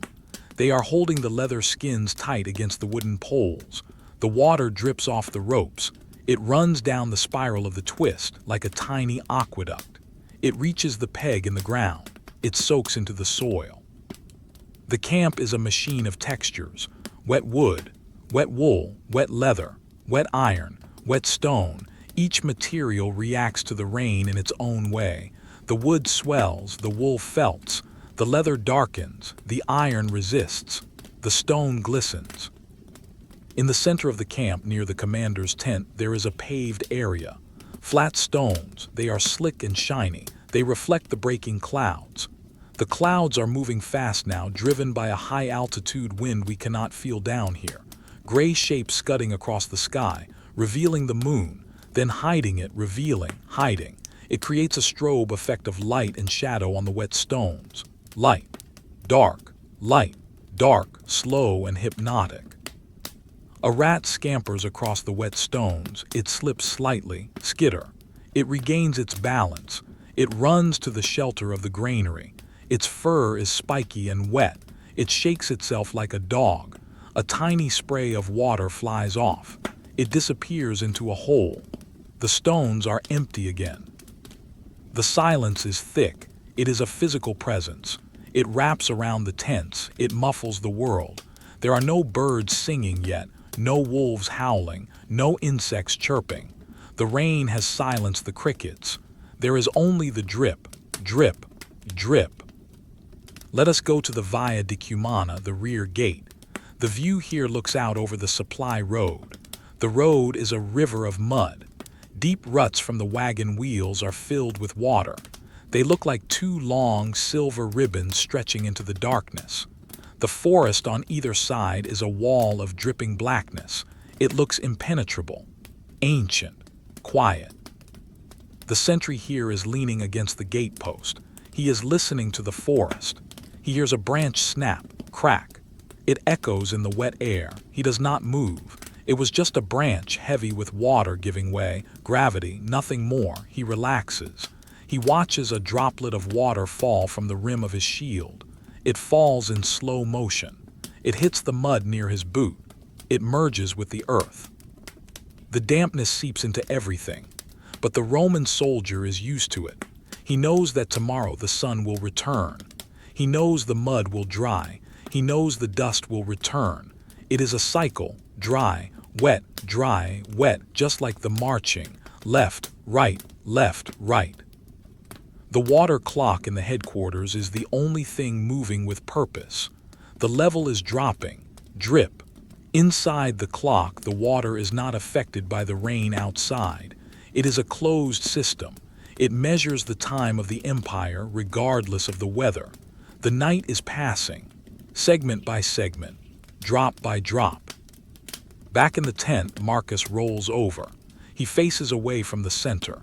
He faces the leather wall. He can smell the damp hide. It smells like a wet animal. It is not unpleasant. It is organic. He breathes it in. He is warm in his wool cocoon. His feet are warm. His hands are warm. He is suspended in the comfort of the dry space amidst the wet world. The dream changes. He is no longer in the wheat field. He is sitting by a fire, but the fire makes no sound. It just warms him. A silent dream fire. It flickers gently. He stares into the flames. His mind is blank, empty, resting. The rain has stopped, but the world is changed. It is softer. It is quieter. It is cleaner. And in this clean, dark, dripping silence, the Legion sleeps deeper than ever. The night has moved past the disturbance of the rain. We are now drifting in the vacuum of the late hours, somewhere in the transition between the third and fourth watch. The camp has absorbed the moisture, and now it settles back into a heavy, damp slumber. We are inside the Principia, the headquarters building. Throughout the night, a single oil lamp has been burning on the commander's table. It is a bronze lamp shaped like a foot, a whimsical Roman design, but the oil is finite. Watch the flame. It has been steady for hours, a small, unwavering tongue of yellow light. Now it begins to struggle. The level of the olive oil in the reservoir has dropped below the intake of the wick. The wick is dry. The flame shrinks. It turns blue at the base. It flickers. PHH hut. It flares up one last time, consuming the carbon on the linen tip. Then it vanishes. The darkness that follows is instant and total. The afterimage of the flame lingers on the retina for a moment, a ghost of light in the shape of a teardrop, and then fades into the gray nothingness. A thin trail of smoke rises from the nozzle of the lamp. It curls up into the darkness. It smells of burnt olives and soot. It is the smell of an ending. The room is now fully asleep. The objects on the table, the maps, the stylus, the cup, are swallowed by the shadow. They lose their shape. They exist only as memory. Outside, the air has a new quality. The rain has washed the dust out of the sky. The clouds are parting more fully now, revealing patches of the cosmos. The air is incredibly clear. If you breathe in, it feels sharp. It chills the inside of your nose. It is clean, pure. It is the best air of the night. Let us move to the area near the Porta Sinistra, the left gate. This is where the camp dogs often gather.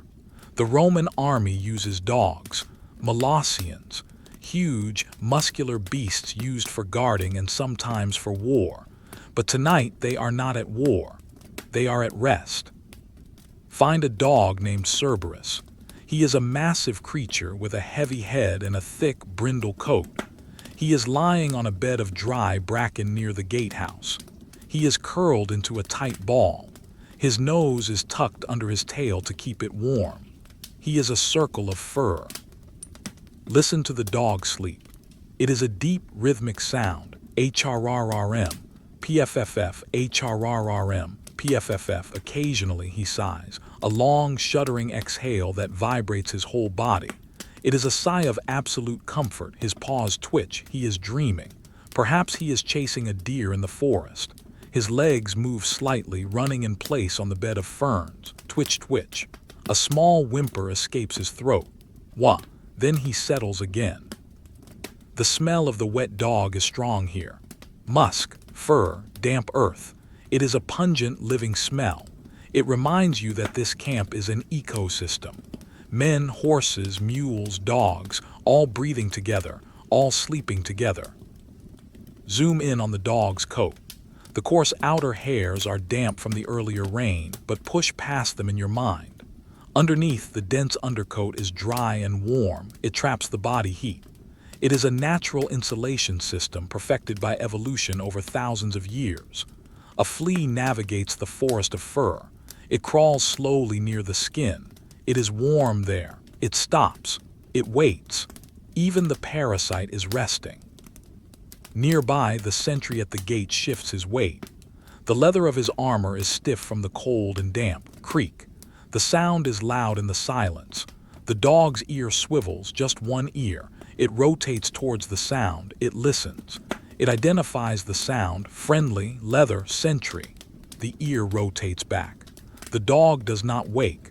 The trust between the man and the animal is absolute. Let us drift away from the gate and towards the drainage channels again. The water from the rain has mostly drained away, but the main channel is still flowing. The Romans were masters of water. Even in a temporary camp, they dug drainage. Listen to the water leaving the camp. It flows through a wooden sluice gate. Gurgle, rush, gurgle. It carries the waste away. It carries the mud away. It is a cleansing sound, continuous, unstoppable. The channel is lined with timber. The wood is slick with algae, green and slimy. A frog sits on the edge of the wood. It is moist and happy. The rain was a gift for the frog. It sits perfectly still. Its throat pulses, bloop, bloop. It watches the water flow. It has no concept of time. It only knows wet and dry, and now is wet. Back in the tent of the contubernium, the temperature has stabilized. The initial chill of the rain has been countered by the body heat of the 8 men. It is a cozy, humid warmth. The condensation on the walls has stopped running. It sits there in heavy droplets. Marcus is lying on his side now. He has pulled his knees up. His hand is tucked under his cheek. The wool of his cloak is scratchy, but he doesn't feel it anymore. His skin has desensitized to the texture. It just feels like warmth. He is in the phase of sleep called slow wave sleep. His brain waves are long and slow. His heart rate is at its lowest point of the night. Thump, thump, thump. His blood pressure is low. His muscles are totally relaxed. The tension of holding the shield, of marching, of digging, it is all gone. His body is repairing itself, fixing the micro-tears in the muscle fibers, replenishing the energy stores, knitting the bone. It is a silent biological factory of restoration, and it happens on the dirt floor, without a mattress, without a pillow, just the man and the ground. The ground is not just dirt, it is geology. It is layers of sediment deposited over millions of years. Sand, clay, rock. It is solid. It supports him completely. He is anchored to the planet. Imagine the millions of miles of root systems under the camp. The roots of the trees in the forest, the roots of the grass. They are drinking the rainwater that just fell, silent drinking. The water moves up the capillaries of the roots, up into the trees. It is a slow, hydraulic lift, happening right now beneath the sleeping soldiers. The world is busy even when it looks still. The water moves, the blood moves, the sap moves, but it moves quietly.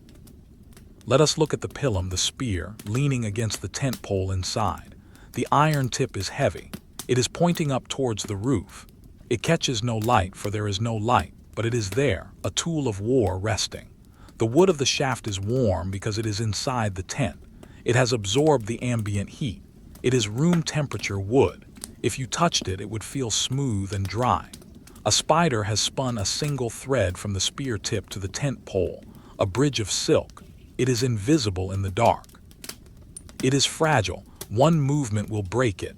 But for now, it holds a tiny connection between the weapon and the shelter. The sentry outside, Gallus, looks up at the sky. The clouds are moving faster now. They are breaking up into islands of gray. The moon is revealed again. It is lower in the sky. It has moved significantly since the rain started. Time has passed. The night is aging. Gallus feels a wave of tiredness. The 3 a.m. dip. His body wants to sleep. His eyes burn. He blinks hard. He shakes his head. He flexes his fingers on the shaft of his spear. He focuses on the physical sensation. The wood is rough. The cold is sharp. He is awake. He is the guardian. He looks at the dog, Cerberus, by the gate. He sees the dark shape of the sleeping animal. He feels a sense of companionship. He is not alone. The dog is there. The moon is there. The water is there. Everything is in its place. The order of Rome holds, even in the mud, even in the dark. The water clock in the headquarters is empty. The officer of the watch will refill it soon. But for this moment, there is no time. The dripping has stopped. The measurement has paused. We are in the gap between the hours. A void of peace, floating, drifting, waiting. The soldier, Marcus, takes a deep breath in his sleep, a long, slow inhale. He holds it for a second, then a long, slow exhale. Hooah! The air leaves his lungs. He sinks deeper into the straw, deeper into the earth, deeper into the boredom. It is a perfect, featureless sleep. No dreams, no pain, no worry, just the black, velvet, heavy nothingness. And it is wonderful. The moon has finally completed its arc. It slips beneath the western horizon, taking its silver light with it.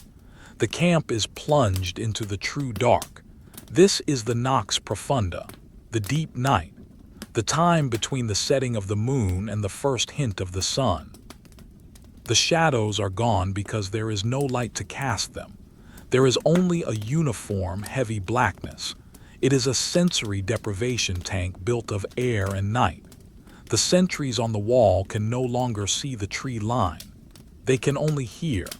They stand with their heads cocked, listening to the breathing of the forest. Let us move quietly to the latrinae, the communal latrines. Earlier we heard the water flowing. Now let us look at the tools. In a Roman camp there is no paper. There is the tersorium or xylospongium. It is a simple tool, a natural sea sponge attached to a wooden stick. They sit in a stone trough or a wooden bucket filled with water and vinegar. Acetum. Float over the bucket. It is dark, but you can smell the sharp, acidic scent of the vinegar. It cuts through the damp night air. The sponges are floating in the liquid. They are porous. Like a honeycomb made of soft, organic material, they have absorbed the liquid. They are heavy and swollen. Focus on a single sponge. It bobs slightly in the water. Bob, bob. It is a humble object. A creature that once lived on the sea floor, now serving the legion in the most basic way. The vinegar is slowly working on the sponge, cleaning it, disinfecting it. It is a silent chemical process. The acid eats away at the bacteria. There is no bubbling, no fizzing, just a silent, microscopic cleaning. The wood of the handle is darkened by the liquid. It has soaked up the vinegar too. It is smooth from the touch of hundreds of hands. Now it rests, floating, soaking, waiting. There is a strange dignity in this. The Roman army is a machine that processes everything: food, land, war, and waste. And even here in the latrine there is a system, a bucket, a liquid, a sponge, order in all things. Let us leave the sharp smell of vinegar and move to the tent of the signifer, the standard bearer. He is a man of high status. He carries the soul of the century. He sleeps apart from the regular soldiers, often in a smaller area of the tent or a separate section. He is asleep now, but his equipment watches over him. The signifer wears a distinctive helmet. It is not just iron. It is covered with the pelt of an animal, a wolf or a bear. The pelt is resting on a wooden stand shaped like a T in the darkness. It looks terrifyingly alive. The head of the wolf has been preserved. The glass eyes catch no light because there is no light, but the shape is there. The ears are pricked up. The snout is long. The teeth are bared in a permanent, silent snarl. The fur hangs down like a cloak. It is stiff with age and treatment. It smells of tallow and cured skin. Touch the fur in your mind. It is coarse, bristly. It is cold. It is the skin of a predator worn by a predator, but now it is just a costume, a shell. Gravity pulls the fur down. It hangs heavy and straight. Underneath the fur is the iron helmet, cold metal hidden by warm-looking fur, a contradiction. Next to the helmet is the signifer's mask. Some standard bearers wore face masks for parades or battle. This one is made of tinned bronze. It is a face of ideal beauty, a Grecian face, smooth cheeks, straight nose, blank eyes. It sits on the chest. It stares into the dark. It has no expression. It cannot sleep. It cannot wake. It just is. A frozen metal face waiting for a human face to fill it. Condensation has formed on the metal cheek. A single tear of water runs down the bronze skin. It looks like the mask is crying, but it is just physics, water and metal, cold and dark. The silence of the signifer's tent is heavy with history. The wolf, the mask, the standard, they are symbols. But at 4:00 a.m., symbols lose their power. They become just objects, matter, atoms, sleeping in the dark. Outside, the ground is changing again. The mud that formed during the rain is beginning to settle. The water is sinking deep into the water table. The surface of the mud is becoming tacky, sticky. If you stepped on it now, it wouldn't splash. It would grip. The earth is drinking the last of the storm. The puddles are shrinking. The reflection of the star we saw earlier is gone, swallowed by the drying earth or hidden by the shifting clouds. We drift back to the main troop lines, to the tent of Marcus. We enter through the flap. The air is thick. The smell of the vinegar from the latrines has not reached here. Here it smells of garum, fish sauce. Someone must have spilled a drop during dinner. It is a salty, savory, umami smell. It mixes with the smell of the wet wool drying on the sleeping men. Marcus has entered the phase of sleep known as REM, rapid eye movement. This is the time of vivid dreams. His eyes are moving back and forth under his closed eyelids. Dart, dart. He is dreaming of building a wall. In the dream, he is lifting a heavy stone. He heaves it up. He places it. It doesn't fit. He lifts it again. It is heavy. His muscles twitch in reality, a microscopic firing of the nerves. His arm jerks. Twitch. He is working in his sleep. Even in his dreams, he is a builder for Rome. The soldier next to him, Valens, is snoring, but it is a soft snore. WHHHSHHH, like the ocean withdrawing from the sand. WHHHSHHH, it is rhythmic. It provides a white noise background for the tent. If it stopped, the silence would be startling. The snore says, I am alive, I am here, we are safe. Let us look at the tent pole, the columen. It is the spine of the shelter. It is made of ash wood. It bears the weight of the heavy, wet leather. It is under compression. Thousands of pounds of pressure pressing down on this one stick of wood. It does not bend, it stands straight, it is rooted in the earth, it pushes back against gravity. It is a silent hero. Without the pole, the tent collapses. Without the pole, there is no shelter. It stands there in the middle of the sleeping men, rigid and reliable. A moth has found its way inside. It is a small, gray moth. It flutters blindly in the dark. Flap, flap, flap. Soft wings hitting the leather, it lands on the face of a sleeping soldier. It walks across his forehead, ticklish legs. The soldier brushes his face with his hand. Swat, a reflex. He does not wake up. The moth flies away. It lands on the pole. It folds its wings. It becomes a triangle of gray dust. It sleeps too. The water clock in the headquarters is being refilled by the officer of the watch. We can hear the water being poured. Splash, gurgle. He pours from a clay pitcher into the bronze bowl. The sound is loud in the dead silence. It sounds like a waterfall, then it stops. The dripping begins again. Drip, drip. Time has been reset. The countdown to dawn continues. The officer rubs his eyes. He sits down on his stool. He wraps his cloak around himself. He is the only conscious mind in the center of the camp. He feels the weight of the responsibility, but it is a quiet weight. He looks at the flame of the new lamp he has lit. He stares into the yellow center. He is mesmerized. He is almost asleep with his eyes open. Trance. Stasis. Let us go to the vallum, the rampart, one last time for this hour. The fog is returning, not the ground mist from earlier, but a high fog. It descends from the tree tops. It wraps the camp in a second layer of insulation. It dampens sound even further. The world is shrinking. The forest is gone. The sky is gone. There is only the camp floating in a gray void. The sentry can feel the moisture on his eyelashes. He blinks. He tastes the fog. It tastes of nothing. Clean water vapor. He is a ghost standing on a wall of wood. He is guarding a city of ghosts. The boredom is profound. It is deep. It is thick. It is heavy. There is absolutely nothing happening, and that is the beauty of it. Peace is just boredom effectively managed. Peace is the absence of events, and tonight there are no events. Only the drying mud, only the floating sponge, only the sleeping wolf pelt, only the dream of the stone wall. Marcus rolls over again. He faces the center of the tent. His hand falls onto the straw mat. His fingers curl into the straw.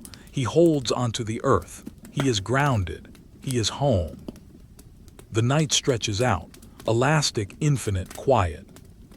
The night has entered the territory of the antilucanum, the hour before the light. The darkness is still absolute, but the quality of the air has changed again. The humidity left by the rain is being pushed away by a new pressure system. The wind has shifted. Earlier it was a damp breeze from the west. Now it comes from the northeast. It is a dry wind, a continental wind. It moves through the camp with a different sound. Before, the wind swished through the wet grass. Now it whistles softly through the gaps in the palisade. Woo! It is a higher pitch, a colder note. Let us seek shelter from this new wind in the Cellopan area. The larder. Every unit has a storage area for their preserved food. Here, time is measured not in hours but in months. This is where the Cassius lives. The cheese. The Romans are masters of cheese. Pecorino. Hard sheep's milk cheese. It is the perfect food for a soldier. It does not rot, it travels, it waits.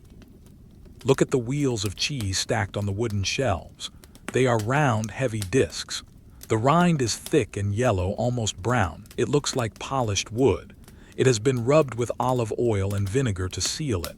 Touch the rind in your mind. It is waxy. It is hard. It is cold.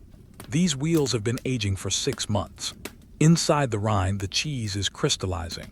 Tiny crunching crystals of salt and protein are forming. It is a slow chemical maturation. The cheese is becoming sharper, harder, more durable. It sits in the dark, becoming itself. The smell in the larder is potent. It smells of concentrated milk, salt, and earth. It is a dense, savory smell. A mouse scuttles along the top shelf. It stops at a wheel of cheese. It sniffs the rind. Sniff, sniff. The rind is too hard. The mouse cannot bite through it. The cheese is a fortress. The mouse moves on, looking for a crumb. There are no crumbs. The larder is swept clean. The mouse retreats. Next to the cheese hangs the rhythm, the salt pork, slabs of cured meat hanging from iron hooks. They are white with fat and streaked with dark red meat. They are covered in a crust of coarse sea salt. Look at the salt crystals. In the dry air of the new wind, the salt sparkles faintly, even in the gloom. The salt is doing its work. It is drawing the moisture out of the meat. Osmosis. A silent cellular process. The water leaves the cells, the salt enters. The meat becomes preserved. It stiffens. It hangs there, heavy and motionless, a pendulum of protein. It does not sway. The air in the larder is still. The salt absorbs the dampness of the room. It keeps the meat dry. It keeps the soldiers fed. It is a boring miracle of chemistry. Salt, time, pork. That is all you need to sustain an empire. Let us go back outside to the Via Quintana.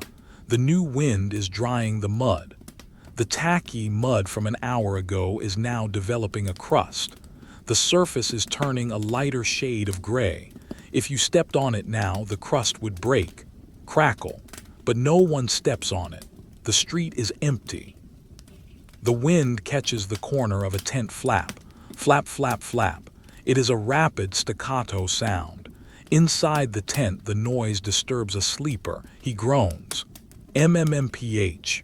He pulls his cloak over his ear. He blocks out the wind. He returns to the void. Let us find the sentry, Gallus, again. He is struggling. This is the hardest moment of the shift. The adrenaline has faded. The cold has settled deep into his bones. The boredom is physically painful. He is experiencing micro-sleeps. Watch him. He is standing upright, leaning on his spear. His eyes are open, but his brain shuts down for a second. Click. He is asleep, standing up. His head drops forward an inch. Nod. The movement snaps him awake. He jerks his head up. He blinks rapidly. I am awake, he whispers to himself. I am awake.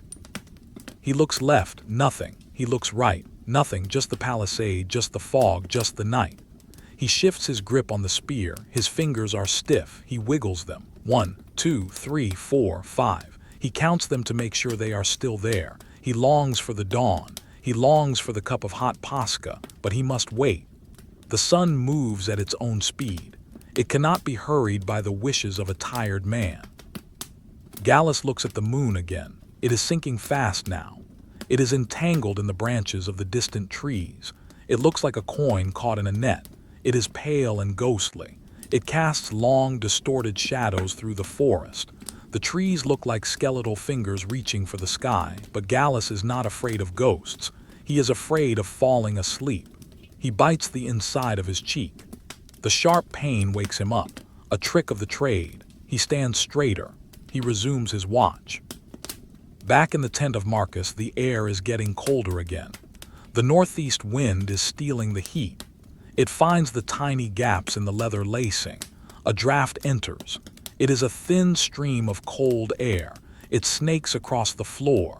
It touches Marcus's exposed nose. He twitches. His body reacts without waking him.